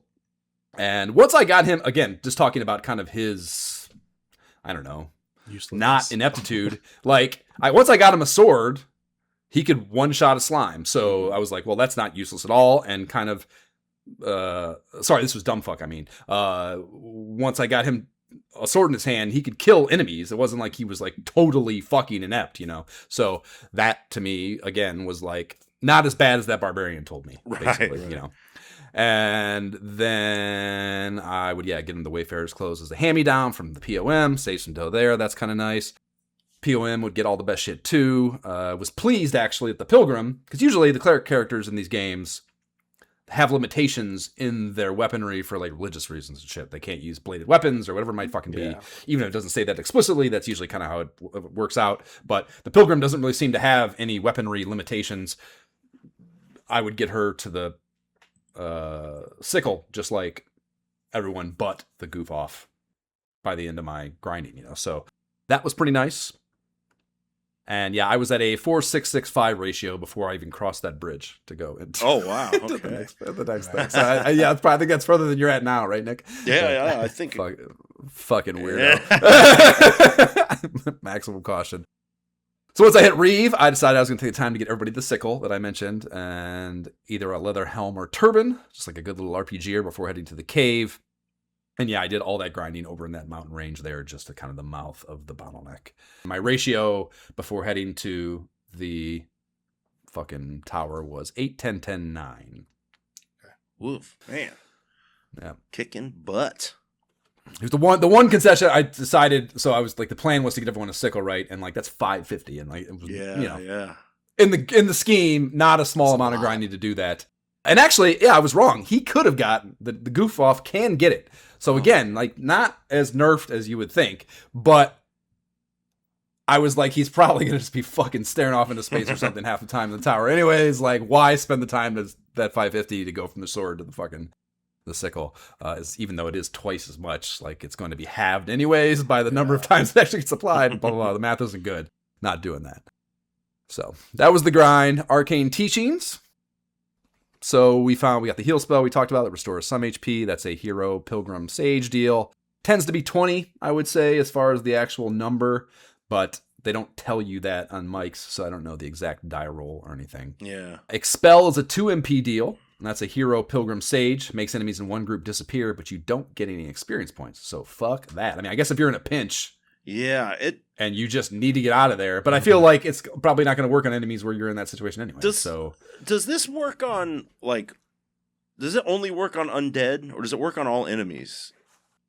It doesn't. Mike's doesn't say anything about a limitation. And I definitely, the one time I used it, I mean, we haven't even encountered an undead. Yeah, I guess. So whatever I used it on, where I learned I didn't get experience, was not undead. I wonder if there's it just reminded me always of turning. Yeah. So I was like, because they go away and you don't get experience. So I usually shy away from using it. And that's probably what they're thinking. I mean, it's a pilgrim spell, obviously. So that's probably where it's whatever harking to, and they're just not adhering hardline to kind of the tradition of it. Blaze is that first wizard spell. It's a hero wizard sage deal. Causes slight fire damage to one enemy, and I don't have the wizard, but my hero does get it, and it's like I would never use this in favor of melee, so it's kind of a useless acquisition for him. It's nice that it's so cheap, like for the 2 MP. For the wizard, sure, but I'm just simply saying for the hero, like just never mass out is making sense, I don't think. And like, because he also has a heal, you're burning heals by using it. It's super dumb, I think. Yeah. So kind of a waste of an acquisition there. Speed Up is 3 MP. That's a Pilgrim Sage. Increases the agility of all allies. So it's a good support spell if you get into a tough fight and want to, I guess, increase the likelihood you're going to get to go first, But it's the advantage of that would really be useful for your first turn. The idea that you'd spend a turn and now have that agility advantage kind of negates the utility of it to some degree because, you know. You're not preventing attacks or, you know, you're not Right. killing someone before they can do something. Right. So it's a little bit nerfed just inherently by that being an application. Like, it'd be nice, at least I don't think you could do this, is use it outside of the battle. Yeah. Which I guess I don't know that. And I question whether it would actually change your numbers, even if it did. You know? It's Yeah. I guess that's something you'd have to Google around about and see someone who'd fucking dissected the code to know that for sure. But I feel that's unlikely. But I felt that way about a few things that this game has surprised me with so far. So maybe they've come around on that. Because that's how that would really be helpful, I think. Is like you're wandering around somewhere. You might get in a fight against something that sucks. You want to prepare yourself. Use the buff. And that's how like it works in modern games. Right. Surround is a 4 MP deal. That is a Pilgrim Sage. Creates a cloud of mirages around the group of enemies, causing their attacks to frequently miss. And normally this is something that I don't ever really... it's present in DW2. I never really used it for that. Here, wanting... Because I don't have an antidote spell yet in particular. Whenever I would get into that fight where you have a shit ton of babbles, and they obviously can poison you, and I'm not carrying around a million fucking antidote herbs or fucking up my math for that. So I would, whenever I got into a fight with babbles, basically, I would excitedly use this, and it was very effective in reducing the chances of me getting poisoned, which was nice, of course. Nice. So that's a good one for that. Pretty effective when I did use it. And then Sap is a 3 MP Pilgrim Sage deal. Significantly lowers the defense of one enemy. So probably a good debuff if you're in like a tough battle against a specific thing. Like it might still work even against bosses. So that might actually have long-term utility. That's kind of good. I think I'll check this out before a further episode, but I want to say Sap, there's a couple spells that they stack. You could keep casting it and it'll keep getting weaker and weaker. So that's to know. Super attractive. Yeah. Because there are a couple spells I remember learning later where I was like, that sucks. And then it was like, well, no, you could keep, or you could have like 3 people cast it in one round, and then that person's so weak that you can one-shot them with your soldier, or maybe, or I don't know. Love it. That if that's true, I look forward to learning that. There is Sleep. That is also a 3 MP deal. That's a hero Pilgrim Sage deal. Puts one group of enemies asleep. And I was surprised the Wizzy doesn't get this. That is traditionally a Wizzy spell tree thing, you know? So that was a little surprising to me. There is Upper. This is a 3 MP Wizard Sage deal. Significantly increases the defensive power of one ally. So that's a buff spell for one of your party members. There's Ice Bolt. 3 MP Wizard Sage deal. Causes a small amount of ice damage to a single enemy. Did you guys end up using this? I clearly don't have it. Yeah. Definitely use that bad boy. Yeah. Yeah, it's called a crack for me, and it was one shot in enemies, so it's pretty. Oh powerful. yeah, it's good. Yeah, I haven't had to use it because I just didn't really. I don't know. The enemies weren't like I knew from personal experience. I was like, this will one shot these, you know, and I'm already getting there with. I don't know. But I will definitely. It's a very useful spell. Word. There's Infernos. That's a 4 MP priest or pilgrim. Keep fucking that up. They even. Here's the tough thing, man. Even the abbreviation, both on your character menu and in like Mike's RPGs and all that shit, is a PR. So we talk shit about Nintendo Power, but they probably changed that last minute or something, you know. And there's a bunch of shit out there that has it as priest, you know. So that's kind of funny, I think. So that's why I keep making that thing, because I coded my notes in the exact same way they are on Mike's, and it's PR for the fucking pilgrim. So that's, I mean, there is an R in the word pilgrim, but it doesn't.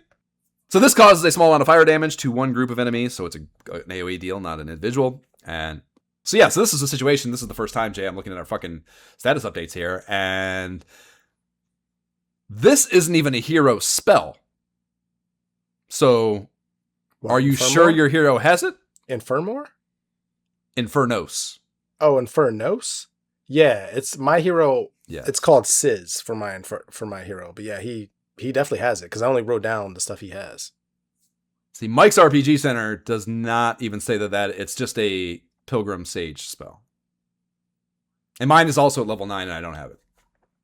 But I mean, we kind of, I guess, zeroed in that maybe that's not an end all be all, but I mean, unless I fat fingered it and wrote it down on accident, I could be wrong. It's a possibility. Okay, word. And then Return is an 8 MP deal, so they don't, it's not a cheap spell, but obviously highly useful. And that's a hero, wizard, sage deal. Return to any town you have visited. And whew, yeah, let me tell you about the Return spell on DW3. That's fucking high octane shit. And you couldn't, your fucking modern spell, your fucking game, I couldn't decide. Some of them you didn't write down. Are there any others you want to talk about? Pull up mics for that. I just have evac, which I think is the return. So that's the return. Thing. Yeah. The Infernos, what does that one equate to in Mike's? Infernos. So understand it. Yeah, Infernos is Sizz. Right. You've been saying. I thought you were been saying Infernmos, and that was a different. No, sorry. Infernos is Sizz, so that's the weak fire damage to a group. So it's still good. I mean, that's my wizard has been using that, to take out groups, and it's pretty powerful. Like it takes everybody. Like it's not just. Unless I'm misinterpreting, it seems like it's been, or maybe it's just the icon or how it shows the damage is being done. But it looks like it's taking not just the group, but like all the enemies and doing damage to everyone. It might just be a group, but either way, it's doing a lot of damage so far for where I'm at. So yeah, I'm loving it. So there's that, and then I think every other one, we've talked about all the other ones. I have a Kabuff spell, which I have not used as well. But I know that the wizard has it. Yeah, you have to presume that's a buff of some kind. yeah, definitely got that one. Yeah, there's no Kabuff. I looked at Mike's. There's no Kabuff, and there's so many spells that you can't just quickly. Yeah, this increases party defense. So yeah, this should be.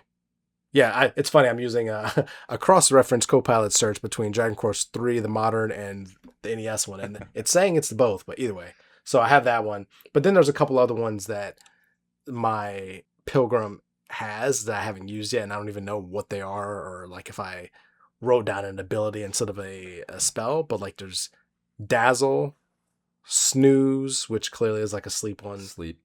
Yeah, there's Poof / Expel, and then Zen, which I don't even know what that is. So a couple other random ones that I have not touched yet, but I know that they popped up on the screen like you've unlocked this one. Probably Sap. Sap, definitely have Sap. Definitely have Sap. Yep. Okay, so it's not Zen then. Huh? Yeah. Okay.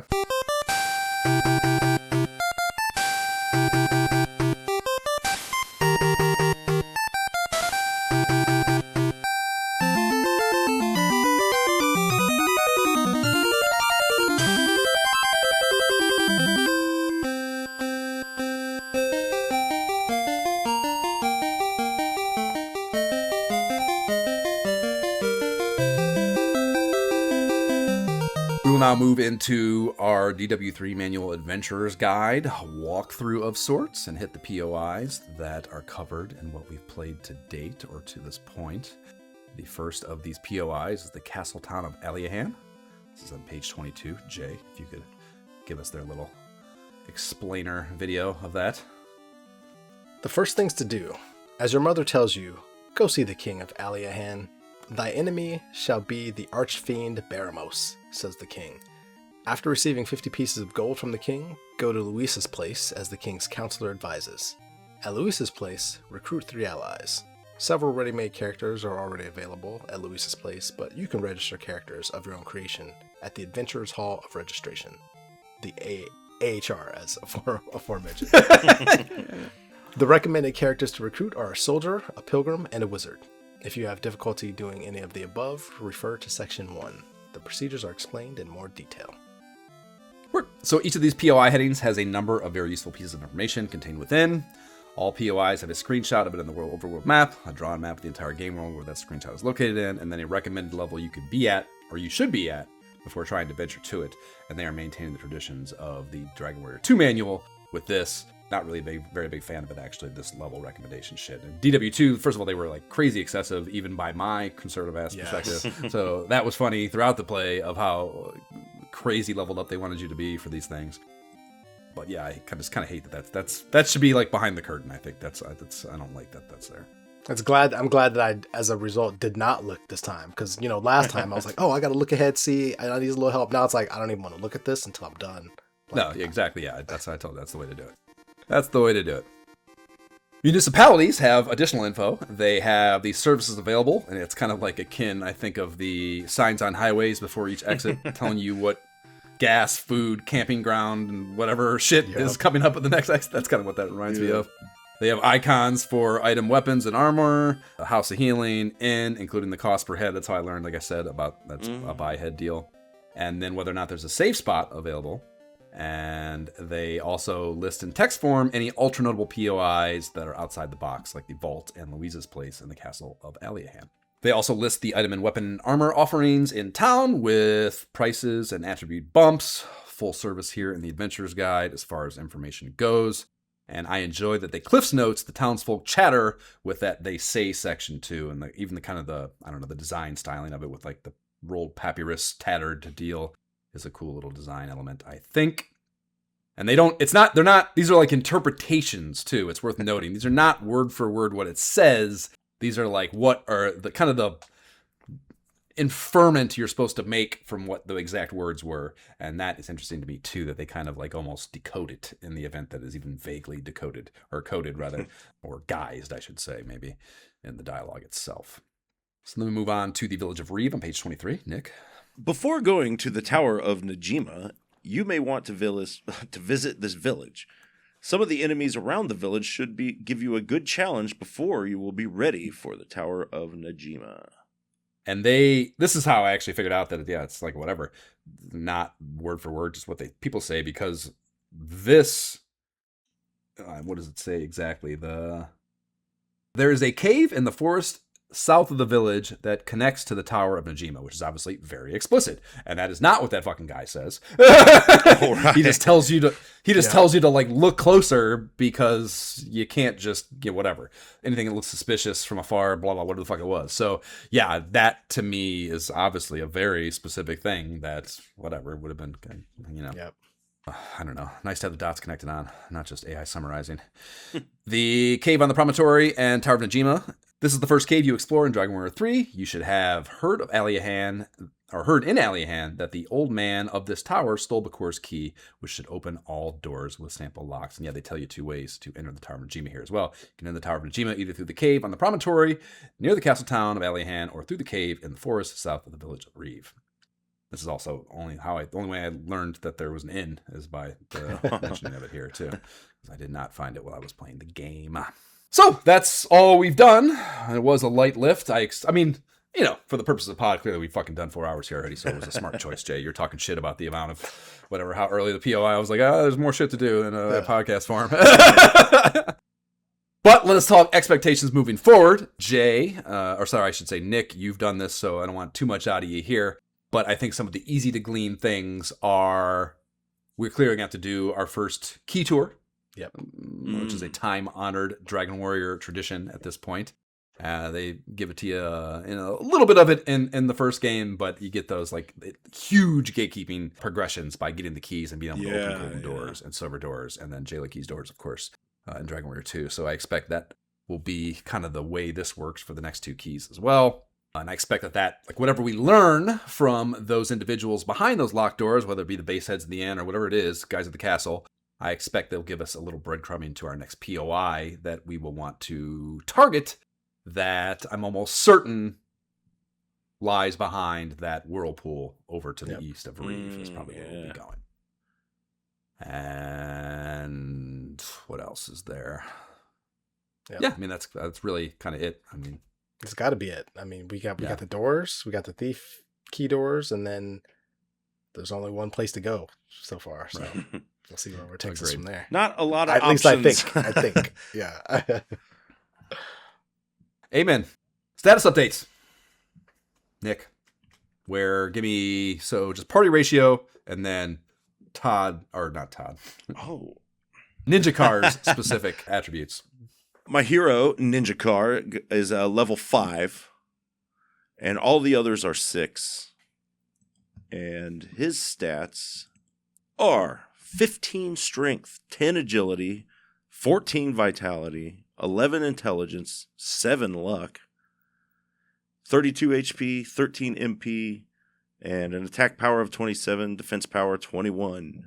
Yeah, so those probably seem like piddly numbers to your well experienced. I'm very excited to hear whether these numbers match up. Yeah. Jay, Okay. enlighten us on Gentle Ma. Yes, Gentleman JB. He has got his all stuff corrected. He's a level 9. My wizard is also a level 9, but the warrior and pilgrim are at level 10. Gentleman JB has, again, level 9 hero. He is strength 41, resilience 37, agility 26, stamina 47, wisdom 18, luck 16, max AP or max HP 94. Hold on. Let's back up. How many numbers did you just say there before you got to HP? Strength, resilience, agility, stamina, wisdom, which is IQ, luck. So that's 6, right? Yeah.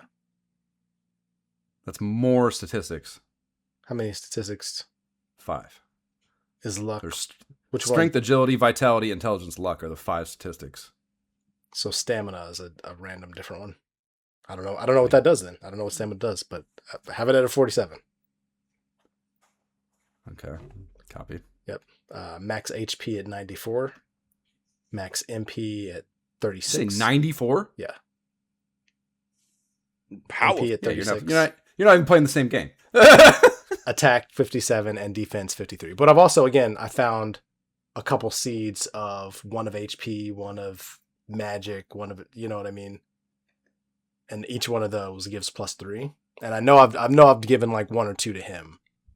So I don't remember which ones they were though. So it could have been like a max HP +3 boost kind of thing. I don't know. Okay. My party ratio is 9 for Sir Todd. Adam Smith the Merchant is at 11. Dumbfuck the Goof Off is at 10. POM the Pilgrim is at 10. My strength is 31. My agility is 19. Vitality is 29.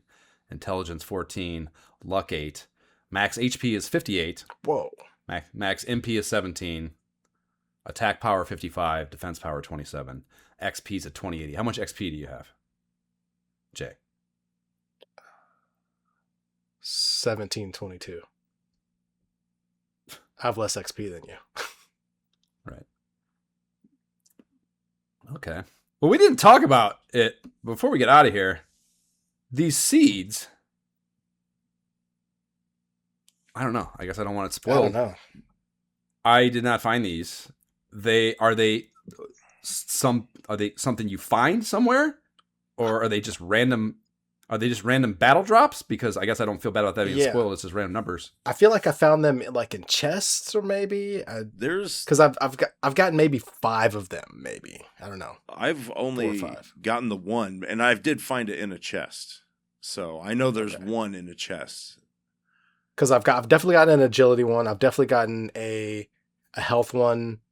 I've definitely gotten a luck one because I was like, who do I give the luck one to? Like, what does this even like? Who does this even help the most? Yeah, because I've gotten probably at least 5 because each time I've been like, I want to give this to somebody on my party that I keep. Like, if there's a chance I'm going to get rid of a person, I don't want to give them one. You know, so yeah. And it seems like it's 3, like at least for my version, 3 points to whatever person you add it to.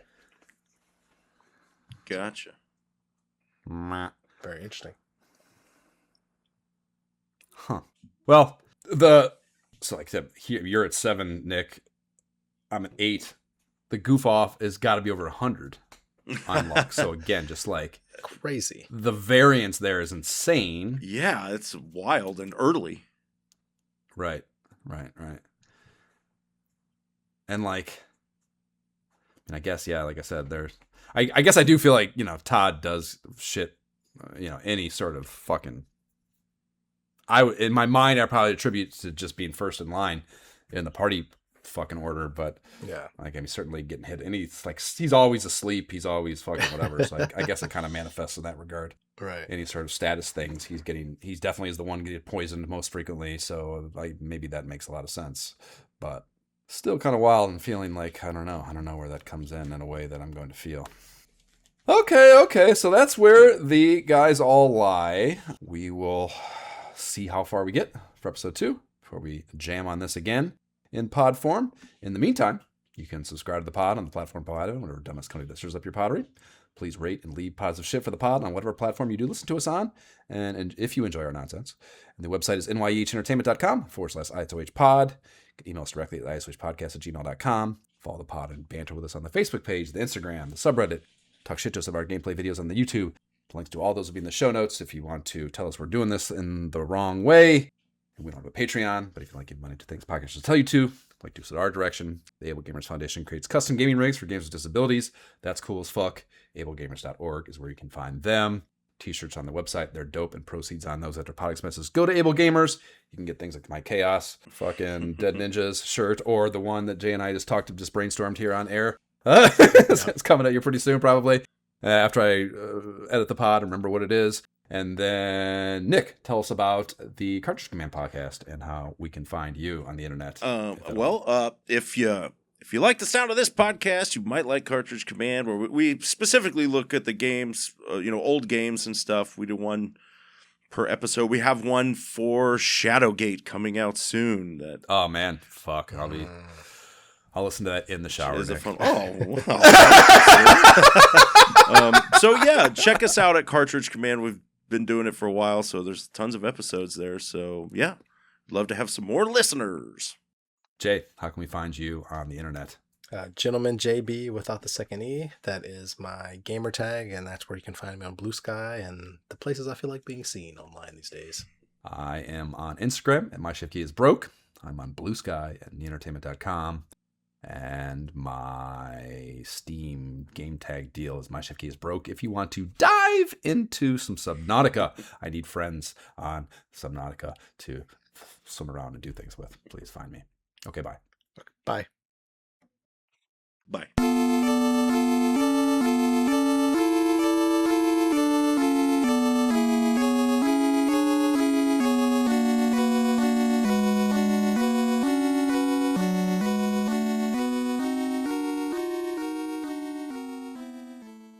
There are some motherfucker.